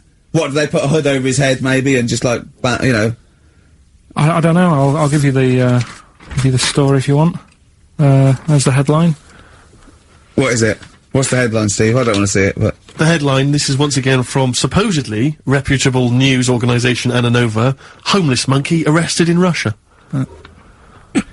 Did you read on, or did you see the headline and make up that whole story? Most of it is there. What isn't there? What bit isn't there then? No, I think Steve can have a look over it, check it out and stuff. Point out the embellishment for me, Steve, will you? Well, what it doesn't say is that the police didn't realise it was a monkey. That's what I was guessing. Really? That they got it back and they said, what you done? We've got a monkey here. And they go, yeah? Yeah. Oh, God. There's some more monkey problems in the week. Have you seen the Alfords advert with monkeys in? No. There's a new advert out for Alfords, selling bikes and stuff. Yeah. Got some monkeys in it. It's caused an uproar. Why? People are saying it's, dressing them up in tracksuits and that is, taking the mickey out of Manchester. it's not nice for the animals and that. So there's been loads of Will complaints they get a about free it. bike or something, do they, I imagine? I think they kept the tracksuits. Yeah. Where's the monkey news?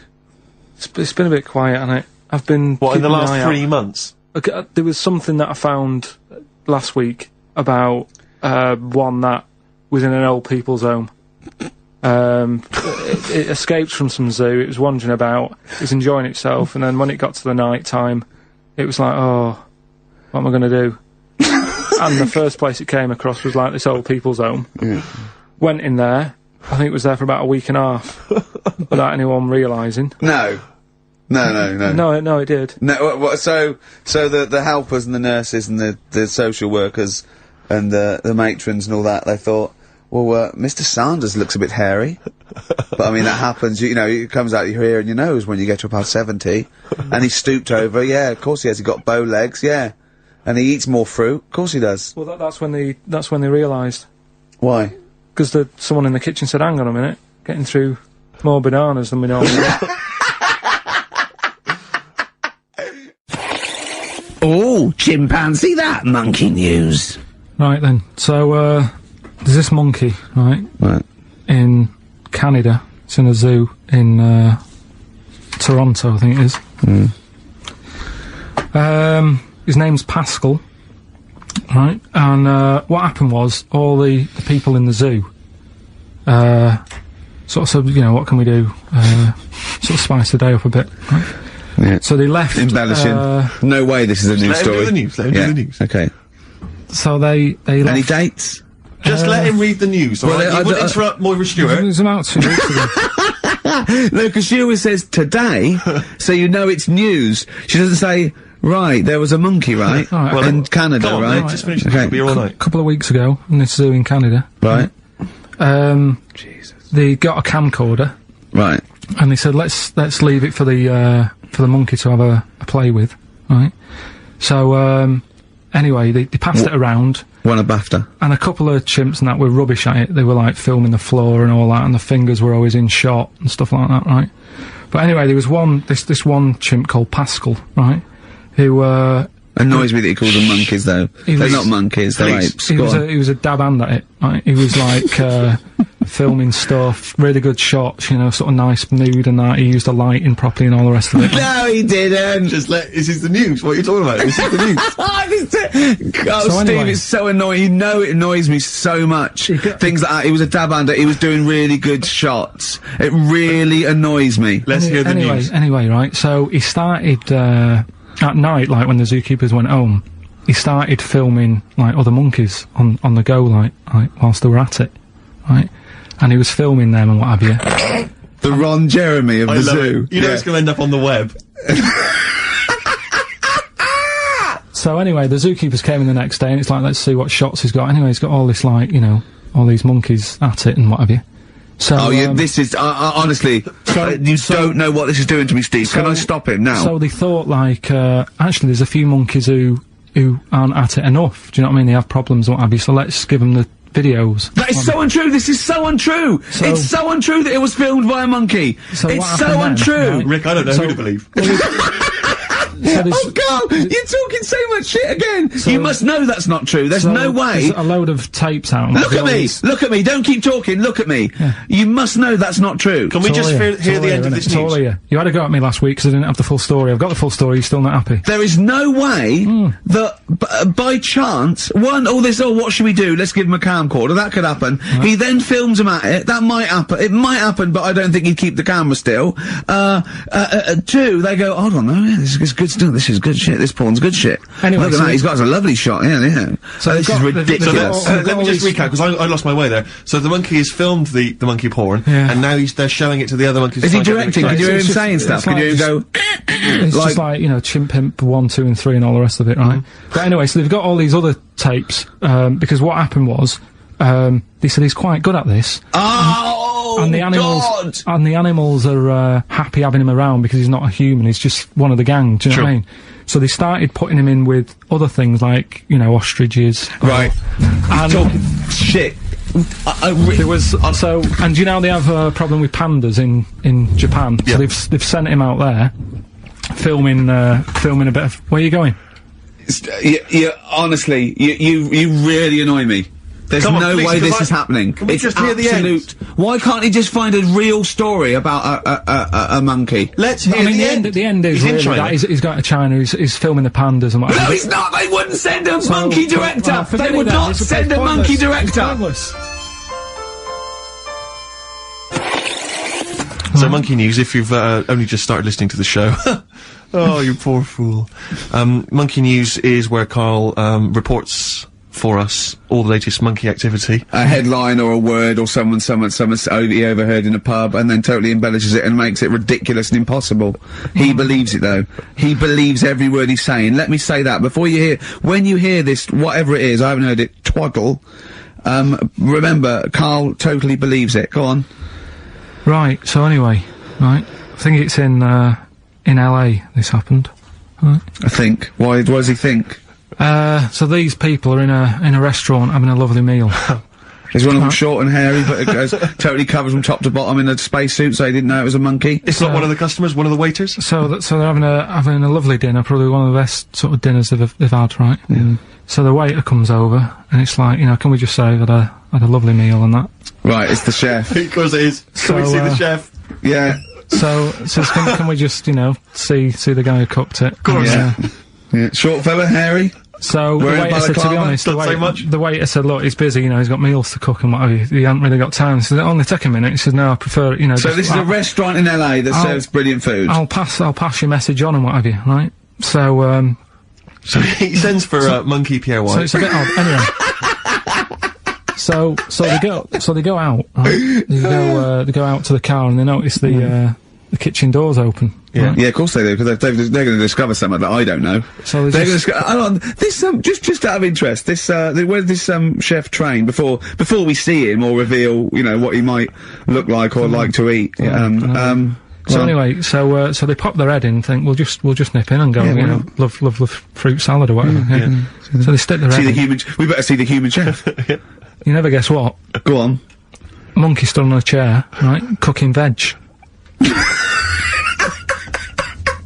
Right, so anyway, so they're like, what's going on here? What do you mean?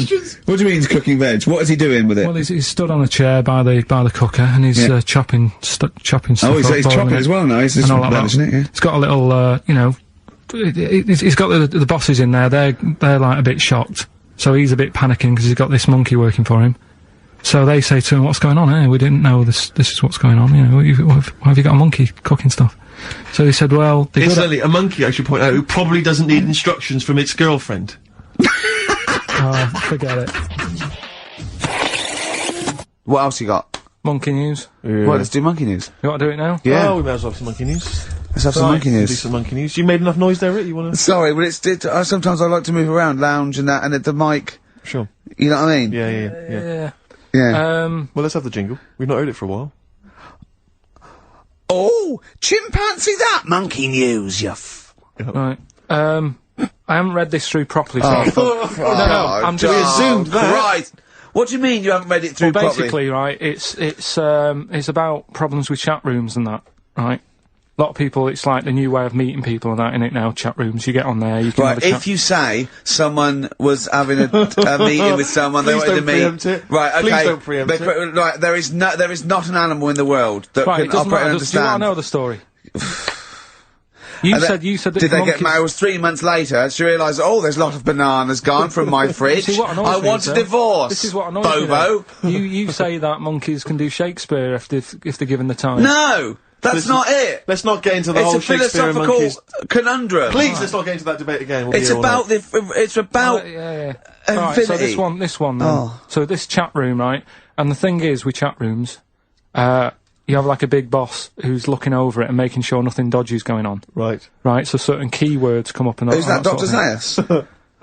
Right. So anyway, they were looking over it, trying to look for dodgy stuff, but they kept coming over like really strange things. Like instead of saying, "Do you want to meet in a restaurant or bar?" Right, it'd be like, "Do you want to meet in a tree?" What tree do you want to meet? Right. Okay. Are you shooting off? That's the end. Yeah. I'll see you later. Seriously, that's gone. I'm just gonna listen to the end of it anyway. You're an idiot. You're an idiot if you believe that shit. Honestly. No, I'm just telling you what's online. Let's hear the rest of it. How you're ill. Okay, well, I don't know the PC term for this, so I really apologise. You're nearly retarded in some aspects. Instead of sort of saying wear something sexy, they'd say make sure you bring plenty of bananas. Right, you're talking absolute. Okay. Are you making up the monkey news now because you can't find it anymore? And instead of saying should we get married, they're saying how swollen and red is your arse? You stupid fool. No, that was me.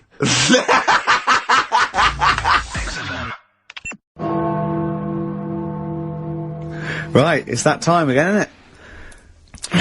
Monkey news. Yeah, monkey news. Sure, monkey news. Right, if you're a new listener, this is where we do a bit of monkey news. Oh, imagine him giving his chance on a news programme, like News Night Review or News at 10, over to Karl Pilkington. Yeah, alright. Monkey's gone mad again.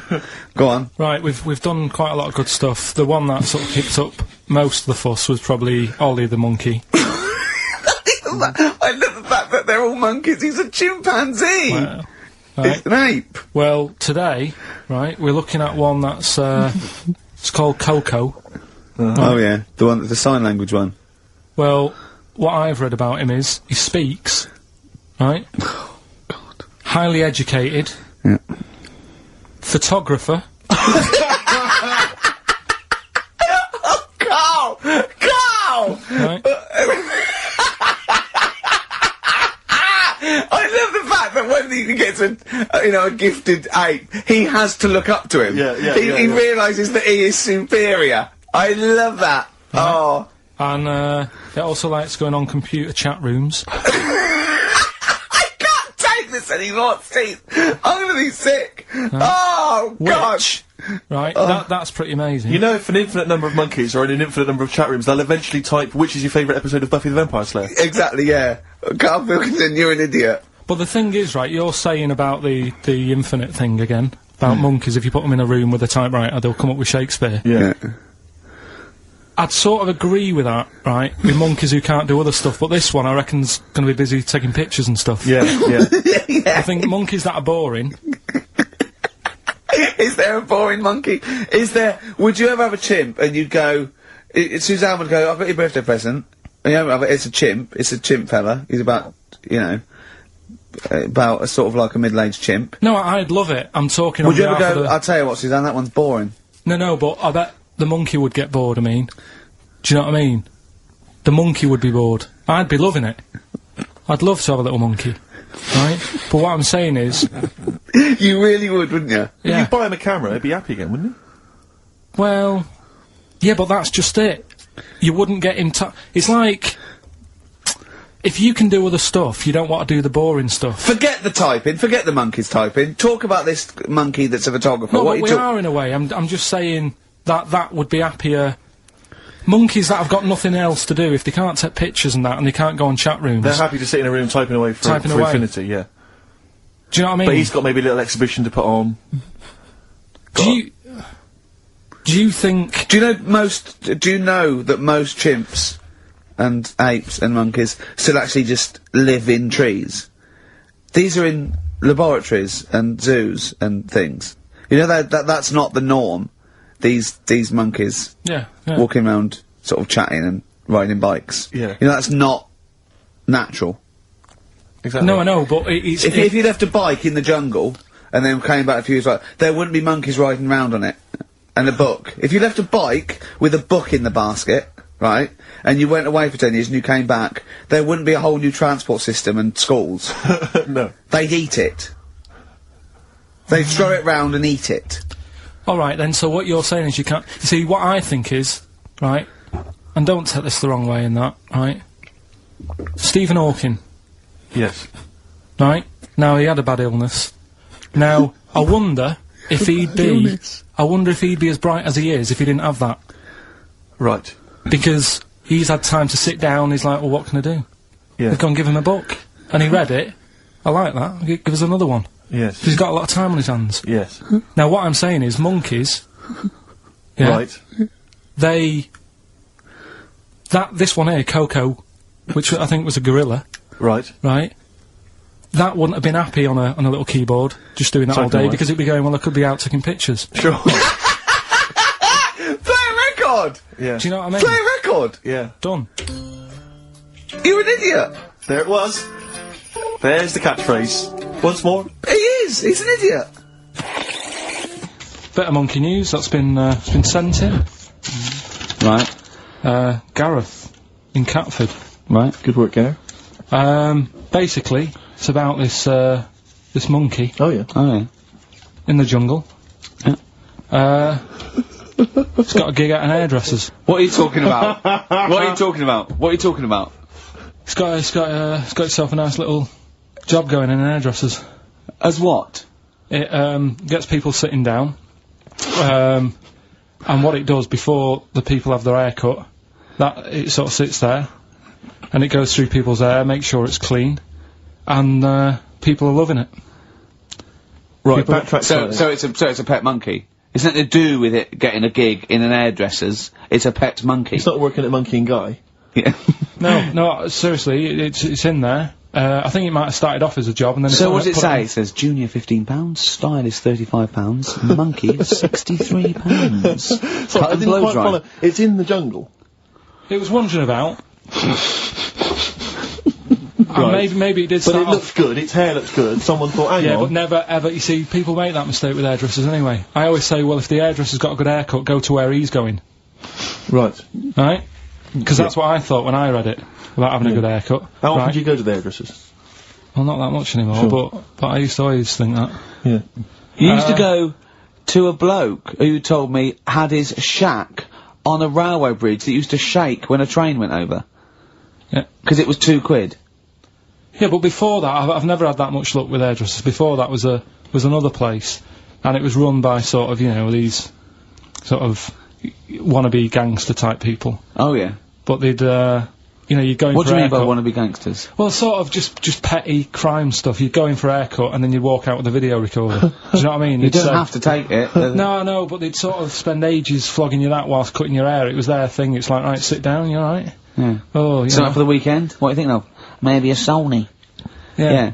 So that's when I stopped going there, because it was like, just what a haircut, I don't want to be hassled by Which stuff. one said that you had the hair of a Chinaman? It's the fella who works in a railway station haircut. Well, he should saloon. know. I mean, he's been around a bit, clearly, if he runs a shack next to a railway station. So, Can we just go back to Monkey News for a second? so anyway, that's all, yeah. I didn't quite follow why he's still his salon is in the jungle, or where is it? No, he was doing what he does in the jungle, right? Right. He's walking about, he wanders into the hairdressers. Yeah.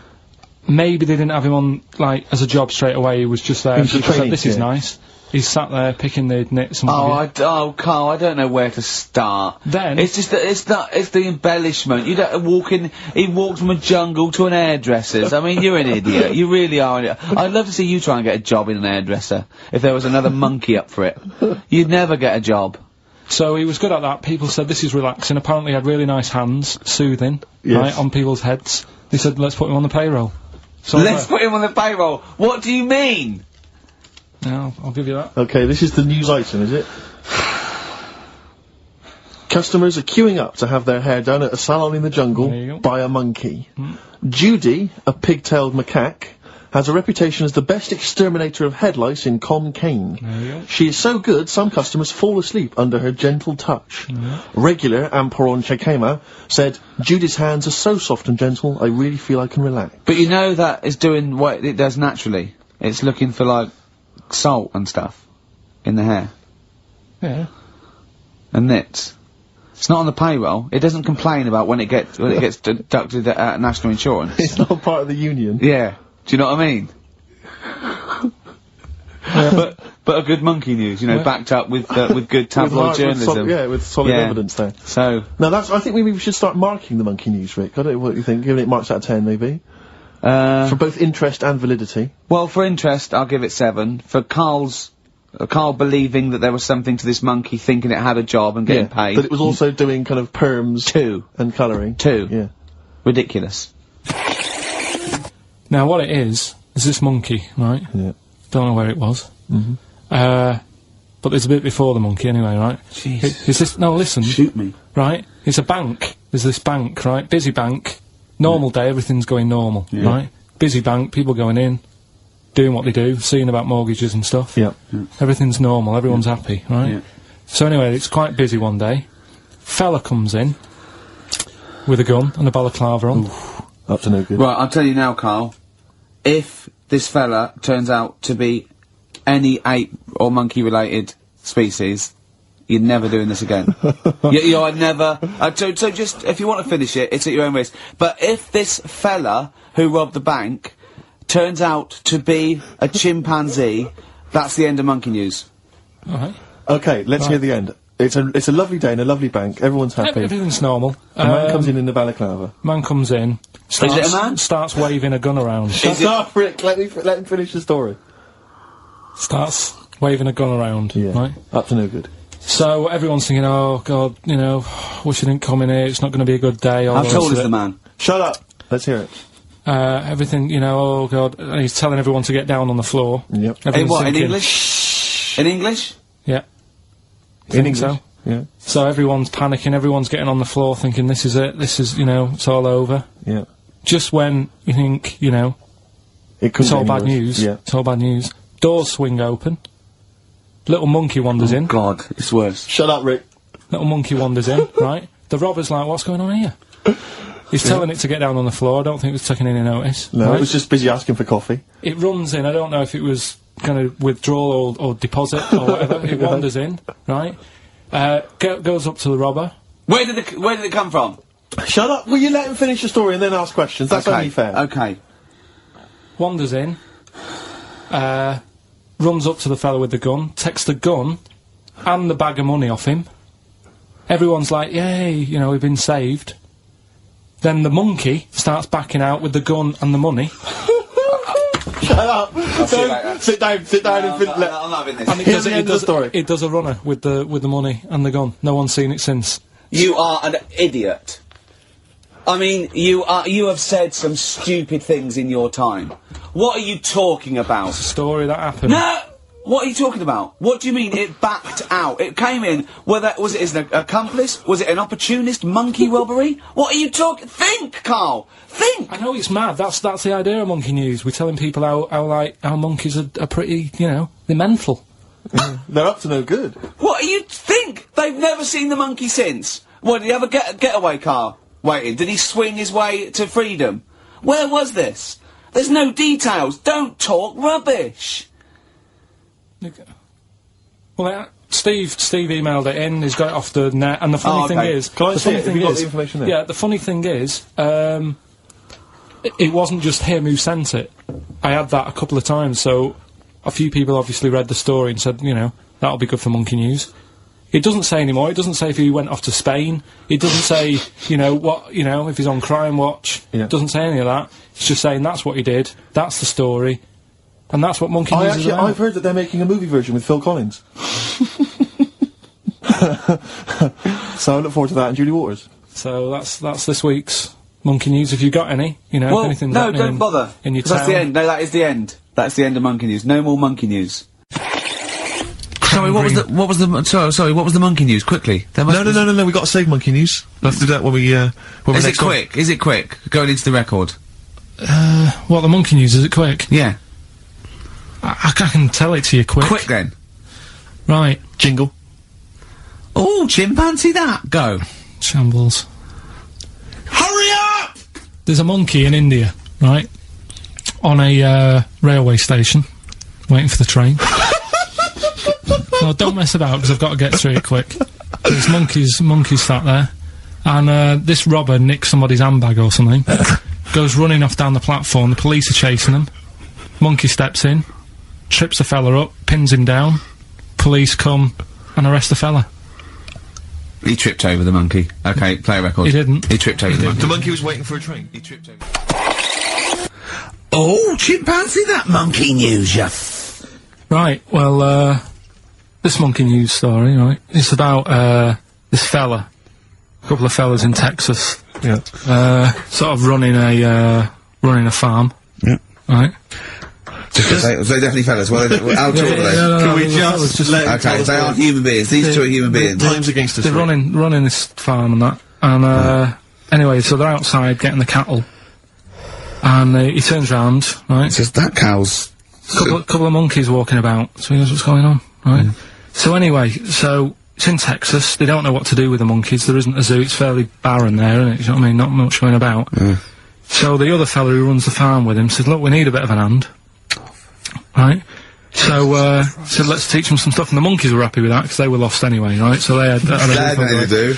They were bumming around. They were looking for work. They'd hired a motorhome. They'd gone out of their way. Maybe it's like the Hulk. They were like Bruce Banner wandering around going, "I need some work." You won't get angry, will you? So anyway, right? So they taught these monkeys how to ride a horse, right? So they've both got a. Sorry, you're sure Charlton Heston's not going to pop up? They've both You're sure got- you weren't watching a video last night and thought it was a documentary? They've both got a horse each, right? They've been given like a little lasso and all that. business. Oh, Yeah. don't talk Right. shit, So Karl. anyway, it's going well, and it carried on for about 2 years. This, right? It's like, you know, rounding up the cattle every night and all that. Yeah.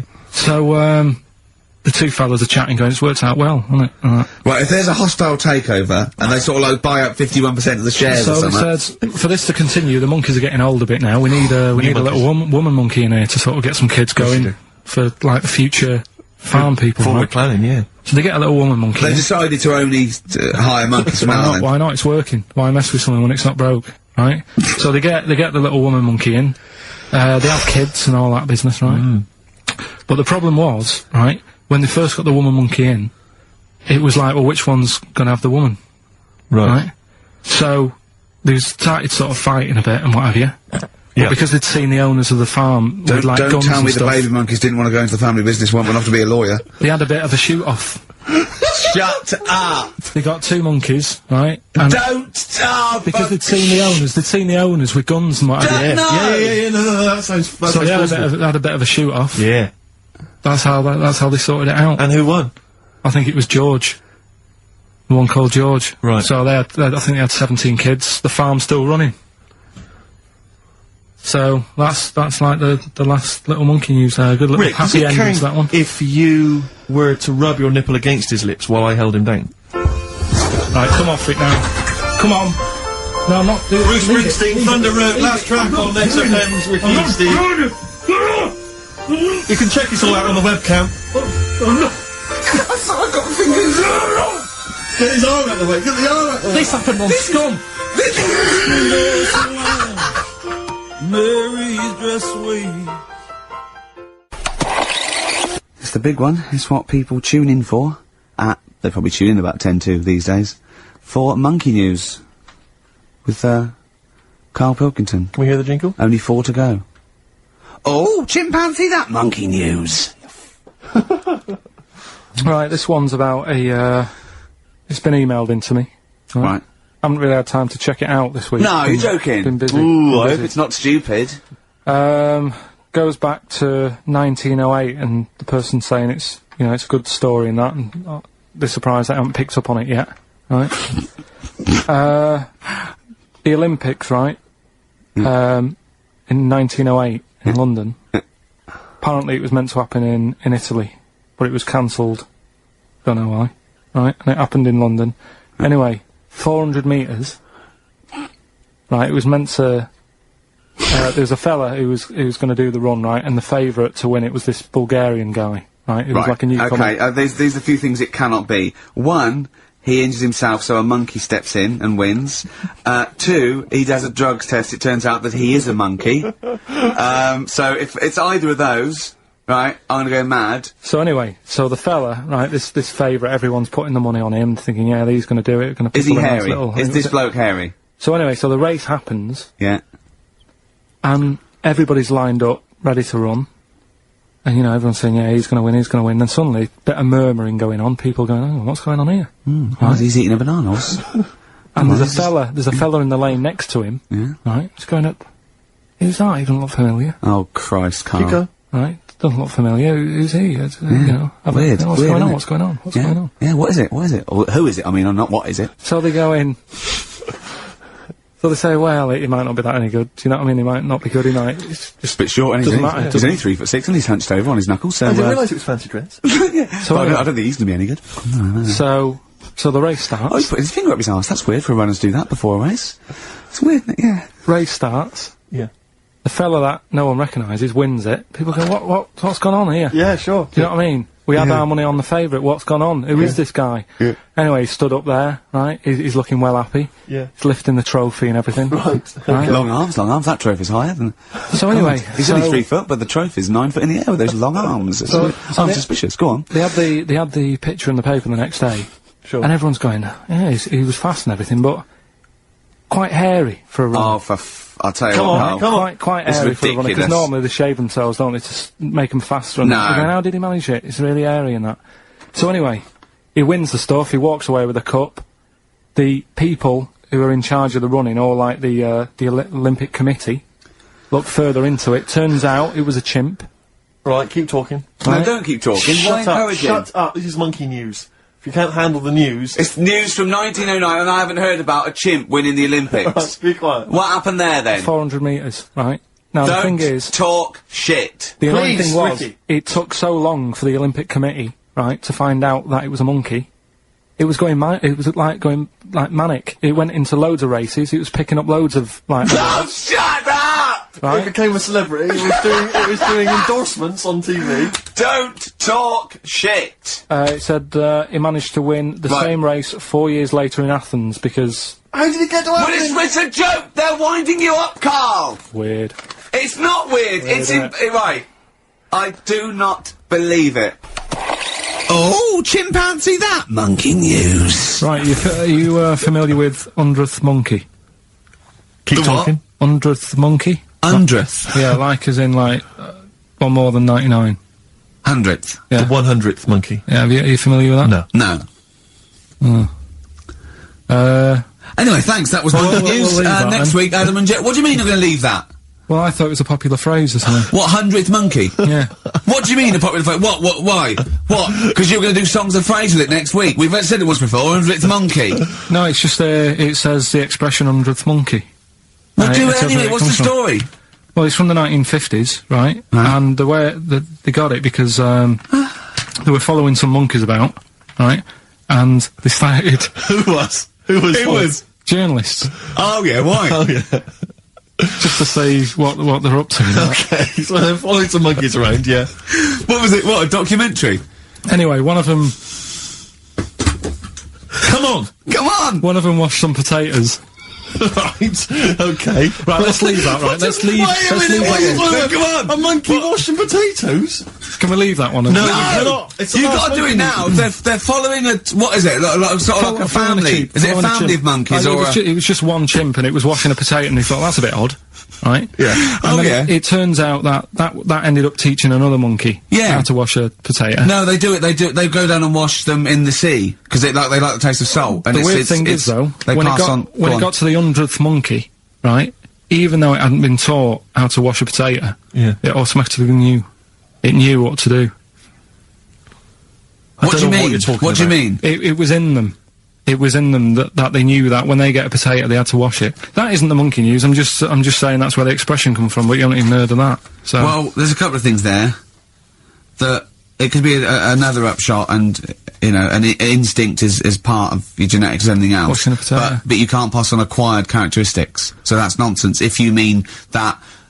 Someone was taught they had a child and it knew it. There's no chemical memory as such. So that wasn't even monkey news. No, the monkey news. You know, we've covered a lot of stuff. There was sad stuff, wasn't they? Yeah. There's some funny stuff in there. You know. Yeah. Do monkey news. Robbers and that. Football team. A monkey football team? Yeah, in Costa Rica. Oh yeah. Got all the team members here, right? Right. All the different things. Little goalkeeper. Apparently he's on transfers from some other club. But the bit that got me attention is, apparently he's a holder of PhD of physics. Do you want to have a look at that, What, Steve? the goalkeeper? Yeah, just the goalkeeper. The others haven't done that much. The others haven't done that much. Well, I believe that he's got better exam results than you, Karl, but I don't believe he's got a PhD in physics. Obviously. Do you know what the name of the team is? Coconuts. Oh! So if the Telegraph are listening, that is the sort of quality entertainment you get. Oh, chimpanzee that monkey news. Right. There's this monkey, right? Yeah. And it had been, do you know you hear about monkeys being badly treated and stuff like that? Yeah. So, anyway, it goes into this home. It's 14, this monkey. It's called, Matty, right? Goes into this home where it's looked after. What do you mean home? Just like, just a little monkey home, right? Okay, so So zoo. Yeah, kind of, yeah, but they haven't got any other monkeys there, right? What have they got there? They've got just other animals and that, but not that many monkeys. But anyway, because he's there on his own, again, you know... When you say monkey, do you mean a chimpanzee, by the way? Because you usually do. Yeah.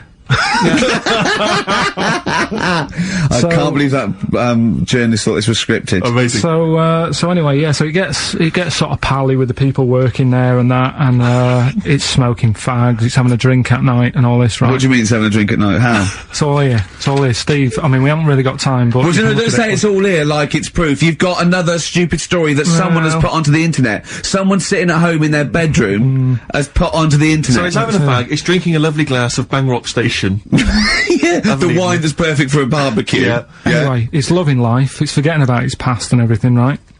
When this other monkey comes along, Oh no. Trouble's brewing. Go on. right? That comes in, something said...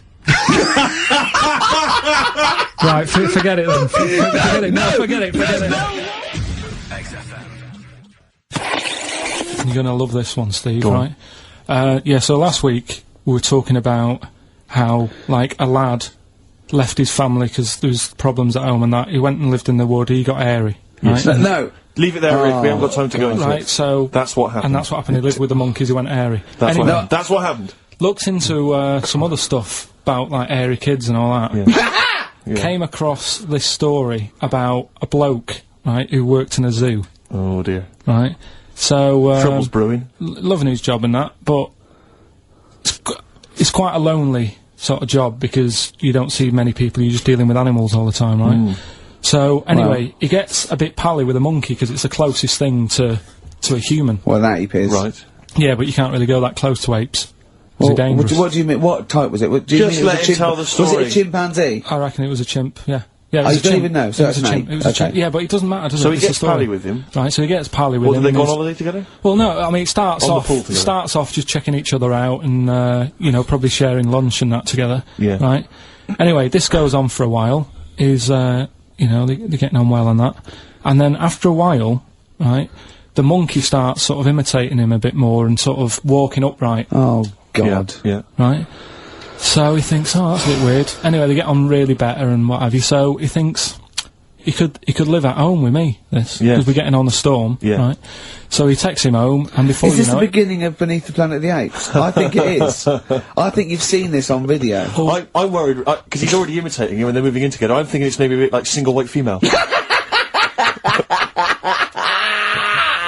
Single White Zookeeper. Oh, brilliant. right? So Go on. anyway, so it's moving in, and it's getting used to sort of the normal human life. It's having a cup of tea in the morning. Yeah. PG tips. As it finishes the day off with Oh, dear. Finish the day off with what? He with does, a he doesn't little have to brandy. move a piano at one point, He does he? finishes the day off with a little brandy. Yeah. What, he pours himself. Is he wearing a smoking jacket? I'll tell you what, Carl, you're a maniac, listen, mate. no, this is why it attracted me. It's amazing, right? So he's having his brandy and that, loving his life. Next thing you know, he sort of, I don't know if he loses it or he gets shaved, but the top half of his body is Becomes hairless, hairless. right? Apart from his head, right? So he's got a nice. So it's the head. opposite of the kid. Well, Yeah, this is what well, I'm saying. that would happen. Right? Well, hang on, but so you don't know if You he don't was even shaved know. or if How died? did it say? Then the hairless. What? I'll bring it in for you, the story, and then you All can right, well, see if okay, I've gone keep wrong. going, keep so going. anyway, so Wow. so this is going on, and he's having a great life. Then the zookeeper starts getting a bit annoyed because he's having a better life than the zookeeper. The zookeeper's in the zoo. This is such So the rubbish. zookeeper's still got to do a day's work. The monkey's at home, he's partying. well, he's it got gets his to a other point when he chipmates says round. there's no point you coming in to the zoo because the whole reason of you being there was because you're being kept there. Right. And he didn't want to bring the memories back, so he said, you stay at home. So You are you're talking such. Just let him finish. God, I don't know if I can sit here and listen to this drivel. Let me. I'm fascinated. it's It nearly sounds over anyway, amazing. right? It sounds extraordinary. Carl. So he's walking up, right? He's having a tea in the morning, finishing the day off with brandy.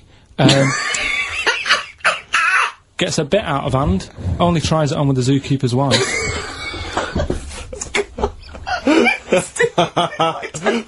Make him go away, Steve. How does he do that? Well, because he's around humans a lot, he becomes a bit of a charmer.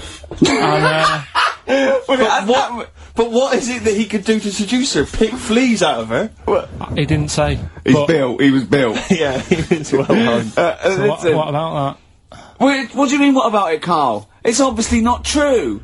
It's obviously not true. that? This wasn't on the internet. This was in a book. So it's not a quick joke and just put it on a website. This is in a book. I don't understand how the I monkey- love that he becomes a charmer. He's got better taste in brandy. Exactly. And he, that What is- was it that he was doing that seduced her? I don't know. Maybe because he was at home more than the zookeeper was. But what would he be doing, I Carl? love the fact that- He's not going to be talking with her. They're not going to be playing like Trivia Pursuit. Maybe she liked the silent type. He didn't go into that. He just said that's when the trouble started. Carl, play a record. Right. Is that what Suzanne did when she brought you in?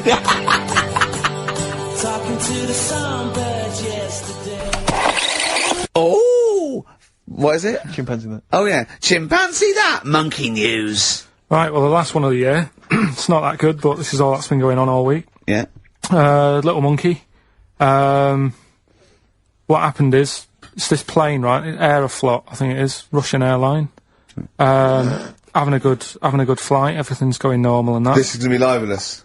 The pilot. Sorry, I mustn't interrupt my son. How tall was the pilot on this flight? Okay, listen, we've had a few complaints. People saying, don't interrupt Monkey Steve! News. Okay. Don't interrupt Monkey Okay, I News won't halfway then. through. It's like the Okay. weather girl complaining while Trevor McDonald's doing the... Okay, alright. Go on then. Go on then. Alright, so, the flight's going well. food's been served and all the rest of it. Anyway, someone gets upset about not having many nuts. Right, they've not got enough nuts. They hand the nuts out and that. One of the sort of passengers is going mental. Because What's he saying? He's just What going language mad. is he talking? Is he Russian or English? So anyway, there's a bit of a fight going on. Fight starts happening. People are going, "What's up with that little fella?" Right? The little hairy bloke.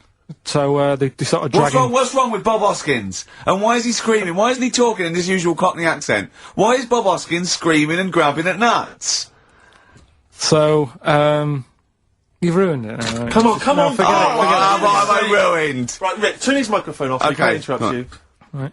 So anyway, so there's a fight going on. Nuts are going everywhere, right? So, anyway, so they manage to tie him down. They get him on the floor, tie his legs up and that, right? His little legs. Get him to the... Come on, come See you on! later. Have a good Christmas. No! Karl, how dare you! Finish the story. All that happened is they got back. It turned out that he shouldn't have been on the plane anyway. Why? His passport wasn't valid. Right. And you can't cause problems on planes and that. So he got put in a cell for a bit. Turned out it was a little monkey. Alright? Quick question, how did he complain about the shortage of nuts? Yeah. He just was going mental. Right, he didn't actually call over a stewardess, he just... Well, wanted how did he get on the plane in the first place? What ticket did he have? Have a good Christmas and that. But you yeah? know it's rubbish. You See must you know later. that's rubbish. All You the must best. know that's rubbish. All the best. You must know that's rubbish. Where was he going? Oh, chimpanzee that monkey news. Right. Right, they were filming a documentary, right, this telly company, Yeah. doing a documentary. Who? Which one? Which one? Don't know. No, what was the documentary about? About monkeys. Yeah. Where was it? Where was it? Africa. Right. When was this? I haven't got a date. Okay. Recently though, since the advent of television, obviously. Yeah. Actually, a bit of extra monkey news if you want it. Okay, always. Do you know the, Monkey news extra. Go on. do you know the Halfords ads? Halford's ads, I don't think so, no, what happens? Halfords, they've you know, they sell nuts and bolts and stuff. Right, They were using monkeys in the ads. okay. Yeah. And what happened? Packet. Don't they sell bikes, Halford's? Well, mainly. Bicycles and motorbike stuff in that.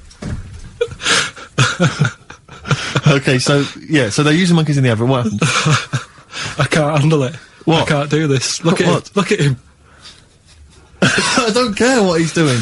Well, basically, right, there was a load of hassle because they were using these monkeys in this Alfred's advert. Yes. Right. And what happened? Get to the point. It turned out there wasn't a problem because they were mechanics in the first place. Well, they were monkey mechanics? Yeah. What are you talking about? Mental. What are you talking about? That's not a Well, story! anyway, listen, let's get back on They were to... mechanics in the first place. Right, listen. Right, so they're making this documentary. Right? And stumble across a little gang of... Come on, just. Get on with it, please. Little gang of monkeys. That's Yes. the first time I've ever laughed. I'll hear that. I know. Well, brilliant. What do you want, a cake? Come on. Can we play a song? Oh, I don't understand what is wrong with you, you freak. It's making me laugh. Just tell us the story. Alright then, alright. So anyway, right, so there's this documentary being made. They found a little gang of monkeys. Right, play a song. I don't know what's going on here. I apologise. It's just if you were looking forward to Monkey.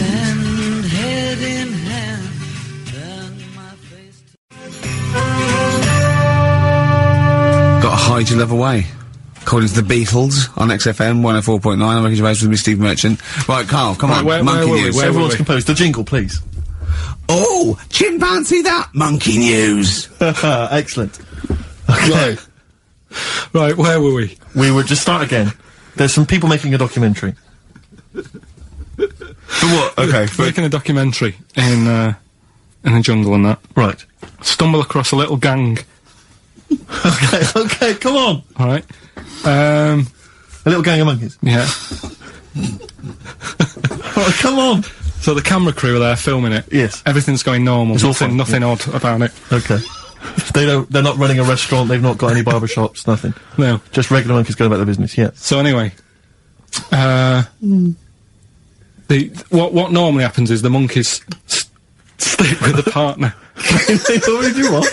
they don't sort of sleep around in that. Once they find the girlfriend or the boyfriend or whatever, they stick with them, right? Okay. But anyway, they were watching this one, right? And it's going around a bit, sleeping around, Oi. and it was getting fatter.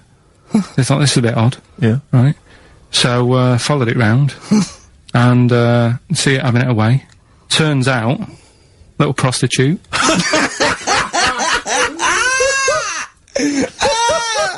Oh, God! It's a little monkey prostitute. It was getting fatter because it was charging them bananas. What a load of old rubbish. It's charging them bananas! What was it, a boy or... It was a... Woman. Little woman monkey. That's the most extraordinary monkey news I've ever heard. Oh! That is genius! Has this documentary been televised? I don't think it's been on yet. No. And that's all the information you've got? Yeah. And is that's one banana for everything? Now, half a banana is for... Just oral? A poor job. Right. If you want full-blown, monkey sex, it is 2.5 bananas. Sure. So, Let's just play a song. Quickly. Go on then. Oh, chimpanzee that monkey news. Right, it's about a monkey. 2004. It's about this woman monkey who was born in 1834. Right? Half monkey, half woman. no. Not true. It happened, apparently Impossible. it was in the Daily Mail. Right? Okay. The Victorian ape woman was her name. Yeah, I christened this, thing, Victorian Ape Woman. Well, we thought Sandra. No, I'm calling it Victorian Ape Woman. She was about 4 foot. No, didn't happen. She had lovely thick black hair on her head, and on the back of her legs, and on her arms. Yeah. Alright. Same stockings. Let's have a look. And she didn't need a bustle because of a huge ape-like arse sticking out the back of her dress. She was good at reading and sewing. Well, good, because they didn't have opposable thumbs, so, she could speak 3 languages. yes. She was Human, monkey, and monkey-human. 20 offers of marriage. Does that annoy you, Steve?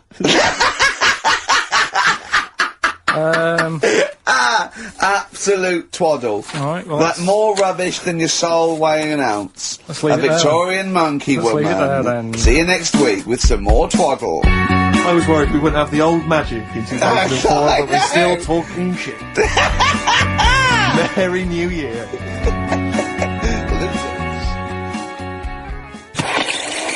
Oh, chimpanzee that monkey news, yeah.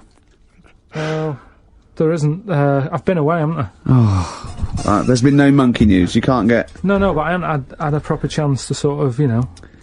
Karl, your monkey news is of spurious tales from the 17th century sometimes. So let's have one of those. No, let's have a monkey who dressed as Zorro and they thought he was a woodsman, but when they took his head off, he was a 4-foot hairy chimp. Let's have one of those ridiculous stories. Well, we've done that, though. But, do you want to go back on some of the ones? Oh, to sort of just recap? what is the monkey news? There must have been some monkey news this week. The only thing that sort of stood out, do you know, like, they're having problems... You're just making this up. Where's your information? Where's the piece of paper? Where's the document? What is this? Because I've been away, so I haven't got Right, anything. let's just hear, But it's bad enough when he's reading it, he gets it wrong. When he's just riffing, it's going to be absolute twaddle. Let's hear it out. Right, do you know, like, they're having problems getting new people to be policemen? Oh, fuck. Go on. They've, in America, they're taking them on to, sort of join the SWAT team. They've taken what on?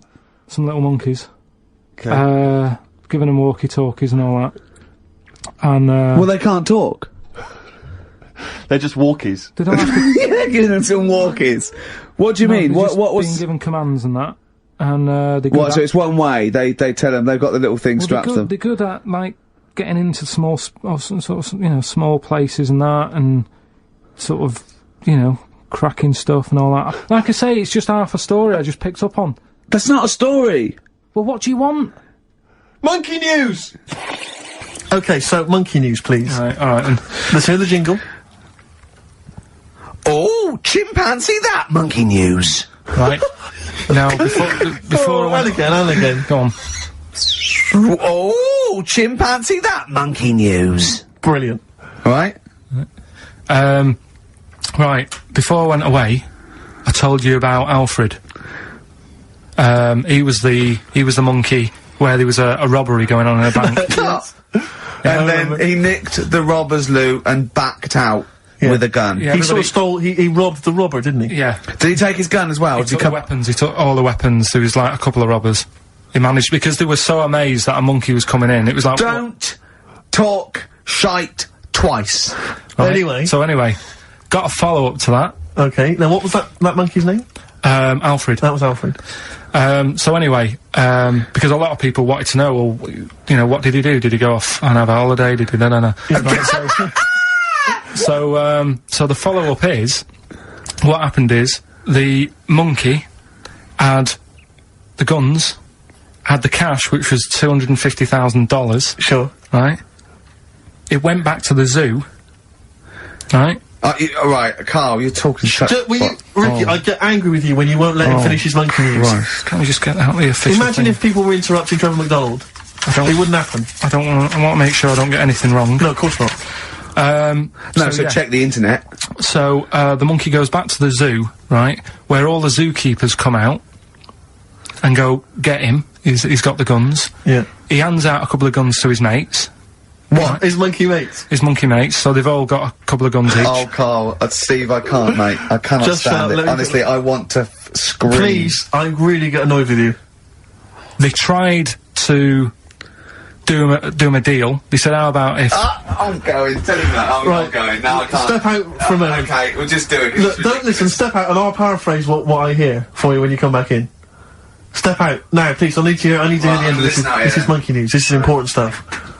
Right. Right, Ricky now has left the room. He cannot bear to hear, which is surprising to me. Right, so anyway, so yeah, they've got the money, and they say to the zookeepers, how about, we give you some cash? Yes.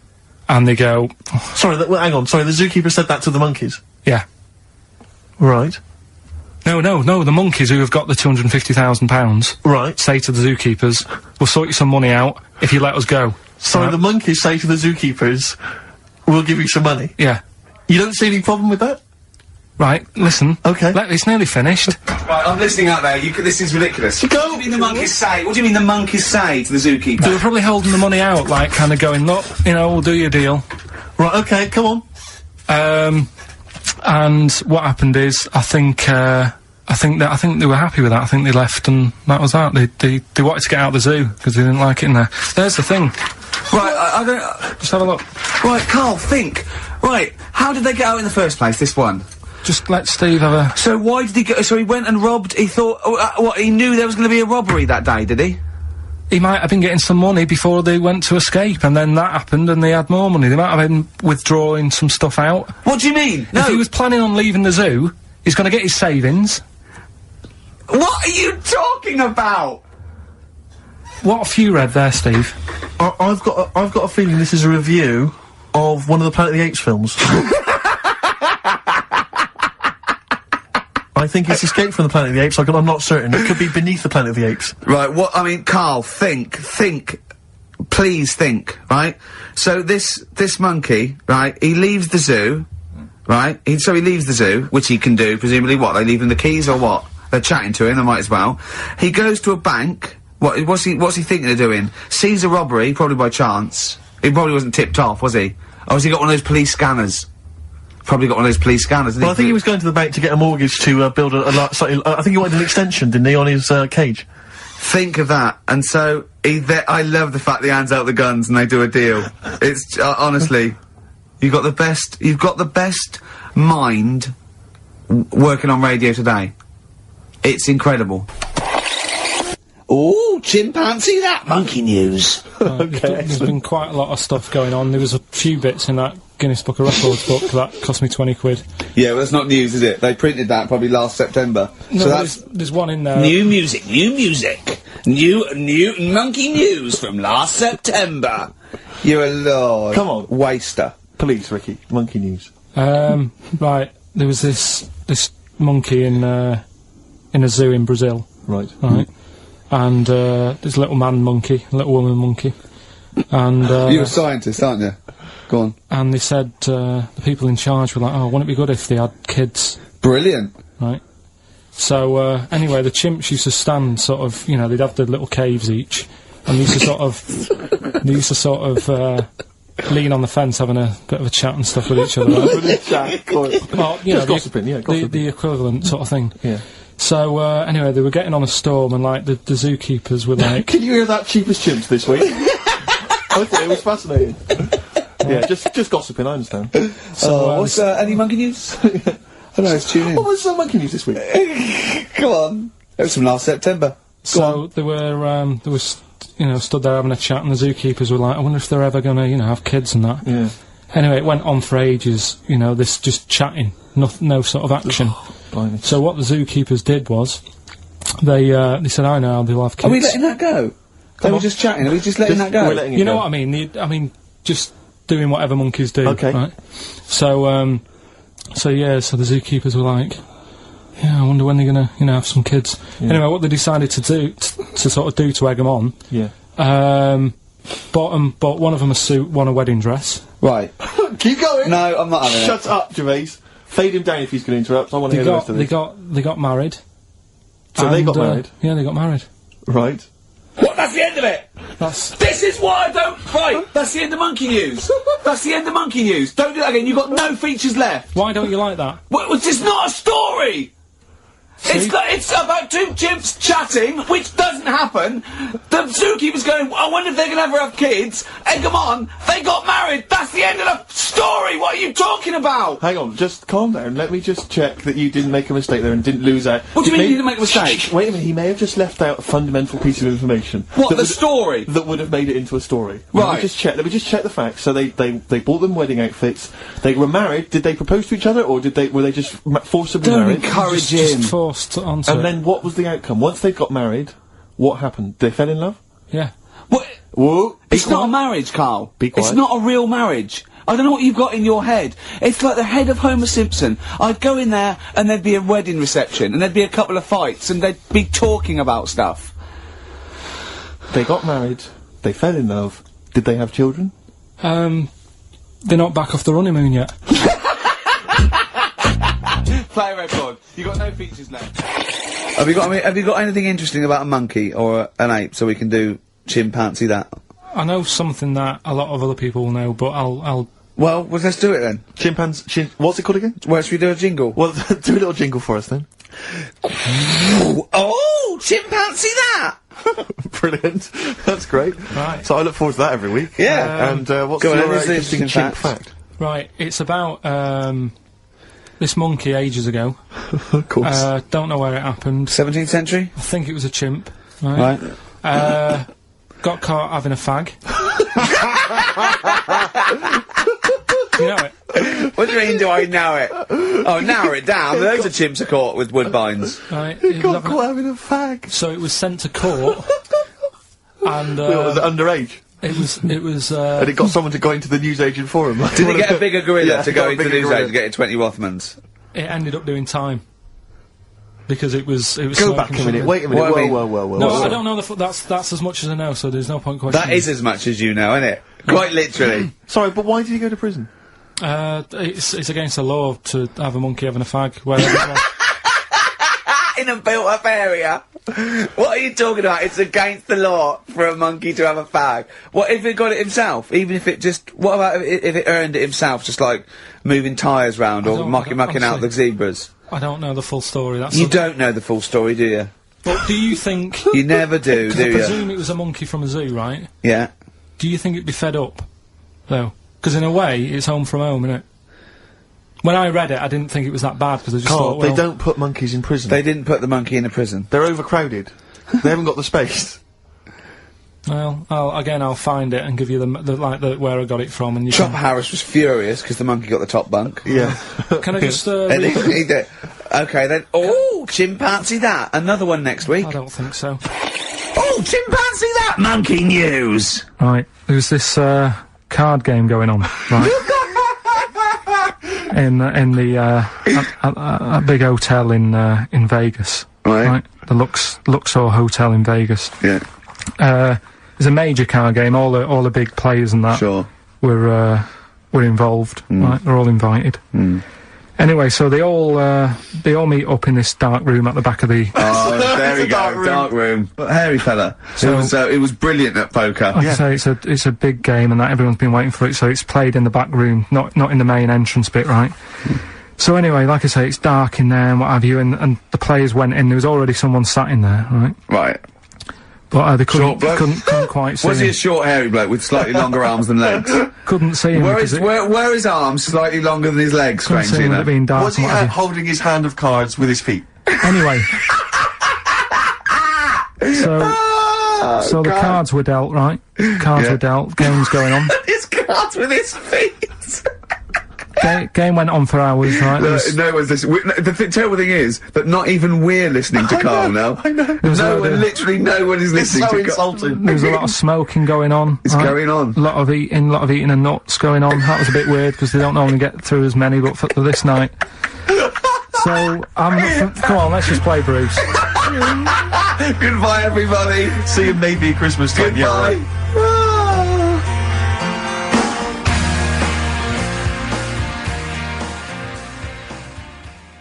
Oh, chimpanzee that monkey news. Okay, monkey-related news from Karl Pilkington. Right, do you know the monkey that went into space? Yeah. Yep. It happened in 1958. Right. Now you know that. Yeah. Yes. What did he do next? What did did he the do monkey do next? Yeah. One appearance on Celebrity Squares and it was like forgotten. Right. Yeah, cut a novelty record. Yeah, it's just like Rick Waller. I'll tell you what happened.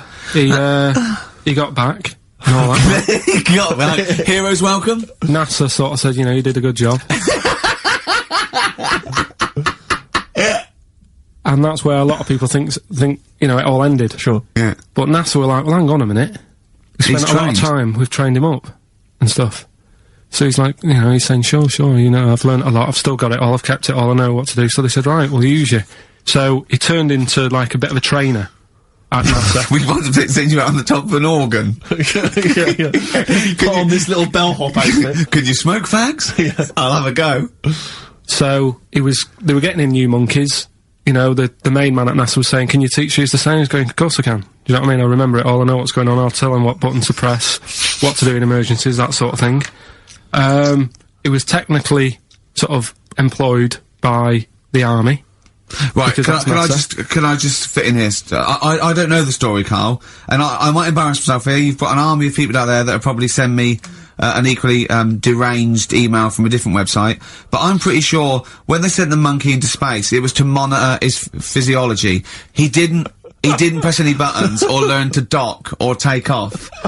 It was just the effects of weightlessness and space on basically a primate.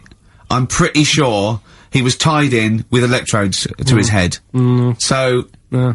well, yeah, I'm pretty sure. No, 'cause I could be people- proved, But even if that were the case, and he had learned to press one or two very basic buttons. definitely not. Definitely But not. even if it were the case, I'm definitely pretty certain they wouldn't have brought him back to train up Neil Armstrong. right, definitely. Go on, Him then. going, Neil, what are you going to say when you come out there? Yeah, yeah, well, yeah. I was thinking of just saying, hello, I'm on the moon. Hello, it's made of cheese. Don't say that. Don't What say that. about? I've noticed that you got little legs, Yeah. right? But mankind stepped forward. Well, how could I put that? I was just going to say, hello, I'm on the moon, it's great to be here, wish you were here. I've got to think so Hi, better than that. Mum. Yeah, go on. Anyway, basically he got back, they sorted him out with a nice pension, he was happy. Because of, like, the rank that he got, he was like, you know, he had loads of medals and stuff. He said, right, we'll make him a colonel. He got that. Like I say, he got a pension. How does it end? He died in 1969. He was buried with his wife. He passed away. His wife. I'm sure it just goes on to a different website Yeah. about something completely different. And Yeah, it's you're just talking like- about Buzz Aldrin. yeah. His page is missing. Oh dear. So, Well,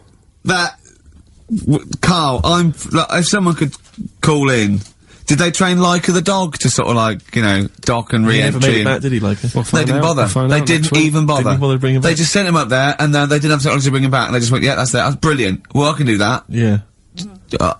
Amazing. Really? Yeah. What do you think of that, Karl? Rubbish, isn't it? Sort of brought it down a bit. But But the little monkey made a colonel. Hero. Big hero. What was he in? What craft was he in? Sputnik. just hang on a minute. He was in, Jupiter AM. Yeah. Let me see that piece of paper. Yeah, Let me check the I thing. can guarantee there's nothing there about his training other than let's hope he's not sick on the control panel when we shoot him up at 400 Gs.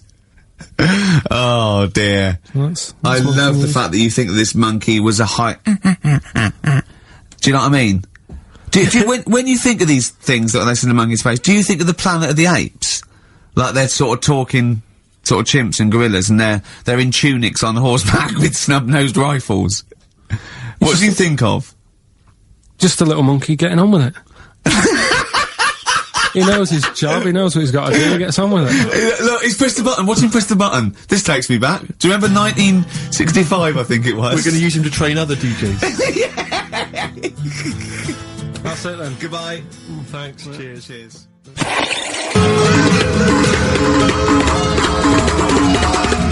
Oh, chimpanzee, that monkey news! Excellent. So, Monkey News time on XFM.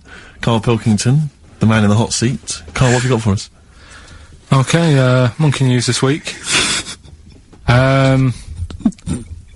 We've covered a lot of stuff.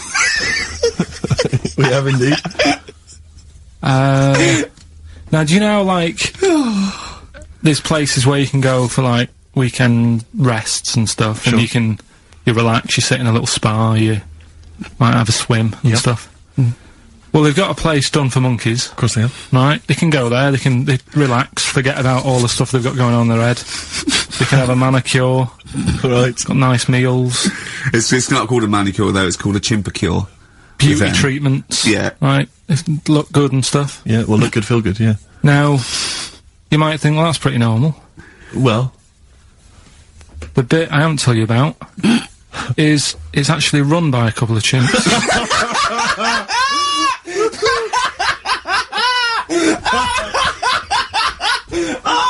Oh God! Oh God!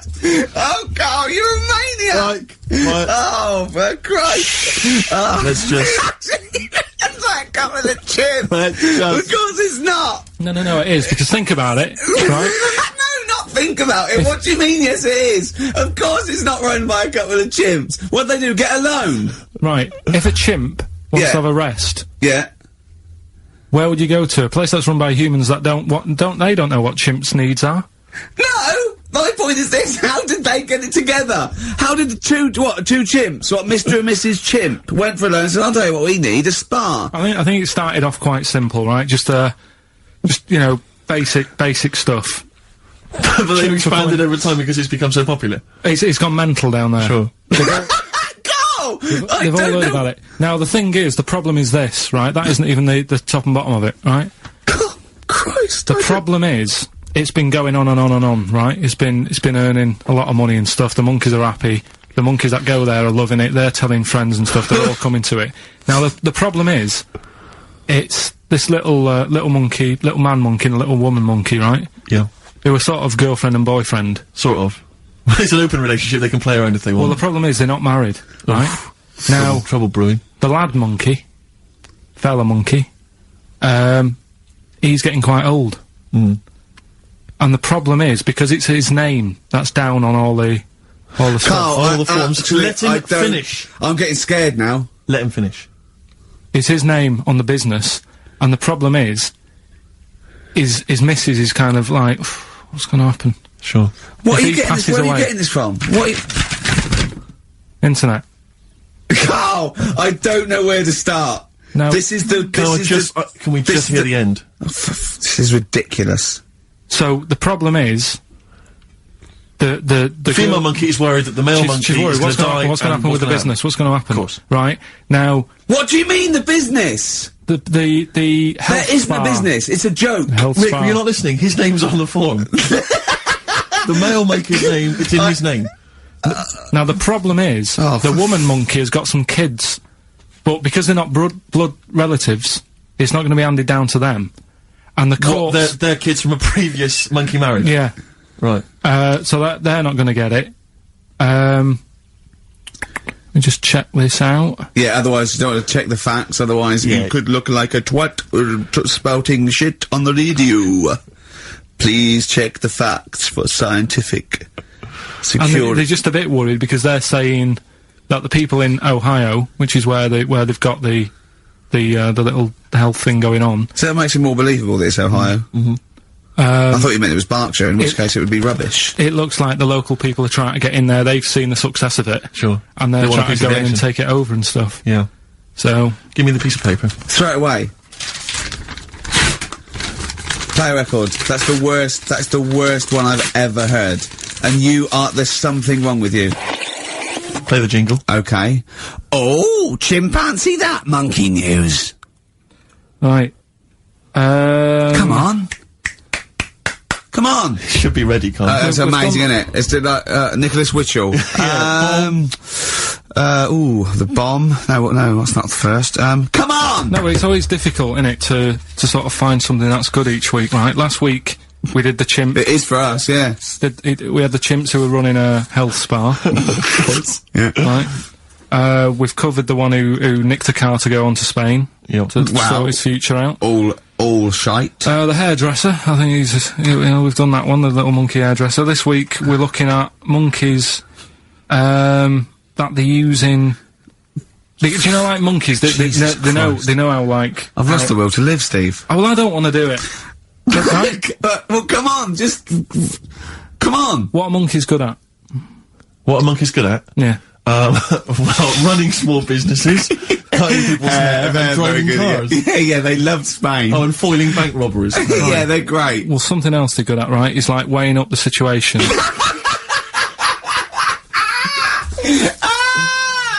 Oh, God! If you stick them in like a field with loads of like obstacles on it, right? They're good at sort of, I can get over that, and I climb over that, I'll swing from there to there, that sort of thing, right? Okay. So the people in charge of somewhere have thought, Somewhere! I've thought we can use that skill, right? And what they've done is they've got a load of little monkeys, right? They've given them an IQ test, Yeah.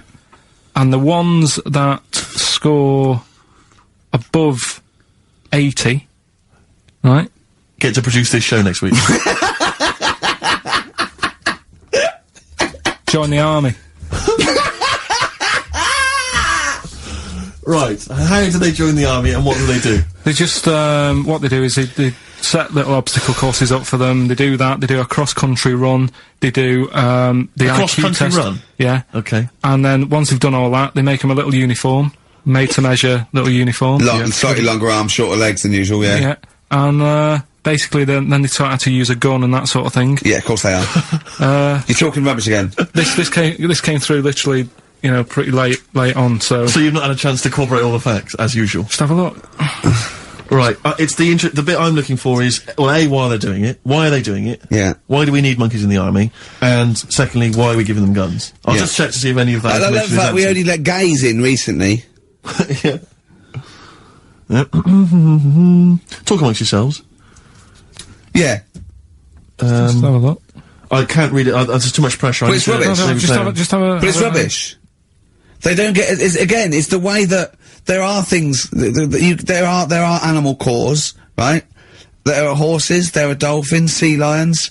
There are lots and lots of animals in the army, but they don't have to pass an obstacle test as such, and they're not taught to fire guns. We'll You've see. straight away assumed that there's going to be loads of squads of men, and then just one little monkey in the middle. Like, he came second on the test. He's in, boys. What do you think, Steve? You've read it? Well, as ever, Karl, this is an arbitrary email sent by one of our listeners. You know what Ricky and I think of them. and so we're not really basing this on hard evidence. We're basing it on the ramblings of one of our listeners. Rubbish. Once again, lazy, rubbish, uncorroborated, nonsense. The stupid test that you got wrong. Rick, that sounds like monkey news to me.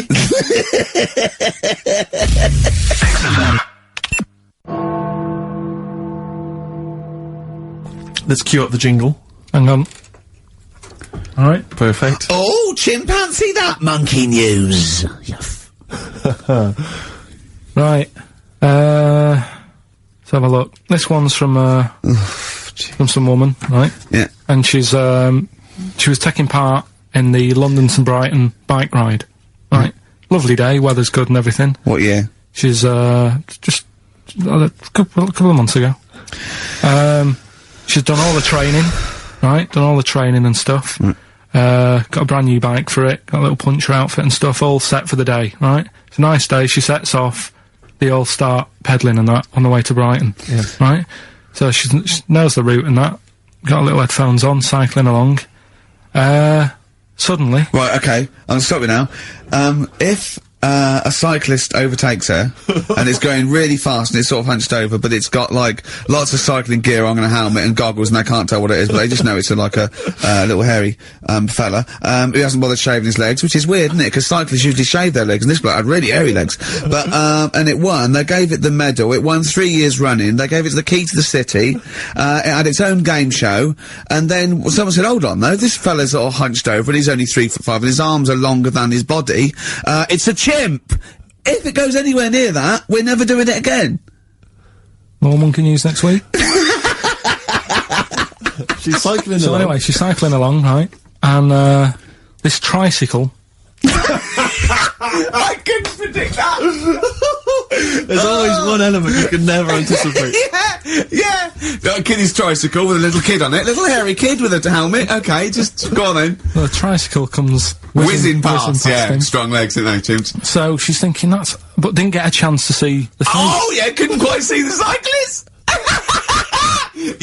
Oh, God! You bald mank git. Go on. Yeah, research scientist Karl Pilkington. So anyway, she gets to the end line, right? And, they got talking, that, so it was a nice day, nice race and all that. He said, did you see, a little thing on a tricycle? Thing? Well, well, a person, surely, just a human. Did you see that? No. Did you see that bloke on the tricycle? So anyway, turns out... Tricycle. Yeah! Well, what did you say thing? There's no suspicious. I mean, what did you say? Did you see that fellow on a tricycle? Anyway, so it turns out... Go on. It was a chimp. You're joking! Right. Well, Christ almighty, there you go. Unbelievable, and it was a chimp all along. So anyway, right, so the woman's like, We're never doing this again. checking out the news, right? There's nothing on it. She checks out XFM Monkey News. Right, okay, I'll I stop don't you there mention again. it. Right, if it turns out she doesn't lose, right, and the circus goes, we're looking for our chimp that used to ride this tricycle, and it escaped with police chasing it. No. So she listened to XFM, see if I'd picked up on the story. Yeah, sure. I didn't have it and stuff. So she got in touch with the organisers of the London to Brighton bike ride, said, look, saw a little hairy fella. Why did she care? Because she wanted to know, she thought it was a bit odd. Well, Turns why- out it was a chimp. They weren't happy about it. Of course not. Because now the owner of the chimp wants to enter it into the Tour de France. No! Oh, God! I'm gonna die! Oh, God! In 2005. Now, a couple of questions. I trust you'll be able to answer these. Go on. Oh, God! Steve, help me out. How did it get hold of the tricycle? I don't know. Okay. Okay, no, that's fine. That's not the important point. Look, that's important. How What's the did matter it- with you, Steve? He doesn't know that. How did it know to... well, firstly, how did it know which way to cycle, but more importantly, how did it know there was a major bike ride on that day? Just following the crowd, No, Steve. no. What's the matter with you? The owner of it had trained it and stuff. No, he hadn't! It had already done the run beforehand, before the big day. No, it hadn't. Like I say, it wants to do the Tour de France in 2005. No, it doesn't. But there's something about animal rights. If they don't let it enter, they can kick up a bit of a fuss. No! The animal rights is that it's cruel to make a chimp ride a bicycle. Not if it that wants it's to. prejudice that it'll go, is it because I is hairy? You idiot! Right? So, Wow, that is the worst. That is the worst one yet. Absolute twaddle. Absolute rubbish, Karl. Have you got a tricycle? Unbelievable. Oh, chimpanzee, that monkey news, you right. Now, it was back in the 1980s. Right. So it is quite topical then. Okay. When did this happen then? 1980s? Yeah. Yeah. It's about a, Colombian F1 sort of, Formula 1 driver. Yeah. Apparently these races were going on, right? And, someone kept winning them. Right, okay, forget it. Forget it. No, don't do it. It's because it's rubbish. Because it's rubbish. Right, so someone kept winning the races. So, this human, that kept winning the races. So this human being that kept winning the races, Karl, what was his name? His name it's Jimmy something. Yeah. How tall's he? Just out of interest. No, how tall is he? Let's hear the story. Was he about 4 foot 8? You might find out if I tell you the story. Right? Go on. So anyway, he kept winning and everyone was like, oh, he's brilliant, this guy, who is he, and all that. Yeah. But his gimmick, right? Was never showing his body or face? That's right. Never You're took his joking. helmet off. You're an idiot. Never took his helmet off, right? You know the short trousers he used to wear? you know his trousers were about a foot long, but his shirts, the sleeves were really long. Anyway, right, so because he wouldn't take his helmet off, and You're an idiot. He was taking part in, like, the F3, which is like the lower ranks of Formula 1 and Just get to it. Just get to everyone thought it was like a famous driver who was taking part in that. Get to being a monkey. Anyway, what happened was, there was a crash one day. Yeah. And the car tipped over, everyone's like, oh. He ran up a tree? So They were suspecting when he ran away with the ambulance people up a tree and started eating a banana? So the marshals ran over and the ambulance people were there and they were about to take his helmet off and the marshal was like, don't take his helmet off. Give away the secret that he's a Give monkey. away the secret and that. Yeah, chimp.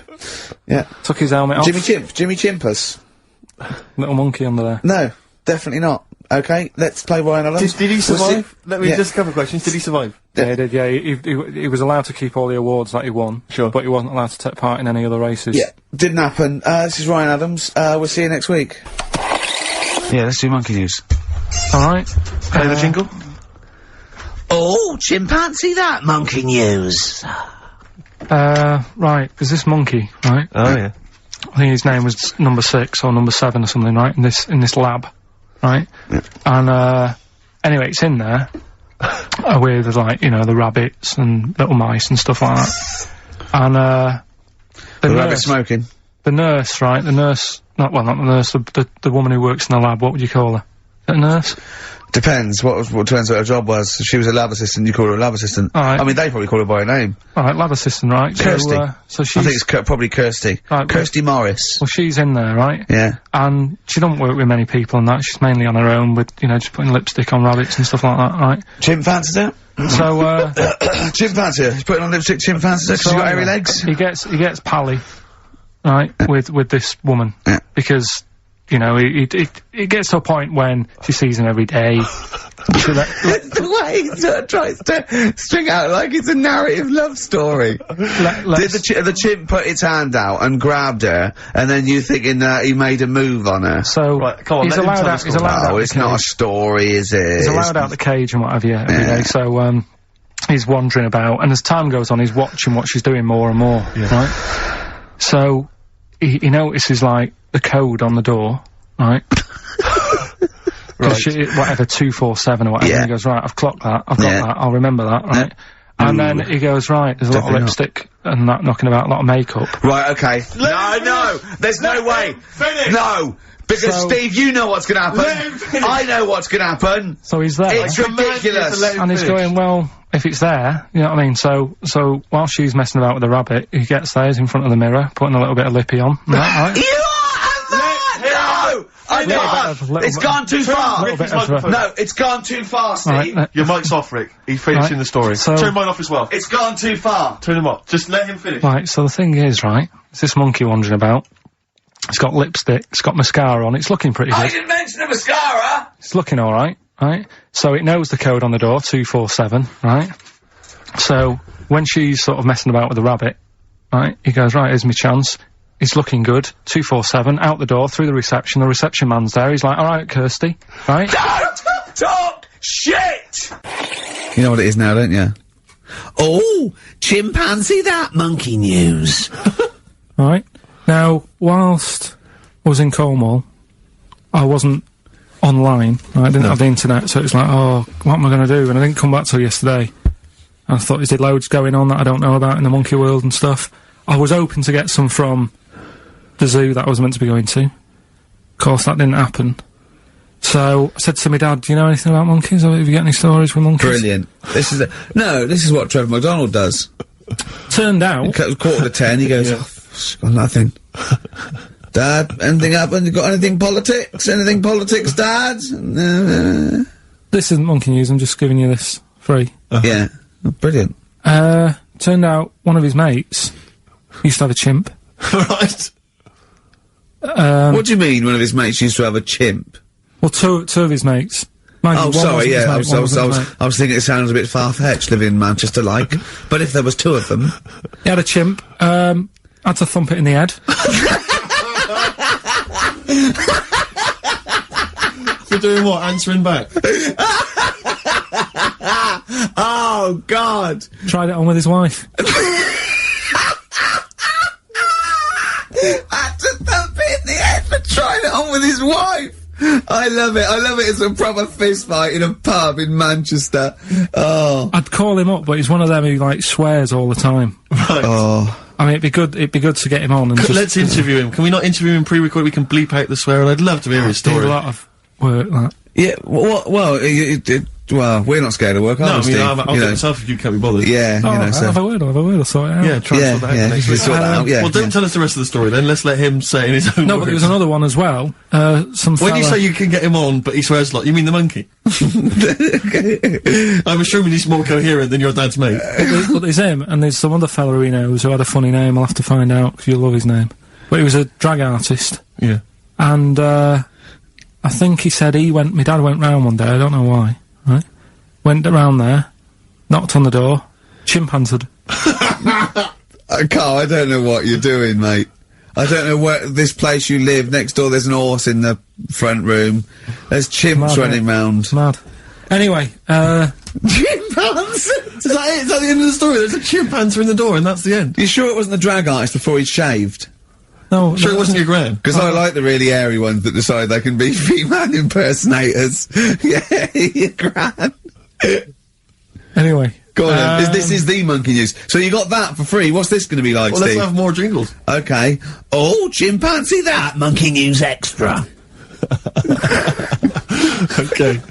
Right, another phrase, we've been talking about phrases today. Yeah, we have, Don't teach yeah. your granny when she's shaving. Yeah. Don't teach your granny to suck eggs. Yeah. Don't look a horse in the mouth. Yeah. Don't let the chimp answer the door if you're tucking your cock in. Familiar with the phrase monkey business? No, never heard that one before, Carl. That's brilliant. Right, well, it came about, this has been emailed in and I haven't really had a chance to look at it, so I'm just weighing it up now. God. Yeah. It's the biggest shambles on air, isn't it? Really? I'm ashamed of it. I mean, what was Dr. Fox? Dr. Fox must have been really polite. He must have been thinking, I don't know how to put this. He must have wanted to scream and go, you shouldn't be in the radio authority. My parents listen online, I can't look them in the eye. Right, I think I've weighed it up. Long time ago, right? Yeah. In the, olden days, yeah. in Go on. the Amazon jungle, Yeah. right? Yeah. Little family of monkeys in there. Mm-hmm. Right? Having a good life. Right? Didn't have any predators in there. Right? So, they were loving it. Yeah. They had a load of food around them, they had loads of banana trees. Yeah. Right? No, I don't think so. No, they did. Sorry, yeah. Everything's going great, so they're happy in that. They go to bed, Okay. wake up in the morning, load of bananas gone. Ooh, hang on, interesting. Hold on, wait a minute. So, Either your dad's been around, or... This isn't the great Amazon banana robbery, is it? so anyway, turns out it was another load of monkeys from another part of the island, from the rough bit. From the rough bit! I love it! They went into a middle class area. they're the ones with the earrings and the leather jackets. Oh, that is brilliant! From a rough part of the island. So, the monkeys thought, well, there's no point getting into a fight with them because they're harder than we are. Yeah. Yeah. Of course, and they carry chains. So, I love all this They conjecture. got flip knives and This guy- tattoos. Yeah, go on. so basically, they said, let's do some business with the bananas. Let's do some business with the bananas. This is shit! This is What are you talking about? Oh, Christ! Right, calm down, we haven't got much time left. Oh, God! What do you mean this is... Forget it. No, don't forget it! Carl, do not press seriously. that! Switch the record off. Switch the record off. Christ. Switch the record off, Carl. What are you talking about? What did they do? Oh. Let's do business with the bananas. Yeah. So they said, well, rather than them coming robbing them, we'll flog them. So that put a stop to it then. The monkeys came, they didn't have money. They said, give us some bananas. And it says, so what, they exchange bananas for bananas? For berries and nuts. So that's where the phrase monkey business comes from. Little business to set up. Alright, there, God. Carl, you know what the time is? Bong. Monkey news. Yeah. Right. Imagine if Trevor McDonald started like this. Yeah.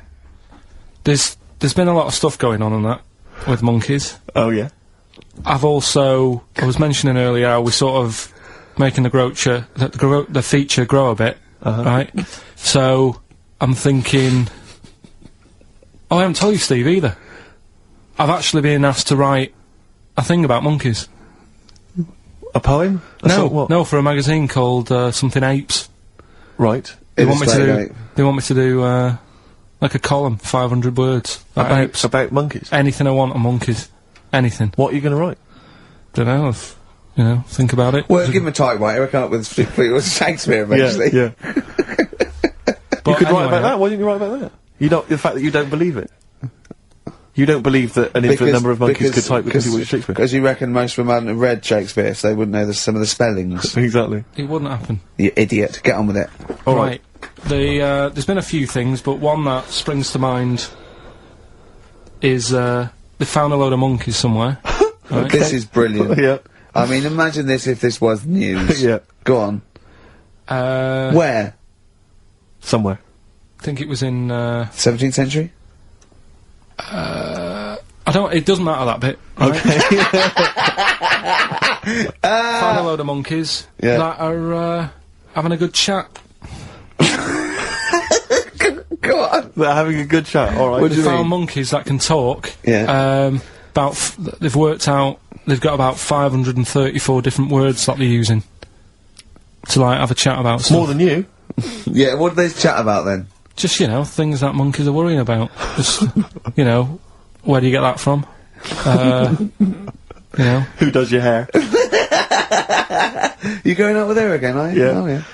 Have you seen that, Sorry, you can't just leave that. No, I'm just intrigued. I'm just intrigued to know what else. Is there any... No, were I mean, that were they discussing the humanity? Did you see that programme on Channel 5? Yeah. He can walk upright. Yeah. was good, But wasn't I mean, Did you see how well do you mean hung he they was? taught them, they taught themselves this language? Yeah. Where is this? In the wild is this, is it? Not sign language, It's but... in some jungle somewhere. They found these monkeys. He had some explorer was over there, cutting through the woods and that. And he heard his name, and he thought, that's what he went, what do you want, Ronnie? It wasn't me, I didn't say. Yeah. I didn't say, it's Snodgrass, where'd you get that gun? Yeah, exactly. Well, there's only me and you here. Yeah. It's weird, isn't it? Oh, chimpanzee that monkey news. Right, we've got to be quick. Go on, then. This is something that was sent in to me ages ago, and I don't know why I haven't done it yet, because it's brilliant. We were talking about monkeys typing, the Shakespeare theory and all that. Well, this is about a little monkey called Marty, right? Basically, it's in some science lab, right? It's in there. It was wandering about out of its cage, right? The lab fella was busy on the phone or something, right? And Typical. it's wandering about. It goes up to a PC that's in the corner, a little computer, types down, "My name is Marty," right? So the fella got off the phone, saw this on the screen with the monkey sat there, says to his mate, "Have you done this?" Right, hold on, Carl. Let him finish. Before you question, always let him finish. I don't know what to do. Time's against us, come on. He said, "Have you done this?" He says, "Done what?" He said, "This on the screen here saying, 'My name's Marty,' right?" He goes, "What are you talking about?" As he's having an argument with his mate saying, "You're lying, you did it," monkey's sat there, typing, "This isn't a practical joke, my name is Marty." Right, and that's the end of the story? I'm not coming in next week. That's I think we need a week off. I actually think we need a week off. It's doing a web chat or something. You can go online and have a chat with it. The monkey's doing a web chat. I don't know. Has he got his own website yet? His favourite Buffy the Vampire Slayer Have a episode? look at that. Have a look at that. Right. Do you believe that, Karl? It's all there. No, but do you believe it? Do you believe that monkey could type that and then say this is not a practical joke when he's all arguing? Weird, isn't it? Oh. What do you reckon, Steve? Yeah, well, it's obviously a wind-up. It's a joke. It's not even. You haven't even got some of the facts wrong. It's just a wind-up. Have you noticed the date? Is it April the 1st? It is April the 1st. You are joking. That it was sent. You're an idiot, Karl. It was sent on April the 1st, Karl. So you're saying the monkey knows it's April the 1st, but you And don't it's doing believe? a wind-up, yes. Yeah, I think the monkey has thought, I'll do it on April the 1st so that people think that it's a wind-up, but in actual fact I am a monkey that can type and read. Right, haven't got long. We better give the winner. We got monkey news coming up. We haven't really got any monkey news. What do you mean? What do you mean? There's nothing going on, seriously. Don't talk. What do you The mean? last few weeks I've But keep don't. telling you. No. Right. This really annoys me when you say there's something going on because you call it monkey news, but it's not monkey news. You have stories, dubious What I've said stories. to you. But shut up a minute about it's always chimps, which annoys me. You call it monkey because they're apes, right? And it's often from the 18th century, so it's not news anyway. So don't tell me there's no monkey No, but news what I'm this saying week. is, if there's monkey news worth doing, I'll know about it. And there isn't anything, Right. so let's leave it. Right, okay, you are going to give me some monkey news, Well, or... Okay, right, I'm telling you, you are going to give me some monkey news, or we're not leaving. Right, well, my mum sent me some. Right. I got a little letter from her doing the usual sort of stuff, telling me what she's been up to and that. It was a little thing about, somewhere in Lincolnshire or something. Right, To good. do a bit of monkey throwing. What do you mean? Because some fella got attacked by one once, and sort of to remember him, on this certain day, they go, oh, it was today, wasn't it? And that fella got attacked by a little monkey and that. And the, something about chucking monkeys about. That's horrible. I don't know if they're real, I think it's just like to remember. Alright. But that's the only sort of stuff that's knocking about out there. But it's not, that's not I've got my monkey mum and news. dad on it, looking all the time. For stuff. Yeah, there must be more monkey news than that. There isn't nothing I mean, there's bits and pieces. There was a bit about Donna Eyre, how when she has a kid, she's gonna let a gorilla look after it for a week or something. But apart from that, it's dead out there. True. Well, I don't know what that means. She's, well, that's it. Well, it's not true. She's not going to let a gorilla look after a No, child. it is. Apparently a fella works with him or something. And, This is rubbish! it's not rubbish. How can she let a gorilla look after a baby for a week? Well, forget it. Sorry, have you ever heard her speak? Oh, chimpanzee that monkey news. Right, this happened in, Pittsburgh, right? There was a rock band, and, they've got this studio in Pittsburgh and what have you, and they're laying down tracks and stuff like that. And in the studio that they use, right, there's this monkey works there. Right, I love the way he throws that in. Like he throws that in, this monkey works there. No, it's just got a little gig there. He sort of, it carries the equipment in, guitars, stuff like that. It doesn't. He does. No, it doesn't. He just sort of cleans up after the bands. No, he doesn't. Emptying the ashtrays. Doesn't that sort of happen. stuff. It Doesn't does, happen. That's the gig it's got. Anyway, right. Gets women out of the crowd that they want to, go visit with. With one arm. Drag them back. So anyway, right. So the band's in the studio, right? And one of the band members brings some A&R fella to the studio to have a listen to the latest track. Right? Yeah. So they hit play, and they're all there going, "Yeah, brilliant, this is good." Oh no. Anyway, so the fella says, "Yeah, I like the track. I especially like the bass on it." Right. Right, this is bullshit. So This is rubbish. So And they hadn't laid down a bass track? so this is. Have you heard it? So No, Karl, the weird please thing don't is, do this right, to so me. the A&R fella goes, and Yeah. it's like, the band members are stood about, and they're going, "That's good that he liked it." And they're saying, "Yeah, but what's he on about with the bass?" So they played it No, back. this is rubbish. This is absolute rubbish. Let's Where'd you just get this hear it, from? please, 'cause we never get Where to the did end. you Let's get hear it, this? let's is hear it. absolute nonsense. So they played it back. Yeah, right? and it's the chimp playing bass. Definitely not. So they were like, That's weird. We haven't got a bassist. Anyway, so they go, well, whatever, right? So We they haven't leave. got a bassist! So They go, whatever, let's go home. Oh, forget it. Play the jingle. Oh, chimpanzee that monkey news. Excellent. A particularly aggressive jingle this week. Wow. Yeah, looking forward to this monkey news. Carl. Right. Come on. So, what's the name? What? We've done, Sorry, what? Brilliant. we've done a lot of monkeys who, like, got involved in crime and stuff. Yeah. Yeah. Right? We had, the one on the train station, Yeah. nicking a bag. Yeah. We had the one who went Don't into a remember that one. bank. Who cares? Went into a bank. And walked out with the money and stuff. Yes. Right? Didn't happen either. Next. But the thing is, you never sort of found out what happened to them. If they sort of got worse, got more involved into Oh, crime this and monkey stuff. news update. That would be amazing. Brilliant. What they found out in India is, Yeah. it's got a prison. It's just for monkeys. You mean wild animals? You mean A zoo? Yeah, a zoo or a kennel or No. something that where it's been gone mental or something. No, it's a prison. Yeah, Prison. is it? Does it have fraud cases?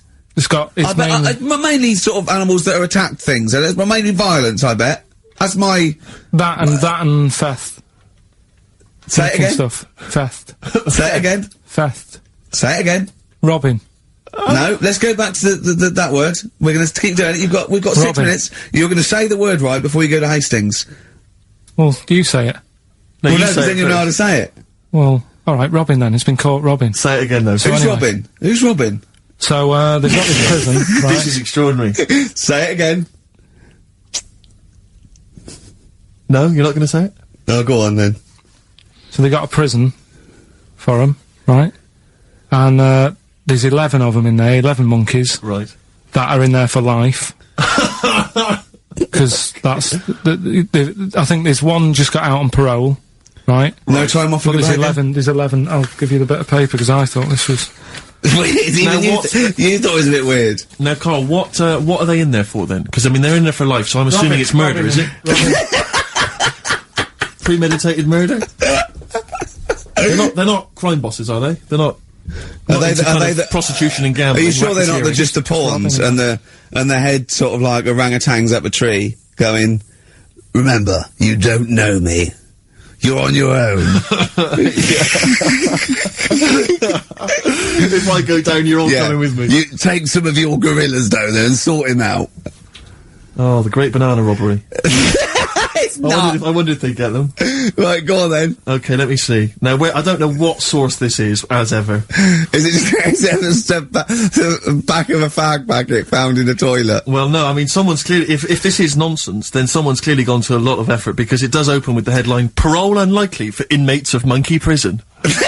Yeah. Officials say 11 inmates at India's only monkey jail. Officials? Now, what kind of people work at a monkey jail? Where do you work? It says officials say 11 inmates at India's only monkey jail are unlikely to ever be released. The prison in Patilia houses monkeys apprehended by game wardens in Punjab state for thieving and attacking people. The Daily Telegraph reports how the monkeys at the prison in Montebello snarl and glare at visitors from their heavily barred cages. 2 monkeys were released a year ago after exhibiting good behaviour for 18 months in the jail. They have remained out of trouble. Prison can work, that's good. So all 11 basically, monkeys- they were aggressive wild animals that were taken away from the public for their own good. And robbing and that. Wildlife officials believe part of the problem has been caused by thieves training monkeys to help them. Lorry drivers training monkeys as guards for vehicles, and itinerant entertainers Oh, that using is so ill-treated annoying. monkeys as and part it's of their act. it's the monkey that takes the rap. It's a shame, that, isn't That is awful. They didn't know what they were doing, did they? So there you go. What do you think of that though, Carl? What would if you could visit them, like Lord Longford or something? What would you say to them? You go there and you get a visit a week or something, you know. So can you get us a video? Alright. Have we got monkey news? Have we left monkey news behind? Monkey news, come on! What happened? You can't offend I'll monkeys. tell you what is annoying. What? Steve's told me about a film that is about a monkey going off with a woman. The Charlotte Rampling thing where she... It's a film called Max Mon Amour. Yeah, she has an affair with a monkey. Go on. Yeah. Oh, what happened? You wouldn't like it. We can't go into You it. wouldn't Need like it. monkeys. You wouldn't like it. It's not like, it's weird and you wouldn't, Carl, it's not like a nature programme where he wears a bowler hat and can talk. Okay? The nature programmes that you seem to see. Yes, I'm trying to think. I haven't seen that one. No! Yeah. Come on, do monkey news. Well, monkey news this week. Play the jingle. Oh, chimpanzee, that monkey news, you Right, it's about this monkey that was knocking about in the 1950s. Right. It was known in the sort of LA area, right? And apparently, again, I haven't really checked all this out, I've just picked up bits that look interesting. Yeah. Wore a golden mask, and like a cape and a leopard skin belt and stuff, right? So people didn't know he was a monkey. Of course they didn't know, yeah. They thought it was this bloke who's going around and he was helping out crime situations and stuff. Right, you're an idiot. So this disguise, that you see a 3'6" bloke with arms the length of his body. No, but that's the funny thing, right? They sort of thought, it's a bit odd, you know, he's stocky, yet extremely flexible. Yeah, and hairy, because he only wore a white mask and a belt. And a distinctive jawline and stuff. And then, Right. apparently, like, he used to sort of get to his... Nothing we say gets through, does it? You've decided you can picture this monkey going around solving crimes, and it's... telling you. Let him finish the story. Time's running out. So it sort of get to its crime by, like, swinging from the trees and stuff. Of course it would, right? yeah. Well, people just thought it's a normal fella. Of course. Then what happened was, This is the bit that's going to annoy me, isn't it? he helped some fellas out, like, you know, and for a reward, they were like, do you want some money? You know, you've helped save our lives during a crime and stuff. Do you want some money in that? And he just went straight for the shopping bags, got a couple of bananas and apples, right? And as he was bent down, looking into the bag, getting the bananas and apples, they pulled his mask off. Little monkey. So he wasn't allowed to work for the police anymore? It ended there. Sure. Weird, isn't it? So, what have you been doing this week, Steve? Well, I'll tell you what, at the beginning of the week I was, incredibly annoyed by Karl. Why? No, because I remember you had a little discussion with Karl a while back saying that, you thought he was lazy at times. Yeah. And, you know, you had various criticisms of his work. Yeah. And I got a call from him, he said, oh yeah, I should have told you, I had a phone call, someone said that they were trying to get hold of Steve Merchant to offer him some lucrative voiceover work. Now, you know... That is money for old It's money for old rope. That's you're in there for about 20 minutes and it's thousands of pounds. If there are children listening who are still at school, they should definitely, when the careers guy says, what do you want to do? Try and get voiceover work. Just become a voiceover artist. It's money for old rope. Yeah. So I can't believe my luck, because, you know, I love money for old rope. Yeah. And, I said, well, what's the information? He said, I don't know. I deleted the message. It was on his answer phone. He deleted the message. I said, right, when did the message come? He said, last week. So he took a week to tell me that he had deleted the message. Why, just because it wasn't for you? I mean, I don't know how selfish that is, Karl. No, what happened is, right, I got back off holiday. I was at home. Yeah. So I called up my voicemail, right, because I can do that. Yeah. Remote access, right, because I've got to know what's going on at work. Of course. Called in, it was still my day off, I was going through the messages. Yes. Heard one from some company saying, we're after Steve Merchant. Yeah. We want him to do some voiceover work. Yeah. Right? I can't remember the name of it, but Thanks. I thought, right, I'll remember to tell Steve. A week later. It doesn't matter, does it? You still got the message, and they What message? Yeah, but voiceovers have to be done in the next couple I of didn't days. get the message. All I got was, there was a company, I don't remember the name, and they phoned you the what voiceover work. How does that help me? There are hundreds of thousands of media companies. You didn't take down a number, you didn't take down a name, nothing. I was more puzzled why they'd want you to voice anything. He's having a go! I don't know why. No, but listen to that voice. You must be annoyed. You must be annoyed. I mean, talk about rubbing salt into the wound. No, but listen to you. Oh, God. I don't know how you think. I don't know how your mind works.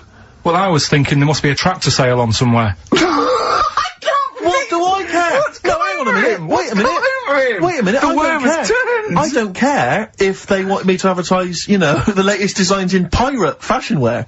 I will do a voiceover because it's money for old rope. I don't care what you think of my voice. Someone was interested. They were offering me money. And you decided arbitrarily, oh, they probably wouldn't want it, they probably made a mistake, they wouldn't like the way he talks anyway, I'll delete the message. No, the thing is, right, I get paid. A girl? I get paid to sit here on a Saturday, right, play CDs and that, help out with the show, get you decent prizes, I think I do me bit. Sure. Right? It isn't about running your voiceover work. So hang on, so Karl, let me just get this right. If someone was ever to phone me, right, trying to get in touch with you, to offer you work, you'd want me to just ignore the message. That is what you're saying to me. You'd prefer that I deleted the message, I ignored it altogether. That's what you'd want for me to do. That's what you want me to do. What, someone's calling you for some Someone's work phoned me. They say, oh, I can't, I don't know, I'm a friend of a friend. I've got your number, Steve. I would love to use Karl Pilkington for an well, exciting sex so scene. has it happened? Well, that's what I'm saying, in the future, if it was to occur, do you want me to just ignore it? Is that what you prefer me to do? Well, it's not like that, though. I did tell you, I told you the message. You didn't what? You told me a week later with none of the information I needed. Karl, that doctor called last week, that kidney's ready for that, little girl that you were doing that sponsored walk for. I forgot to tell you. Oh. I hope it's still alright. They keep it on ice, don't they? I think they do. Selfish, Karl. So selfish. And you've lost us a Beautiful. Bit of, Snoop on XFM. Yeah? Mm-hmm. Kicking it with, Ricky Gervais. Yeah. Sweet. Steve Merchant and, Karl Pilkington. What has happened to Karl? Because Karl, I thought, is this sort of sweet little buffoon, almost childlike in his ways. You know what I mean? Like Charlie Brown after some sort of head injury. And now he's coming back like that, having a go at, not caring about voiceover work. It's like, 'cause Heat have written about him a couple of weeks, it's like he thinks he's better than you in some way. I do care though, you're out of order saying that, right? Karl, I sorted you out with tickets for stuff. He doesn't turn up to. Karl, I received a phone call, you deleted the message offering me voiceover work, you're as bad as my agent. I'm appalled by it. And I thought we were friends. At least his agent, when he does it, is losing himself money as well. Yeah, exactly. You've got no comeback. You're still sweet. And to have a go at you've got a mank whine. Right? Voice. Like a cartoon Gallagher brother on Coronation Street. I mean, and yes, Steve does sound like a Wurzel, but that doesn't, do you know what I mean? What about Jethro? Jethro does well. Jethro gets on Des O'Connor anytime he wants. Just has to phone Des up. And he's on there. Straight on and there. he's whining like a Wurzel as well. So, to say that is a rubbish... Alright, apart from that then, what else have I done that's wound you up? Well, that's a good starting point, because you haven't even apologised. No, it's a shock, because that's the first time I've let you down. And I didn't really let you down, because I passed on the message. You didn't, well, we've been through it. You didn't pass on the message. Saying I deleted a message for you is not passing on the message. I mean, I just think what's happened is that you've got a little bit of celebrity now from the show. I mean, I've seen you being recognised in pubs and stuff, or people have come up and they said, are you Karl? Because they've seen Ricky. Now, it just seems to me that you are not keeping yourself grounded. You are just, you cannot deal with fame. You've not got the intelligence to cope with the celebrity, and you're just becoming this kind of ego-driven monster. Now it's getting. It scares me, Karl. You're not the man I remember. Look, I put a lot of work into this on Saturday. This isn't even my proper job, right? Where were you in the week? Oh, yeah, he's got you there. What? Where were you in the week? I said, let's meet up, let's, come up with some new features and that. Where were you? Karl, you phoned me about an hour before you wanted to meet. That is not what I would call. I mean, that is arrogance right there. That's the way I work. That's arrogance right there. That's ego right there. He couldn't go, when I came in, he said, where's Steve? I said, Steve can't make it. I had to tell him why. Steve was staying in to tidy up because his landlady was coming. This he couldn't get over. He could not get over that you couldn't make it because you had to stay in for your landlady. He talked about it for about the hour when we were working. What are you talking? Last week I had a bad throat. You wouldn't tolerate that. You wouldn't accept that. When you had a bad throat, where were you? Why couldn't we do any work then? Because you're at home with your mum and your dad. You were on holiday, weren't you? Why didn't you get your mum and your dad to clean the flat? Oh, he's done it again! He's done you again, mate. Play a record. How has he done me? What? They live in Bristol. Yeah, the joke's on you. He couldn't get him to clean the flat. I don't know who's laughing at who now. Right, listen. Can we just go back to laughing at Karl? Okay. Because I know where we stand there. Okay, alright. Do you want to, That's the natural order of things. I know, yeah. The world's gone topsy-turvy. He's stepped out of the pecking order. Right, well, someone who I don't let down, right, are the listeners of this show. Do you want to, read out the prizes for Rockbusters? We'll get that one in. Are we not doing Rockbusters again, are we? Yeah. Well, it was a shambles last week. We cancelled it 2 weeks ago. What? It just, I mean, there you are right there, Rick. I mean, both you and I, and let's be honest, we're the guys with our names on the poster. I know, It's yeah. supposed to be your show, and And yet- our faces. Exactly, and yet... we have to be on tube stations with people laughing at us. Yeah, well, they're not laughing at me, right? They're saying Wow, it's a good I don't idea, know. they're just- What do you think people think of the poster, Carl? Seriously. No, I don't want to know his opinion. It's just going to be insulting. My point is this, he was Rick. looking at you. My point is this, Rick. We used to be able to decide what the content of this show was. I know. Now, it's him. It's just him. He wants to do Rockbusters, he gets to do it. I know. And it's awful, but Tourette's Trent D'Arby. Not only is that offensive, it doesn't work as a clue. Saying that, have you come up with anything for this week? What's the prizes? I'll read out the prizes. We've got... Who's the winner? The winner, very lucky, Sandra Cassidy of Leon C. She gets all those great prizes. You know, we've actually had people emailing in saying, this is the worst Rockbusters ever, because it was too easy, it was boring. Oh. This is just, don't shoot the messenger. Oh, Other dear. people saying, it really has run its course. Some people genuinely agreeing with Ricky. Oh, Carl, this must hurt, mate. Stinging attacks on you. Some people just slagging you off generally, saying that you whinge all the time. Looks and like stuff Steve was right when he, sort of like poo-poos your ideas. So... When he wheezed on your bonfire. Someone else, like, swear to God, someone else emailed in and said, don't bother sending me the prizes, take them to a charity shop, or pawn them, give me the money, I'd rather have it. So I don't know what to say, Carl, I just wonder if it really has run its course now. Alright, well, we'll see what you come up with next week, then. Let's see what you do, let's see what you come in with. Sure. Oh, yeah. About 5 to 1. I'm guessing you'll be popping in with another hip-hop track. Full of effing and jeffing. Well, again, no, maybe. I won't bring it into you, I'll do it myself at home, because obviously that makes it easier. Obviously dear. you can't cope. Oh, dear. Are you actually gonna be here next week, or are you still gonna be in Cornwall? No, you see, there again, I'll be back in time. And in the week, when I go to, you know, Cornwall, see the Monkey World. Yeah, your that 2-day still pass to work. Monkey World. That still work. Yeah. Still work, what? What, you're gonna interview some of the monkeys? I Get some love stories? that. I love that. You were going, could a monkey live without bones? And so I'm going, Carl, shut the please, just look at the monkeys and eat your ice cream. And that's work, is it? Right. Oh, so just go back to insults briefly. Go on, You know, Goofy. saying... Oh, no, see, that's... Goofy, that's no, not no, fair. no, because that's what he said, it's in my head. What do you mean he said No, when did he say that? No, I mean... When did you call me Goofy? No, he didn't. He said about what's in Baldy? my head. Hey, no, when it's... come Mate, on. come off it. Don't What, who's start calling on me us. Goofy? No. I'm not even Goofy. Goggle-eyed's fair enough. Yeah, but you can sort your Lanky. look out, I can't. What do you mean how can I sort my look out? I'm not even Goofy, that's not fair. You've got the proper features, What? just needs sorting out a bit. I can't help it if my hair's not good. Who do you think's cooler to look at, Steve or the Chemical Brothers? Steve. Definitely, yes. You're absolutely right, Carl, and that's the first sensible thing you've said for a If long I was time. to work with Steve on some music, Yeah. if I had the choice, I think Steve would look better on a album cover. Really? Yeah. What would you do? Would you change him at all? What would you do with his image? I'd put him in the distance, so I I can't believe this is... No, just so you don't look as tall, that's doing you a favour. You know, I was on the... This is true, I was on the tube, right, coming in to meet Gervais the other day, and I was wearing a suit, and my mobile phone slipped out of my pocket, and it landed on the seat. And I didn't realise this, and as I was about to get off, some bloke who was sat there like an old guy, he picked up the phone, he went, "Oi! Lanky, you dropped your mobile phone." And I was like, well, I thank you for pointing out I dropped my phone, but did you have to do the Lanky? But you knew who he meant. I bet you turned round straight away. It worked. knew what he meant, Yes, Steve. but- He's done you again. But I was the only person stood up, it was a fairly empty train. Was there any other lanky people there? No. Well then. And I was on my mobile phone, and I was chatting away to someone, and, what can only be described as a prostitute, Go on. stood on the street corner. Was she a woman that gives you sex for money? Yes. That is a prostitute. Yes, that's what I thought. Go on. And as I was walking by, she said, "Do you want to buy sex?" Now, You sure it wasn't a market trader giving 6 plums or No, it something? was definitely... 6 for a quid? No, it was definitely Go a on. prostitute. Yeah. And what annoyed me about it, what I wanted to pick her up on something, was the fact that I was on my mobile phone.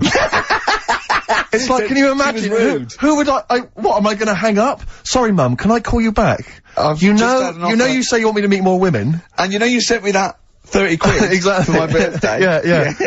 Sorry, Mr. Johnson, I'm really excited about the job. Can I call you back? I'm just gonna negotiate with a whore.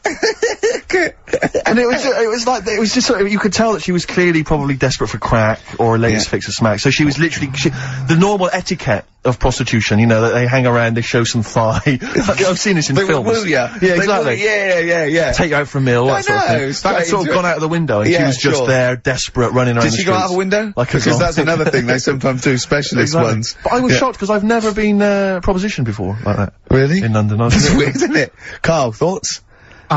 I think you'd be sort of approached a lot, because they tend to sort of go for people who look like they haven't got much chance. Sure. And I'm not being mean. No. What do you mean? Sorry, I'll let you go at it. In what way aren't you being mean? By saying that Steve knows is a little bit odd looking. I don't think. Well, no, he does. Do you know? Yeah, no, but it's not what he thinks of his looks. It's what he thinks of you talking about his looks on. No, but it's like how you were talking before about, you know, your eyes are bad. It's nature's little way of saying, look, nothing to see here, right? I don't get that! I don't know what you mean. But when you look in the mirror and that, they've gone, look, he hasn't got the looks, let's make his eyes bad, right? Yeah. Nothing to see here.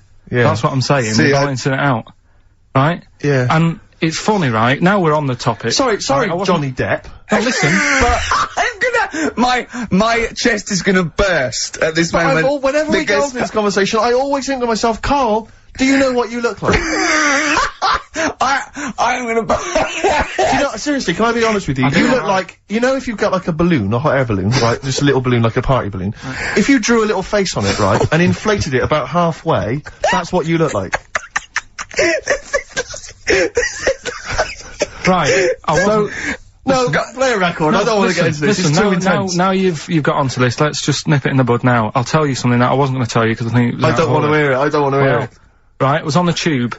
Right. Well, someone told me they were on the tube. Right. And the tube pulled into a station. Right. And one of the women saw the poster that's out at the moment with you and Rick on it. Right. Yeah. So this woman apparently goes, oh look, there's Ricky. Ricky's on the radio. Right. And the other woman goes, oh yeah, don't you listen to it? So she goes, oh, I didn't know he was on the radio. And she goes, oh. Sorry, Steve. Look. Because he didn't sound this bad. She said, oh, look at that person he's with. So she goes, yeah. She said, that's Steve. She said, I was sort of aware that he looked odd because Karl mentions it on the radio. Yeah. So it wasn't as much of a blow to me, but I can see how it was a bit of a shock to you. Yeah. So that's weird, isn't it? Yeah. And that isn't me sort of telling this woman to say anything. That was all happened without anybody else sort of bringing it on. Yeah. Do you know what I mean? Yeah. So. Was it? Sorry, you seem to be relishing this. Was it because of the little balloon story that made you? Honestly, Steve, I wouldn't have told you, but if you're gonna start, you know, having a pop. Yeah. Do you know what I mean? I can't just sit here and take it and that. No. I mean, all mates. Yeah, it's just, yeah. Well, I mean, I was mistaken for Johnny Vegas. Steve's got a story about that, if you wanna have a go at me. Well, someone just thought you were fat with a beard, which is true. Well, don't have a go at me, because he said you looked— Well, you started it. No, I didn't. Yeah, I didn't. You were milking it. You were egging him on. I was laughing. You were egging him on. I sort of was. Yeah. But let's not, you know. Oh, it's a good job you got lots of good mates like Jonathan Ross you can go and hang out with. Don't need other friends, people who've helped you in your career. This is what the phone message he left me Wednesday on my mobile. But I just is chatting about certain things that are going on at the moment, what he does need to know. Duncan, who mentions, is my agent, and, you know, you understand a few other things, but this is the sort of message I get from Karl, right? Whinger. Old messages. Alright. 12, Wednesday. Just getting loads of people calling me all the time about shit. Yesterday, DVD signing for BBC London. I don't work there, but I've been dragged into that. I've got a woman on, leaving a message from Talk PR, going on about, do you want to go and see Pop Idol again? Right? Just saying, you and some listeners can go. So I'm sure you'll love that. I've got Jim Benner wanting you to introduce the tin buckets at the Astoria. So can you just like let Duncan know that I'm doing his job whilst he's sat on his arse with his thumb firmly up his arse? Can you let him know that I'm running around like a here sorting shit out for you? Alright, see you later. Message left So, at 12. do you know what I mean? I know, but that's the kind of phone message he's leaving. Do you remember who he was before you? But he's started working even with him? annoyed that he gets a phone call. I remember he got a phone call for you to do a voiceover and didn't pass it on. You missed a voiceover. That was thousands of pounds. No, I did pass it on though, I told you. You I did, said I you said wouldn't. someone had phoned. Yeah. That's not good enough. But who's that? Well, she didn't say, and I didn't ask, but Of it's course not my she job to do said. it. She didn't say. Rubbish. So you didn't take the number down? Just when she went, oh, can you tell Steve to call me? And you went, yeah. Yeah, well, I just thought you'd know her already. I should have known, it was a woman, so I should have known. He's having a go, you see? Unbelievable. I don't know how it's come back on me. You're the one who was picking on it. Yeah, exactly. I'm saying. I'm defending. Why is he having a go at But you? he never Because picks on Ricky because he knows you are his bread and butter. Seriously, do you know what I mean? The only reason he's got Mondays off is because you're still doing this show. yeah. That's why he's scared of you. That's why he's like, he has a go at you on the phone, but he always picks on me because he knows, you know, I'm a pushover, I'm a nice guy. He's scared of you. I can't believe, I don't know how it works. Is that true? Steve, I'm always sorting you out, I look after you. Sorted you out with tickets, I sorted you out with lager I've got out. you today, why are you picking on me? What do you mean you're sorting out tickets and lager? What's this? Right, whenever you want tickets. Yeah, sorry, I don't want to use this as like moaning time and that, because I don't like to moan, I'm busy and that, right? But I've sorted you out tickets for gigs, Yeah. right? Well, somebody doesn't even turn up to. Yeah, we won't even go on about that, Yeah. right? Lager, He was sorting out the Cure, he complained it was boring. yeah. It was that big drum of lager that you had, and you said, oh, put that in your room for me. Yeah. Because I don't want to carry it home. was Right? lazy. So I said, alright, then I'll put it in my room. It goes missing, it gets nicked. Then you have a go at me because it got nicked. Yeah. I get you another one. You make me carry it around town for you for half an hour, then you say, oh, I can't be bothered taking it home. Can you take it back to work for me? Yeah. Yeah. But, interestingly, this is like a year ago, so it's still pressing on you, Oh, is hang on, and I forgot the one when we had an argument over 50p. When we went out for a You coffee. didn't want to give me 50p back that you owed me. That was the same day you'd given him about 40 quid worth of lager. But, see, this is my problem, this was my point at the time. It's not the 50p in terms of money is not what's important. The fact that you think you don't have to give me money back because it's only 50p, that was the point at stake. It's me who makes a decision, oh, don't worry about the 50p, not you, it's only 50p, I'm not gonna give it to you. Do you know what I mean? There's gotta be rules, otherwise it's chaos, Karl. Come on, mate. Alright? I don't want to fall out about No, it. that's not alright. Shall we kiss and make up? Do you want that? Do you No, want to it's do that? alright. Yeah. Well, should we play a little record and come back to this? Because I can't believe it started with you slagging him off, Rick, and I've ended up I know. as the monster. I know. Bit of R.E.M. Yeah. Well, we're not gonna do, Freak of the Week here. Okay. Right? Because we've done quite a bit of that in the last 20 minutes, right? So we'll move on that. freaks, you think? Yeah. Sure. We'll just shift it a little bit. Okay. And I don't, like I keep saying, don't want people to be thinking we're sort of taking the mick out of anyone. No. Right? Because we're not about that. I feel that, like, I can do a little bit of it because I work with you, Steve. Yeah. Right? Sure. It gives me that right. It's like a care worker. Yeah, I understand. Well, it's like that thing of, you can't be homophobic because I've got a couple of gay mates and stuff. Sure. I think it sort of gives me that edge, Yeah. right? So you're not freakophobic because you work with Steve. Yeah, that's right, yeah. So, yeah. Okay. Well, well, I think- by that token, I should be able to sort of slag off, you know, the mentally ill. What do you Or mean? at least mentally handicapped. What star sign are you? Mine changes. I'm on the edge. Right. Okay. He even makes that complicated. course, He I am. even makes twaddle complicated. No, I'm just, it changes depending what paper you read. Yeah. Alright, in theory, what would 23rd you... of September. So I think, Yeah. most of the time I'm a Virgo, I think. Oh. Well, I'll tell you. Write that down, listeners. 23rd of September, and come round and give him the bumps. What I mean... Well, according to this, I mean, I mean, you've been criticising this, Rick. Sure. You've been saying that there's maybe not anything in the zodiac Yeah, thing. go Well, on. hang on, let me just read Go some on, of the elements of- is this going to change my mind? Well, Am I going to eat my words? the typical Virgoan, Words. okay? The physical appearance of the typical Virgoan, Yeah. high forehead, That's not true. cranium may seem too big in comparison with the face. Look at Karl, But how specific is has an that? extremely large forehead, has a high hairline, That's not true though, is it? may be quite tall, What are the blokes like? often has one foot turned in more than the other. What? They just described Rain Man. What is that? How can I be specific? Well, that's why it sounds like Karl. 1 foot turned in. Yeah. Oh. Well, have they even bothered doing one for you? Because there isn't many people who... Hang on a minute. Let him finish, Steve. No, I'm just saying... Go on. What are you saying? I sort of think I'm fairly average looking, but I'm saying, have they wasted a page in that book for whatever you are? It started off me being dissing him and stuff, and you've been nice. Hang on a minute. I don't think you can be a Virgoan, because it says, that they are normally quick, alert, and intelligent. But no, actually, I have to say, it says here, behaviour and personality traits of the Virgoan, as a child, is an excellent mimic, can learn many things in a short time. Not really true of you, is it? Rarely questions authority, but frequently questions facts. You never question facts. Yeah, you never question authority. He's scared of authority. Yeah. You're usually times very upset if teased. That's true. Yeah. Oh, yeah. Hang on a minute, though. Yeah. Can't take a bit of stick. Too much depends, pressure. If you yeah. can't stand the heat, get out of the kitchen. Yeah. Oh. What to teach a young Virgoan? Myths, fairy stories, make-believe, daydreams, and how to use imagination should all be taught to young Virgoans, so they have plenty of magical moments to remember in their adult years when they are often alone. I'm changing my mind. I know. This is good stuff. This is really good stuff. Alright, well, let's see, what are you? I don't think we should talk about that. Yeah, let's have a look. It says the Virgoan is, I love some of the specifics of this. Virgoan is an employer. He's excellent as the boss of a small company. yeah. Don't get him on a Tuesday. He's probably stamp collecting then. Yeah. He loves a bit of haddock. Okay, let me look at mine. Oh, that is good though, Karl, isn't it? That is you all over. I've changed my mind. It's brilliant. It's a real science. They've really put their work in with this one. Let me see, Sagittarian is a happy, playful little clown. Little. Greets everyone.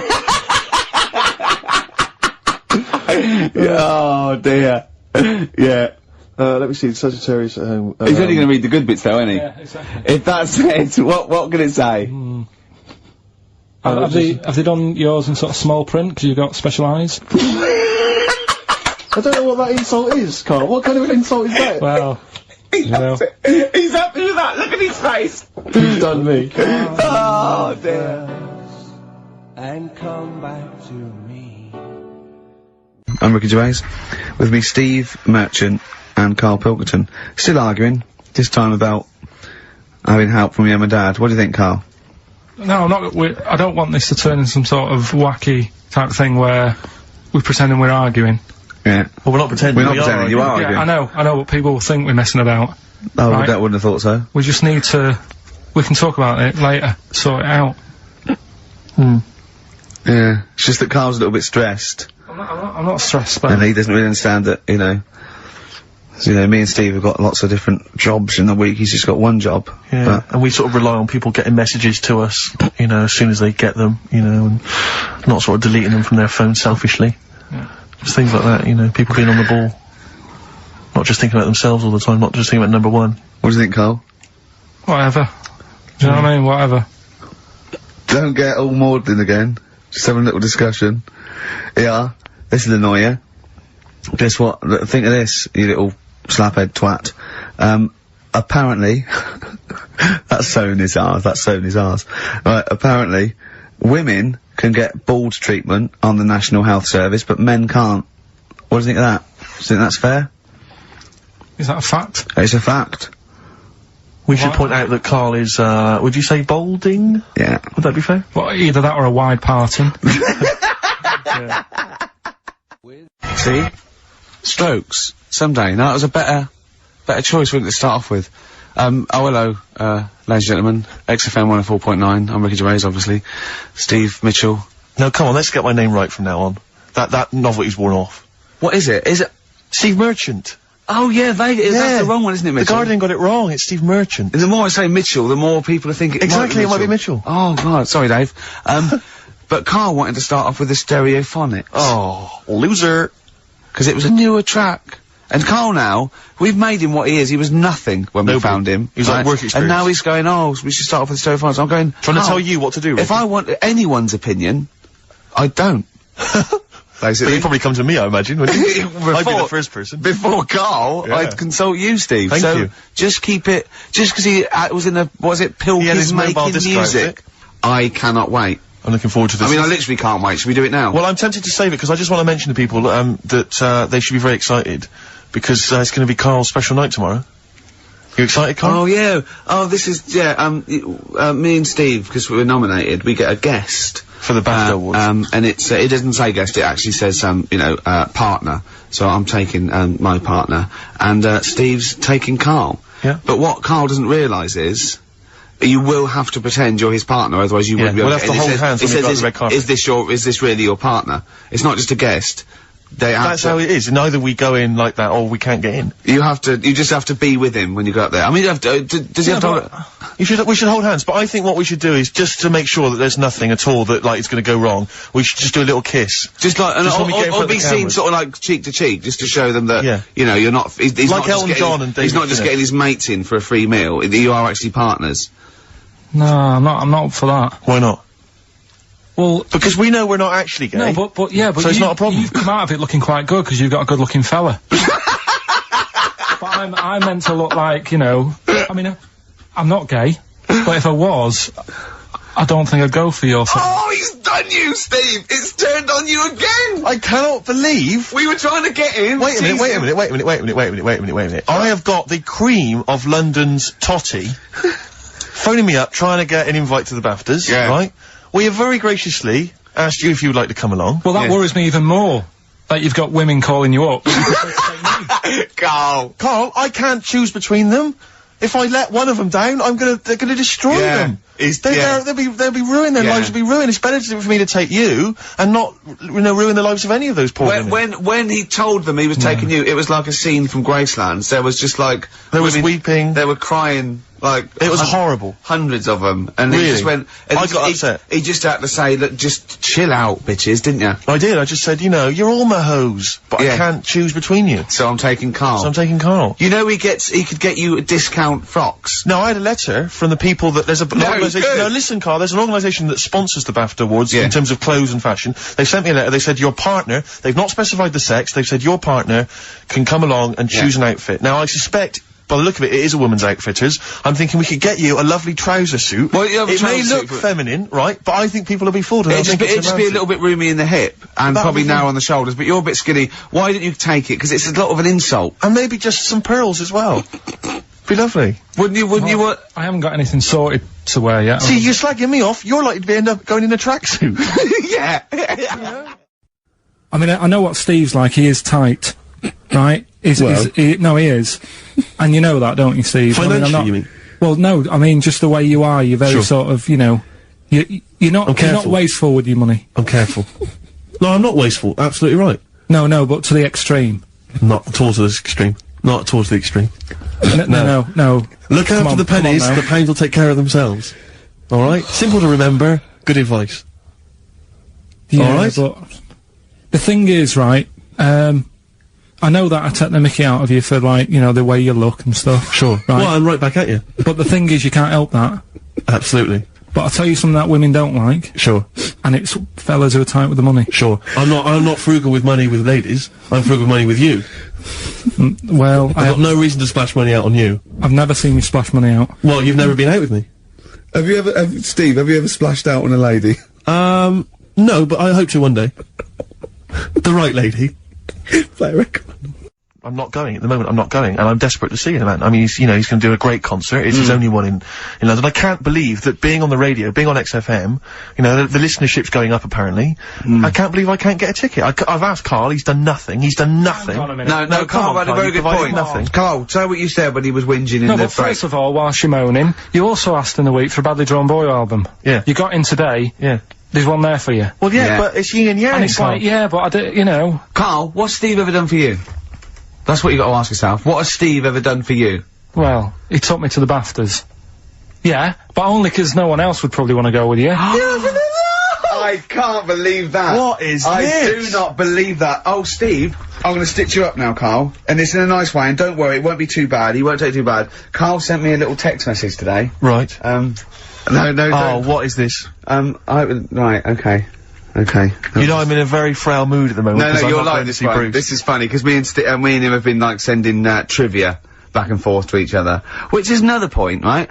I sent him... Oh, well, I'll get to that in a minute. I thought he'd really be amazed with, Well, while you're fiddling, if you can make my dream come true, to go and see Bruce Springsteen tomorrow, then give us a call on the usual number. But like I said, Steve... What? Right? It wouldn't be... Right, you just said when the song was on, can't believe it, right? We work at XFM, and I can't get tickets for Springsteen, right? Yeah. We work in radio, we should get tickets. Right, now think Which of I'm the willing amount to pay for. Yeah, but think of the... Yeah, but if it's sold out, it's sold out. Yeah. Yeah, Right? but that's just something they say. Right, that's just what they say, is it? Right, so everybody on local radio stations say, do you know, I like that Bruce Springsteen, I want a free ticket, right? So another say... I tried to 400 phone, I phoned for an hour and a half, I couldn't get through. Not long enough. I've put the hours in. Not long enough. Not long enough. What are you talking about? Put the hours in. No. Right? So another 400 people turn up at the gig. They cram them all in. There's people being crushed. You know, they've paid the money early. They were up early that day when the phone lines were open, whilst you were probably sleeping and that. So they're dedicated, and they're the ones at the front getting crushed.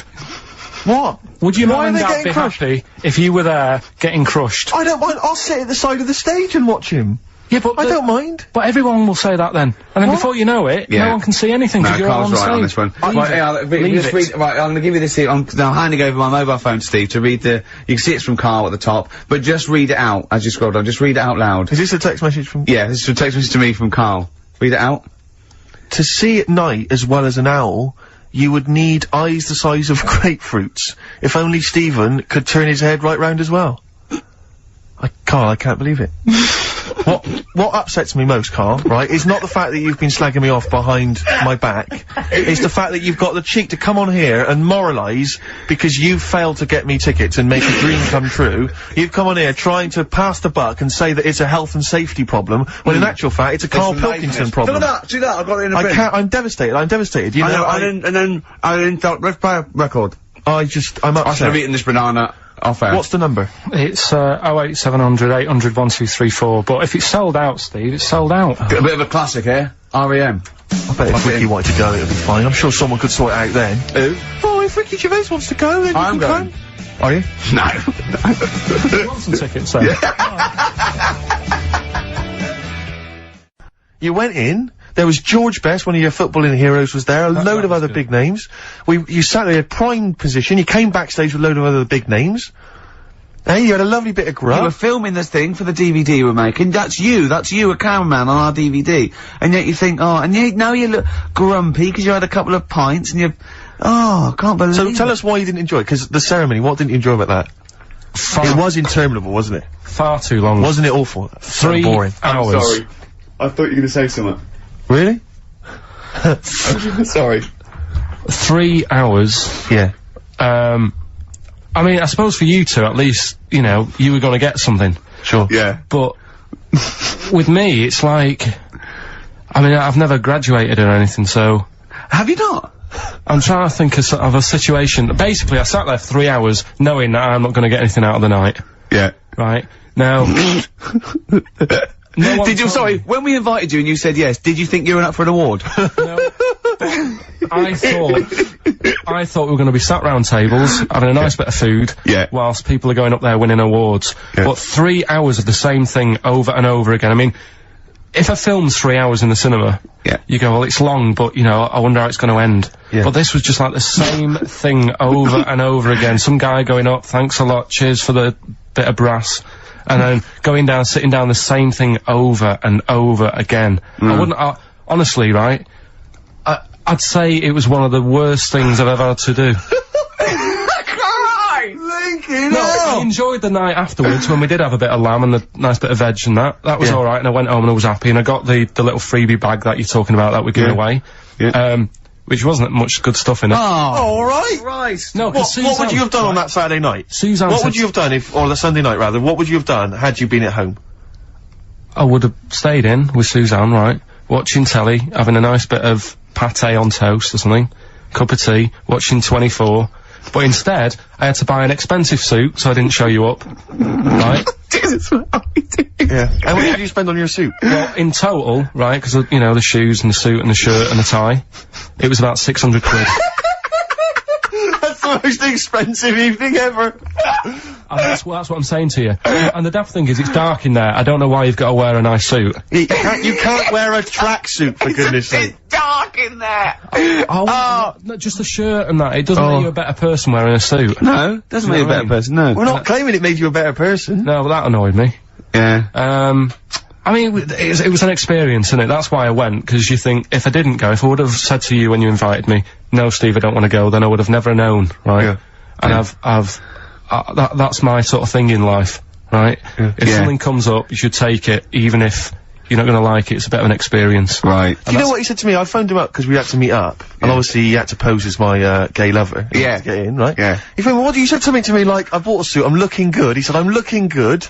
People will think, how on earth did he end up with that good-looking guy?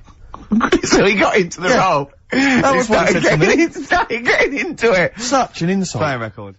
Do you not care about the job? I mean, I've got to ask, because, you know what I mean, if I was in charge, I'd worry about your motivation, or... Because yesterday we were trying to work out what you enjoyed doing, and we got to, Manchester United and moaning. And that is the two we came up with. I don't know where you get the moaning thing You're from. always whinging. About what? Everything.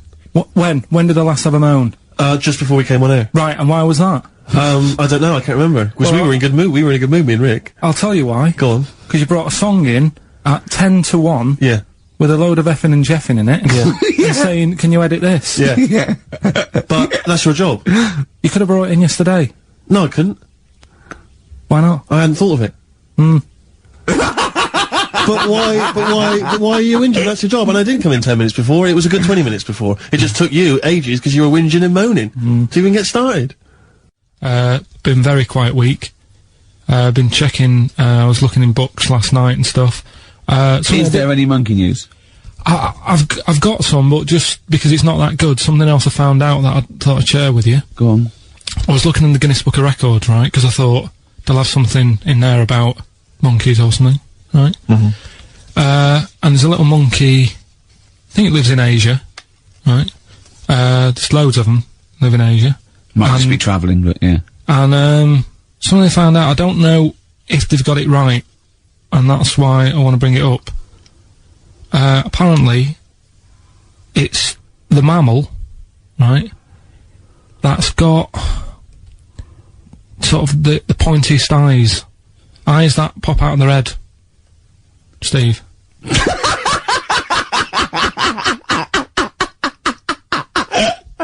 Now, the thing is, right, I thought that's interesting. Yeah. Apparently it's the biggest with the sort of goggle eye type thing. Right, yeah, go on. Apparently they come out of their head 1.6 centimetres. 1.6 centimetres? What, you mean they protrude? Yeah. They protrude from the head at 1.6. Okay. What, how long? Have you got a ruler, Rick? 1.6. He's having a go. I'd say I'd be a little bit annoyed if the monkeys beat me. Well, I don't think it has. That's what I'm hoping. Is there anything we can... I mean, what's 1.6? Oh, can you... It's about... Drop your trousers. It's, about 3/4 of an inch. What do you think? I don't know. Have they got it right, or what?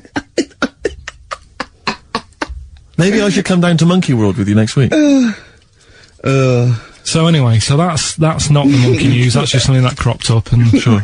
I do know once, when we were playing pool in the office, I think Lucy was your partner. Yeah. It was me and Ash versus you and Lucy, and you were having trouble because his glasses kept slipping down. So Lucy pushed his glasses up his nose, but the glasses touched his eye. Do you remember that? Yeah. He started it. Well, you're the one who joined in. No, I know, and I feel bad now. Yeah. He makes me nervous when he goes, yeah. It's like, play a record. No, I'm just trying to think about which part of your fat, middle-aged physique I can pick on. The tits would be a good start. yeah. Oh, the belly. Sure. Oh, what do you think of that? Oh, that's... What is that? Do you know when I left the pub in a bit of a mood, because I was just fed up with not getting anything done? Yeah. Walking down the road, I was thinking, how can I get out of this? How can I stop having to work with them? I'm thinking, I wonder if I leave, I wonder if they'll be funny and they'll go, and then my boss will be giving me stick. I'm thinking, how much notice have I got to give out? And all this is going through my mind. I'm walking home and I got in, said to Suzanne, I'm sick of it. She's going, you need to do it when I get a new kitchen.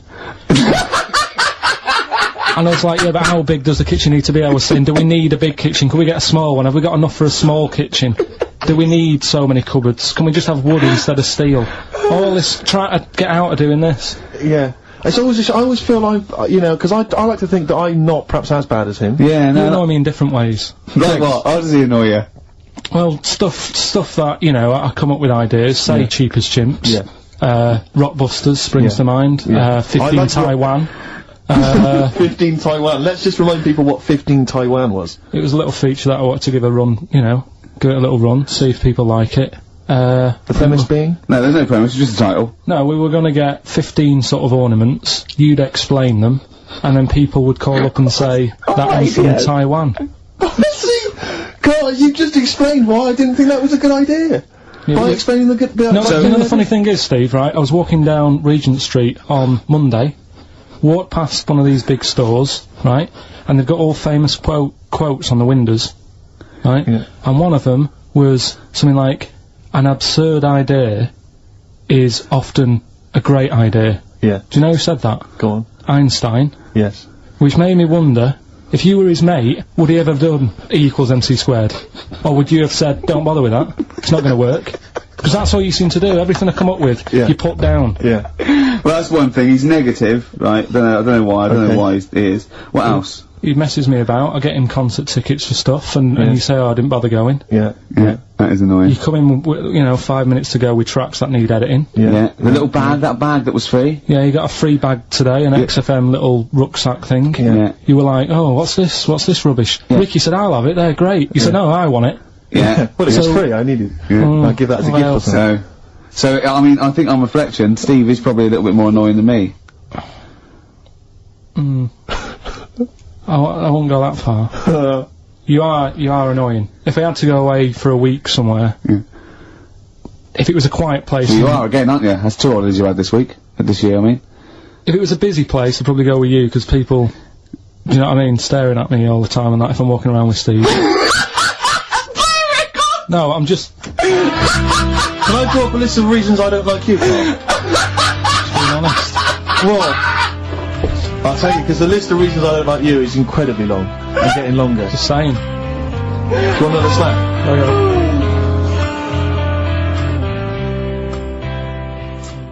I genuinely, I really, it does frustrate me that I don't get any allowance. It doesn't count as a disability. Well, it does count. No, it doesn't. It's not a disability, being 6'7". But how can you explain, for instance, you know, travelling on a bus or a coach? There's some things I can't see. The only disadvantage is, people look at... I've seen people stare at you, but they stare at me because I've been on the telly. What's that a disability? Is that people being recognised? Yes, but you could avoid that by not being on the telly. It's your choice. This is my point. It's your choice. Yeah, it's the same as the big fat people. It's their choice. It's a different sort of stare, isn't it? I've been there. Yeah. When, you know, the sort of stare that you get and the sort of stare... Well, obviously I'm gonna... Sorry, Steve, but I'm gonna, you know... follow up this inquiry. What do you mean, Karl? No, I'm just saying it's more of a stare of fear than, like with you, they go, oh, it's him. Yeah, go on. Whereas with you, it's more like, jeez. Where's the monkey news? Yeah. Before we carry on with anything, I should just tell you, we're on the subject of emails. There's one emailer we're always looking forward to hearing from. Anderson! Dicky Docky Doo! Richard Anderson, thanks for emailing. He's my biggest fan. He's now. one of the biggest fans. He absolutely loves me. But not afraid to offer some constructive criticism. Go on, that's the great thing about Dicky. And from Anders this week, he says, Ricky, I'm lazy, I talk nonsense, I'm badly organised, and I believe in ghosts. Can I have a job working on your show?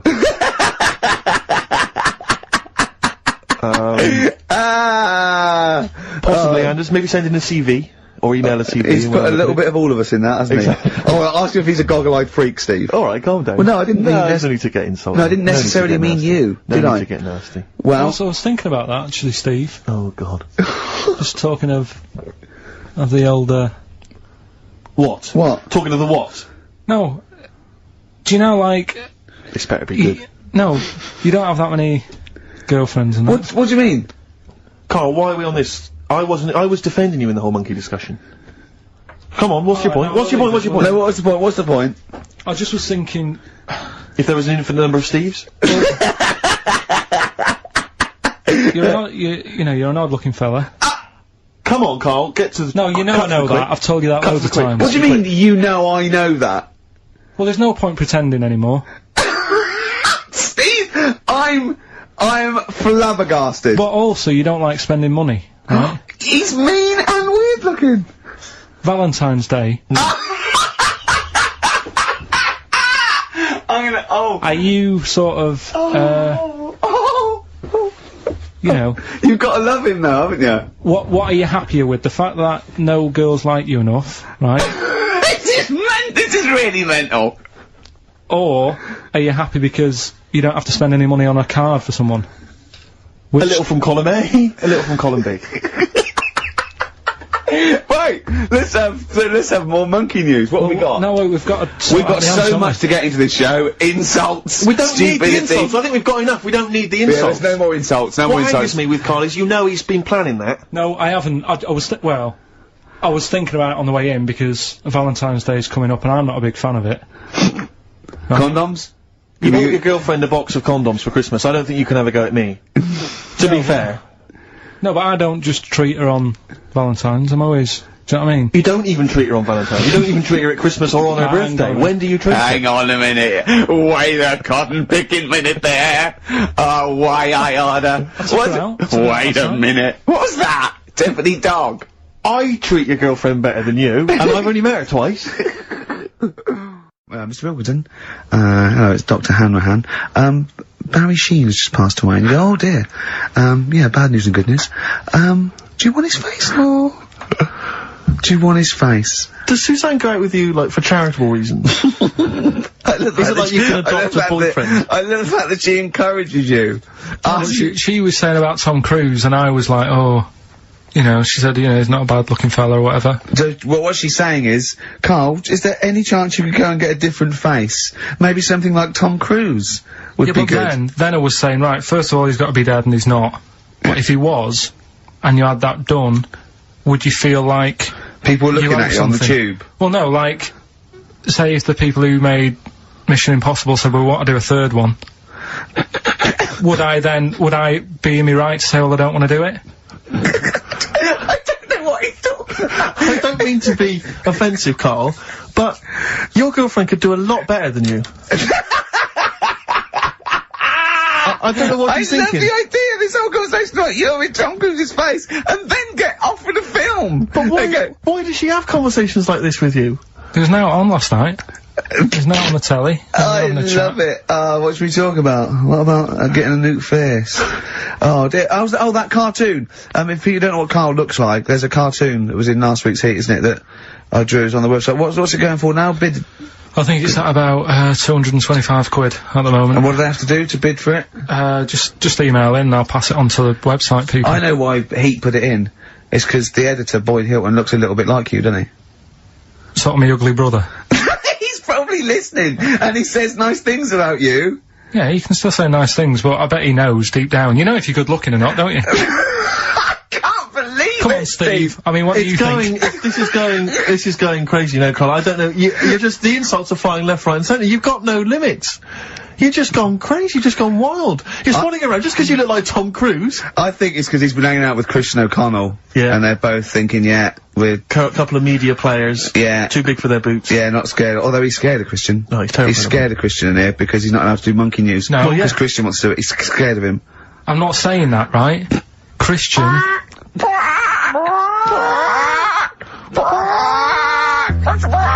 to do monkey news, but Christian wants to do some monkey news. I'm not allowed. I'd be there, waiting for. By the the way. Red Hot Chili Peppers on XFM 104.9. So, a few more shows. And then I hope Sony are happy. They should encourage, you know, we've only been radio, you know, a couple of years. Exactly. They should encourage young talent like you. Yeah. Instead of giving it to Radio 1 and Radio 2 and... The old war horses. We just had a quick email. I wonder if you can answer this. It's James from NW1. He says, Ricky, is Karl going to be on this week's show? Please let me know, as I may listen if he's not. Sadly, he is here. I mean, people are already turning against you, Karl, because they've seen what's happened. Yeah. I think they've probably realised that I think we gave him too much. I think, exactly, I think we've got a spoiled sort of kid in our hands. It's sort of like, you know, we knew how bad he was, but we were trying to sort of bring him out of his shell a little bit. Yeah. You gotta encourage sort of, children like Karl. Well, yeah, exactly. To sort of fend for themselves. I like the fact that Dickie Anderson had that wonderful rant. I mean, it was an articulate email. It was quite long, and he must have typed it immediately. I'm thinking, because he's a fan of the show and he thinks I'm a genius, we need a PA. Sure. Don't we? Yeah, yeah. Do you reckon he'd come and work for us? Well, he can't be any worse than what we've already got. I know. You know. So, there you go then, we're giving up radio. We're gonna concentrate on television. Karl's gonna probably go back to what, your little... just doing your sound? The thing I won a silver for at the Sonys. Funny that, isn't it? Oh, you won a silver, did you? I got a silver, yeah. Oh, yeah, what was that for doing the proper job that I do here in the week. Well, no, it's 2 of you for a start. Yeah. Well, there's 3 of us. Can't even get a bronze. Now, who's the weak link? Right? Well... Bit weird, isn't it? Let's not argue. We haven't got many shows to do. To be fair though, this show is I think it's more to do with the fact that you talk on this show that has brought us down. Right, I haven't said anything hardly today. No, well this is an award-winning show, potentially. We'll add this one in for next year. If we could just keep stum, we might have a chance. Alright. Well, coming up, right. Karl. Let's put it behind us. Okay. Let's draw a line under it. Well, here we are then. We're back. XFM 104.9. Karl had to leave early last week, but, can you stay to the end this week, mate? Or... Yeah. Yeah? You don't need another holiday. Oh, he started already. I mean, Steve's made you look like a bit of a twat already. And it's only 1:05. But the only reason you don't go on holiday is because you have to spend money. Oh, and he's gone straight back! Well, he's gone straight back! I can't come back to that. Oh, it's just dynamite. It's just absolute. That was searing. Last holiday Steve had, he sort of found a third world country so he could live like a king for a week. It was Cuba, wasn't it? Going to Cuba, amazing. We can almost rule the place. If it weren't for Castro, I'd have been in charge. Kind of cash I was flashing around. They do anything for $1 over there. It's extraordinary, literally. I mean, it's amazing. Yeah. Oh. Definitely, and I went to Kenya before that. So he thought, to the prostitute said no. You were going... Yeah, well, it was $2. I mean, I'm not made of money. Well, I went out with a drink with Karl in the week, and, we went to a restaurant, didn't we, Karl? Good night. And we sat there, and next to me, when Karl came, next to me was, what's his name? Ross Kemp. And, he was sitting there, and I saw Karl, and I tapped him on the shoulder, Ross Kemp on the shoulder, and I pointed to Karl and him and I said, it's nice to see you two back together again. Nice. And Karl was horrified. But Karl didn't know that I'd already spoken to him before Karl arrived. I thought it was okay, I thought I could break the ice because I've met him before. Sure. So he just thought I was insulting him. And when in the week we were talking about his little head, weren't we, Karl? And Karl suddenly stopped the conversation and said, if I had hair, what would we be talking about now? I think he had enough of everyone talking about it. And he looked good though, it's a special little do, he had it sort of, cropped a little bit more. I like it when he's just freshly had it done. Do you know? Yeah. Has that ever happened to you, Steve? If you're somewhere, say if you sat somewhere, does someone sort of, is he anyone else who you look like, or would you say you're a bit of a one-off? I love these two. But to be fair, to be fair, he seems to be having a go at me an awful lot more than I do at him now. I mean, he just starts it, starts it out of nowhere. I think his is sort of a get back for the way you treat him as a producer, not, But he's not a producer!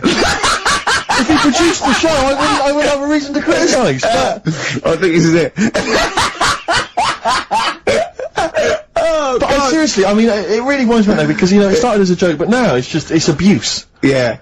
He got annoyed at Heat, because it said Karl, producer, well, not so much a producer, as just a bald mank. And he went, can they say that? Yeah. Can they say that? See, that's a magazine, an independent publication has identified what exactly it is you do. Yeah.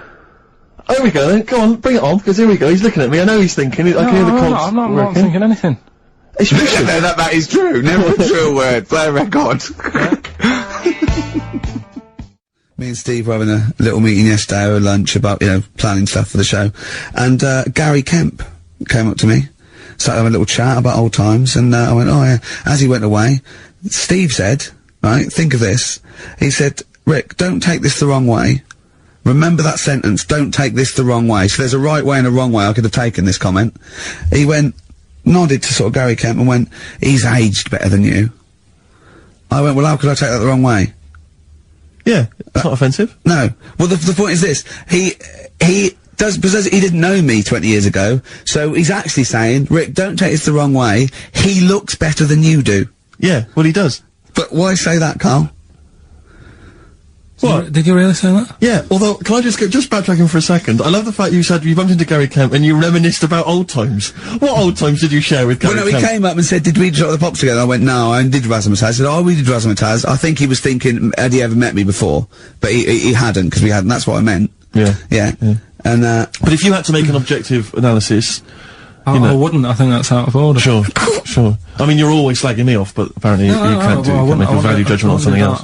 No. Wouldn't do that. Well, because you're morally all over the place. You don't know, you don't know where you're coming or going. Believe it. Sure. You should do what I say about you behind your back. So, would you say you're better looking now than you were? Or? Than I'm what?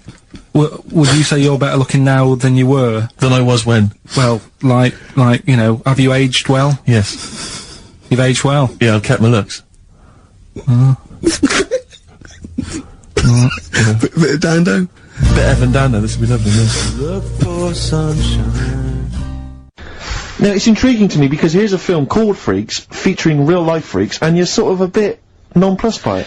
Just because it's built up. If you call a video Freaks, you've got to make sure that there's some good stuff on there. Yeah. What were you disappointed about? Was it that? Because there was a few things on it, right? There was a woman who said she was half man, half woman, and it's like, well, you're not, are you? It was just like she had some makeup on. I thought, well, that's rubbish. And then there was a woman who could eat using her feet. That isn't that freaky. Do you know what I mean? If she's not hungry, she looks normal. Yeah. And that's when I was thinking. I mean, I'm not being right, Steve. You know I'm not being funny. Oh, here we go. No. But I'm just saying. If that woman wasn't eating and you were sat next to her in that film, yeah, I'd probably be sort of drawn to you more than her. I'm not. I know you hate me saying it, but there's no point sort of pretending.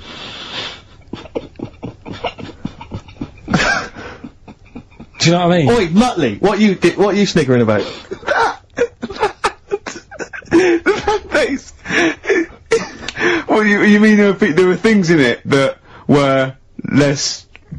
What are you saying? I'm just saying... Play a record. Seriously, I'll slap you. I'm gonna slap you live on air.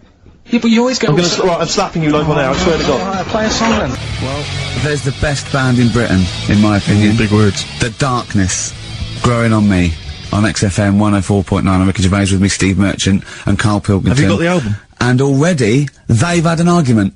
Yes. Well, I mean, I don't know whether we need to cheapen the show by discussing it, but I asked for a particular track. Karl is the producer, and he failed to get it for me. He's failed to get it for me. He's failed to bring it up from the record library. Completely failed in his mission. He needed to get 2 records, and he failed to get one of them. A 50% error rate there. Yeah, but like I said, I looked in the system, it told me what album it's on, I brought that album up. I'm busy. But, okay, so fine. Fine, you're absolutely fine then, that's no problem. You know, once again, that's a great excuse, Karl. Brilliant. The show has been ruined, it's been partially ruined, but you've got a bit of an excuse. Alright. I didn't make a big deal out of it when you said, oh, and whilst you're down there, get us a new 50 Cent single. I never said, while you're down there, get the new 50 Cent single. I asked you if 50 Cent single was lying around. Yeah. If it hadn't been here, I wouldn't have worried. So I get it, yeah, I did that for you. Right. And when I come up, you say, has it got swearing in it? Well, I don't know, it's 5 to 1, Steve. You're the I haven't got time, I've been whizzing You're the around. producer, it's the brand new single. I thought it had been lying around in the XFM office anyway. But I don't have time to sit around listening to music. Sure, well, yeah. Right? I know that you have, now you've got an iPod that can hold 7,500 songs. I don't know when you're gonna get round to loading all them on, but I haven't got the time. Sure. Busy. Yeah. Fine, okay, no, that's a perfect excuse, Karl. Well done, mate. Right. I just hope that I never have to depend on you in a real emergency. How did you meet your girlfriend? Through work. What, through her work? What, you phoned up and said We worked at the same place. Oh, you're right. Yeah. You're quite an enigma, aren't you? Could you give us more on that? At work. You met her at work. What, she came in selling sandwiches? She was going through the bins outside. What do you mean you met her at Why are work? you having an attack on me? You're the one who's sad and lonely.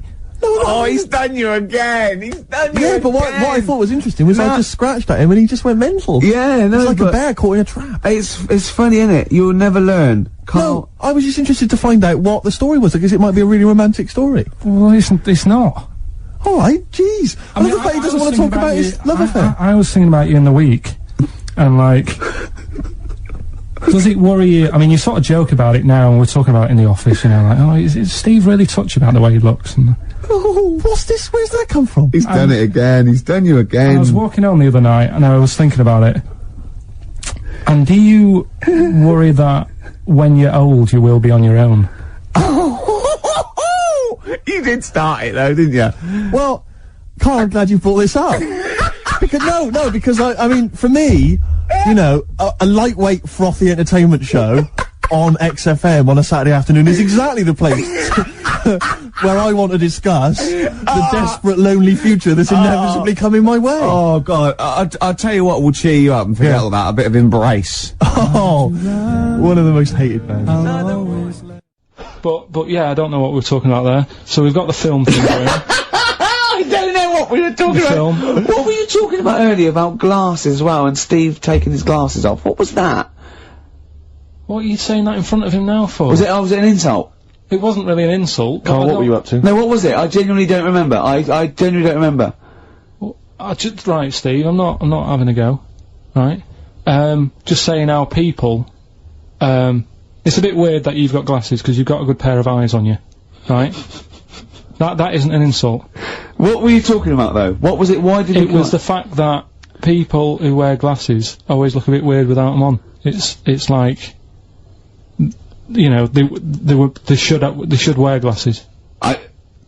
Okay. Why did we get round to this? What was we talking about? What were we talking about? I don't know.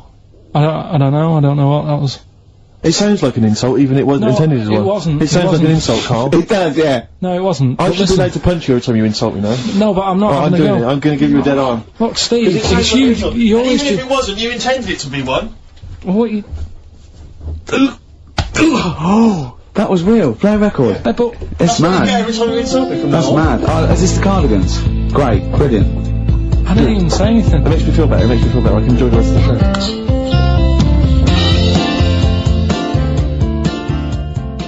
Because actors are often quite handsome people, but yet they're always quite obnoxious. We are. No, I mean, they're normally quite obnoxious, Rick. Again, you know, you're a good example of that. And yet, I think it must be the small man complex. That's what makes them so obnoxious and so kind of desperate for attention. Didn't realise it before. Steady on. Because of course I tower above everyone. You do, don't you? I'm, for people who don't know, who are listening, I'm 6'7" tall. That's high. Yeah. That's big. And for people who've never seen him, he doesn't hold it well. It's not like he's a sort of handsome athlete, is it, Karl? He's a bit of a, what would you call him? Karl, don't answer. No. Don't get drawn into that. You know the game he's playing. No. Do you know yesterday when you were in the office? Yeah. You did a little move, and it reminded me of Blakey. Oh, I hate you, Gervais. Oh, I hate you, Pilkington. That's his stance. Yeah, but even he held it a little bit better, didn't he? Because he was a man, you know, he had a big coat and everything, and a peak cap. But, yeah. I can't believe you. Like, I've not suffered enough from being freakishly tall. Now, till my best buddies, live on radio, are just... It's not just the height, though, is it? It's the posture and the face and everything. But it's got your places, hasn't it? No? What do you mean it's got me places? I think people give you a bit more of a chance in your career and stuff, 'cause it's like... What, yeah, stacking shelves? Because I can reach to a high level.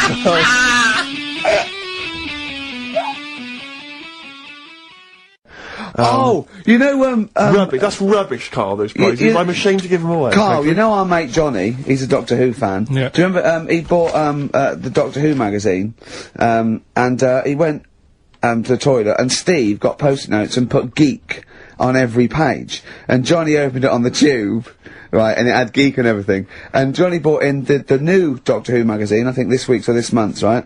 And they've done the perfect Doctor Who fan, right? What the Geek is, right? And it looks exactly like Steve. All right, don't have a go, Rick. It does. And, I'm gonna try and put it on the website. It's amazing. It's got your hair, glasses. It stands like you. It's sort of dressed like you, and it's only. And it's hilarious. And he was. I mean, I'm insulting you now. It sounds like an insult, but if you'd see it, you'd laugh. Play.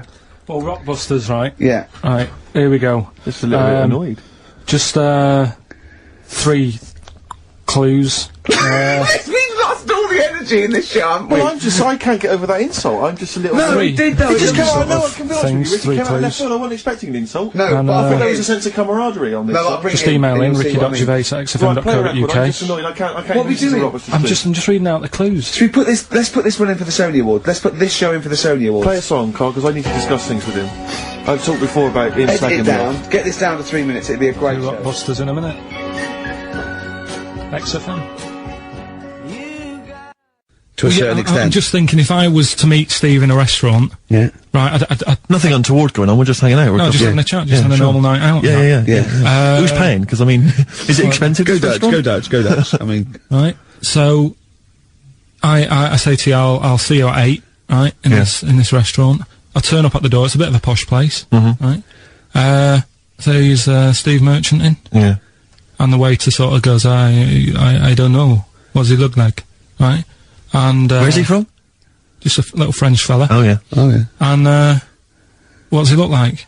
So the thing I pick up on first, tall lad. Tall, yeah. And then he goes, oh, well, you know, we got lots of tall people in, right? And I go, big eyes? Big eyes. Yeah. And then he'd go, yeah, he's over there. I'll be honest with you. I mean, you can have dinner and you can buy me dinner. I'm not sure you're going to get anywhere with me. yeah. But the thing is, what he hasn't said is, well, he gets frustrated because we have to go from restaurant to restaurant for something I can eat. But the reason we've only got about 3 restaurants to choose from are that because he doesn't want to spend more than a £5 at lunchtime. At lunchtime? If I was going out of an evening, you'd spend a decent amount of wallop. But lunchtime, Would what ya? am I spend? You'd be happy to spend 20 quid on lunch. Imagine that every single day. There's no one out there who's eating lunch 20 quid a day on lunch. It's crazy. You don't need that much food at lunchtime because I know what happens. You go in there, you have some kind of, you know, tiger in curry for lunch. You're asleep by 1:30. We're trying to work. We're trying to write TV shows, and you're dozing off like one of those giant anacondas that's just eating a sheep and is slowly digesting it. It takes like 3 weeks. Carl, he does not like the spare. He'll walk a mile out of his way to get a sandwich for. Having an argument over that 50p that time. I don't want to bring it back up again. Here's the situation, Carl. I lent you 50p, and you decided you weren't going to pay me back. It should be to my discretion if I say, don't worry about it, Carl. You should offer me the 50p, go, there's that 50p I owe you, and I'll go, don't worry about it, Carl. But you didn't even do that. Ah, it's the way that you were, like... I said, where's my 50p? You went, oh, you don't need that. That's not your decision to have. I didn't say that. I said, I don't think I've got it at the moment, or whatever. Rubbish. And you're going through my pockets and that. Rubbish. 50p. Ridiculous. You've just given him a keg of beer for free, hadn't you? Well, let's not go over it again. I'll tell you, you're going to go along later to the Live 8 gig, and you're probably going to see some bands that can make an effort to entertain you, but, if you want entertainment, Rick, you know it. Go on. There's only one person to book. Go on. Me. If you know, you have perhaps something to do, because I mean, I'm obviously a top DJ on the radio, but where I really come into my own is DJing in any kind of club environment. Well, you told me you were DJing, I didn't go to it, DJing at a party, and you said the place was rocking. The place was roaring. And they loved it. Carl just said he was there and they weren't. Well, that's nonsense, Carl, They because weren't, you know so- very well that when I'd put on a tune, they'd cheer. Yeah, but it was late on in the night. They would have done that, whatever you put on. That's nonsense. No, they said they were happy and everything. I'm not saying they weren't having a good time. It was your party. It was alright, but they weren't going mental like you're sort of making up. They were definitely going mental. When I put on the Proclaimers, they could not believe their luck. They would have walked 1,000 miles. Was it good though? Were they really, what were they doing? They were dancing, were they? Dancing and that, but they weren't sort of cheering, going, you know, more and all that at the end. What's about? Oh, Take wow. On Me came on, the big cheer went up. Oh, I don't know who to believe. I've been there, done it, Steve. I've been the DJ as well. And Oh, it might be jealousy. It I might think be there's like professional jealousy there. yeah. I think it's because my fortunes are on the up, and these are on the down. You know, we all know famously that he had People's Pokey's making music. his Didn't DJ happen. outfit. Didn't happen. I did enough. I just wanted to do enough to pay for the equipment. And I did. And that was that. But I don't like crowds, do I? Carl, it was you that worked out the maths, and worked out I was 28. Because they just worked out I'm 27. You are 27. No way. Yeah, I asked you, didn't I? And I said... Because, no, but what I sort of questioned was, I said, well, if you're 27 today, that means last week you were 26. Well done, yeah. That's irrelevant. So therefore you assumed that I must be 28 then? Yeah. Whereas I assumed you were using, you know, your knowledge of maths, such as it is. I wouldn't do that. No, sure. Wow. I actually got lost in that conversation, because I genuinely didn't know what he meant would mean last week you were 26. I don't know what that meant. I don't know what it meant. Wow. Well, it is Steve's birthday. Well, he would have been 26 last week. Sometimes you genuinely frighten me, because it's those staring eyes, there's nothing behind him, it's this little bald head, looks like Davros looking at me, just genuine fear on his face when he enters into a conversation with another human being. What bit don't you understand? If he's 27 today, he would have been 26 last week, and he doesn't look 26. He didn't look 26 last week. He looks older than 28 today. You've started on his birthday, you're still having a go at him. Carl, I don't look like the kind of hot stud that I actually am, but face facts, that's the truth, mate. Yeah, live with it. Get with the programme, jeez. I had some exciting news this week, Carl. You'll be pleased to find out. I'm worried that you might get a little bit jealous, because it's obviously going to impact on your world quite strongly, because I know you'd like things to be quite samey. You like the status quo to be maintained. You like the fact that in the past, you know, we've had some crosswords, you know, because I remember, what did you think of me when I first walked in? When I first came in on the first day of XFM? I don't know why you're making a big deal out of it, because I'm just being honest, though. I'm just being honest about a lot of people who see you for the first time sort of go, well, he's a bit weird. I know the fact, Steve, that you brought it up, and then you're again. But I'm sure that wasn't what he said before. No, did he say before? Yeah, well, he's a bit weird. Yeah, well, he looked at you, and I knew, I could see by the look of his face. You know when you know your kid, and your kid's sort of scared of something, and they go, why's your kid? And goes, oh, he doesn't like pigeons or spiders. Right. It was like that. When I saw Karl, and I brought you in, and I went, what do you think of that, Karl? I could see the look on his face that he was disturbed. Sure. And then, as he said, you get used to it, don't you? Yeah, you get used to it. And you have changed a little bit. Your hair's a bit smarter now, and you got some nicer glasses and that, I think. Or I might have just got used to it. Whoa! Don't bring it up, Steve. Don't look at me like that. So you say that you think some other people in the office thought the same? Do you know that for sure? Carl. Did you discuss it? Carl. Yeah, I think they do, yeah. Okay, leave it there then. But not just in the office, as you walk through the building. Oh, it's worse than you ever thought! It's best if you leave it. Well, we're not going to leave it. We're going to get you on the poster. Yeah. I mainly have to see myself on videotape this morning. I showed him, you know, the animal show I did, the show. Yes. I'm doing a video, and I did behind the scenes footage, and I've got you've seen it, haven't you? I feel a little bit of Karl on there, isn't there? Yeah, it's great. Yeah. It's lovely. He can't believe it. He said, is it playing slow? 'Cause he's so slow, and I come into the office going, alright. That's how you talk. talk. I'm in head as well. I look like I'm looking into a spoon. I'm not happy with it. I just think that if we're willing if Ricky's willing to use his celebrity profile for the sake of the show, I'm willing to look like a, you know, let's say a fairly handsome, kind of cool customer. I think at least, the very least, Carl, is that you appear on there as well. You could dress up smart. Are you worried that you'll look the worst out of all three of us? Who am I standing next to? I'm next to Steve. I'm fairly confident. Yeah. I like the way it's so predictable. You pull the string because you know what it is. It's You pull the string? Anyway, I just all I wanted to say, really. Here's tragic. What's tragic? What did you want me to say about that song? Just your opinion. Your own opinion was fine. It's In fact, your own opinion is better than anything I could really hope for. Without doubt. Whenever I ask you a question, you constantly surprise us. Yeah, it's wonderful. So only ever carry on telling the truth, carry on saying exactly what's on your mind, and I think this could become a great... You're like a man who was frozen in Victorian era and has been reawoken and he's kind of discovering the world. Some things make sense, other things don't. It's beautiful. As opposed to one that was made in a castle in Victorian times, like Steve. Oh, that's just... Oh, I've joined in with Karl. I can't believe you're I'm sorry. on my side. Yeah, no, it was irresistible though, wasn't it?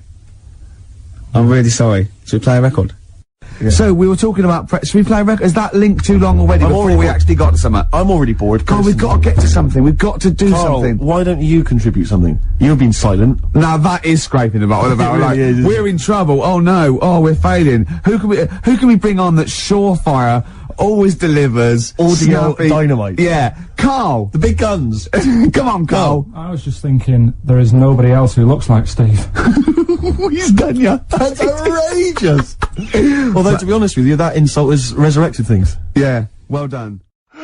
Shut up! They got 2 monkeys, right? And Don't stop! because they'd seen the owners with guns and what have you. Yeah, no, that sounds So they had a bit of a shoot off. Yeah. That's how they sorted it out. And who won? I think it was George. The one called George. Right. So I think they had 17 kids. The farm's still running. So that's like the last little monkey news there. Good little Rick, happy ending to that one. If you were to rub your nipple against his lips while I held him down. Right, come off it now. Come on. No, I'm not doing Bruce Springsteen, Thunder Road, last track on Next FM's Ricky and Steve. You can check this all out on the webcam. I've got fingers. Get his arm out the way, get the arm out the way. This happened on Scum. It's happening again, Steve. What's happening? It's going all wrong. Yeah. We're talking rubbish. Are we? Yeah. We should have played 2 in a row. He's having a go, isn't he? Blimey. Can I just kiss and make up with Karl? No, that is... No, let me just kiss my kiss. Yeah, but it doesn't next week it'll be the same again. It doesn't mean anything. It's like saying sorry. Oh, on the lips. Go on, he's like... Yeah. I've never... Karl has gone a absolute shade of purple, straining not to have merchants... There's no point, Steve. No. There's no point. No, just shake and make up. Shake what, Rick? There you go. All friends, sit down. That's lovely. That's a lovely moment. So there's Steve Merchant with funny glasses on in this place horror, and he's walking round. Do you think he scared people, Karl? I've set this question out, haven't I? I've loaded the question. I know the answer you're fishing for. Karl, do you just want to have a dig at me? Because it's coming up to 2 o'clock, and you've not really put a lot of effort in today, slagging me I off. don't do it on purpose. No, he doesn't do it on No, go purpose. for it. He's just an honest northerner, and he can't lie. He's like George Washington, but without the wooden teeth. Yeah. I don't think your heart's in it anymore either, Karl. I was alright today, but Steve's really dragged me down. Well, Wait a minute, I just need to know why. No, do you know, like, Yeah. people are being miserable around you? Yep. I was full Yep. of beans when I came in. Yep. Yeah, but you got to remember last week, you were really miserable, and that really wound me up. Yeah, because he was having it's to do moving stuff. around, Because, you know, he'd been let down and they were worried about Yeah, the last next week you were in show. a terrible mood. Yeah. Don't look at me like you were. songs. I wasn't like going off and lying on the settee, looking ill, talking in that voice. Oh, he's done you again. I said, just now, being quite friendly. Yeah, Karl, Steve. Karl, have you ever tried to get into the Monarch for free? Because I'll be honest, mate, it's not going to happen for you. Come out with me, mate, you got a quid off. Alright? Oh. When you can get in places in Camden for free. Yeah, I'm alright, yeah. Oh, yeah, he's done you. He's so ungrateful, really. Yeah. Because I can't remember a time my dad bought me anything. It's always my mum who bought it, and my dad would give her the money. Yeah. You got Ricky who's lost his go-kart. You've had a video bought for you, and you're still not happy. I just think it's selfish. 150 quid? Yeah. What, in gift vouchers? Yeah. To spend at the same places? I'd have to say, though, I mean, it's not a very inventive gift, is it? It's a Whoever lovely came up with thought, it, though. it's a lovely thought. It's wonderful to have £25 that I can only spend in 2 places I never go in. But, no, I'm not looking a gift horse in the mouth. Any I'm not ungrateful, anyway. looking a gift horse in the mouth. It is a treat. He thought... spoke to Jonathan Ross like he was a normal person. From someone whose dad buys him a spade for Christmas, I thought you'd be grateful. It's one of them things, isn't it? Like I've said before, when you first see something, it's a bit of a shock. Do you know what I mean? It's like the Elephant Man or whatever. Yeah. First time you see him, it's that sort of, oh, look at that. Do you remember the first time you saw Steve? No, I'm not being funny. Do you remember the first? Yeah, but I've said this before, it's always, then you get used to how people look, and you don't... No. I'm gonna burst. You have to play a record. No, but... Because I just see Steve's do you know what I mean? It's brilliant. I'd like to rent you out to people. See me, I'm different. I would happily leave him now in the bottom of the cupboard. Until quiz With the night. Electrics. Until the old pub quiz night, when there's no one else who will have you on the team. Sure. And suddenly you want to be your best mate. Done him again. Right? Yeah, where's his mum and dad then, Karl? Yeah? In Bristol. Yeah. Do you know what Steve said when he saw that, Karl? Go on.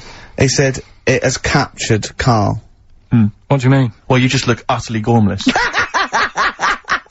In the picture. It's captured you brilliant. You know how, like, a good photographer can do that? They can capture the essence of someone. That's good stuff.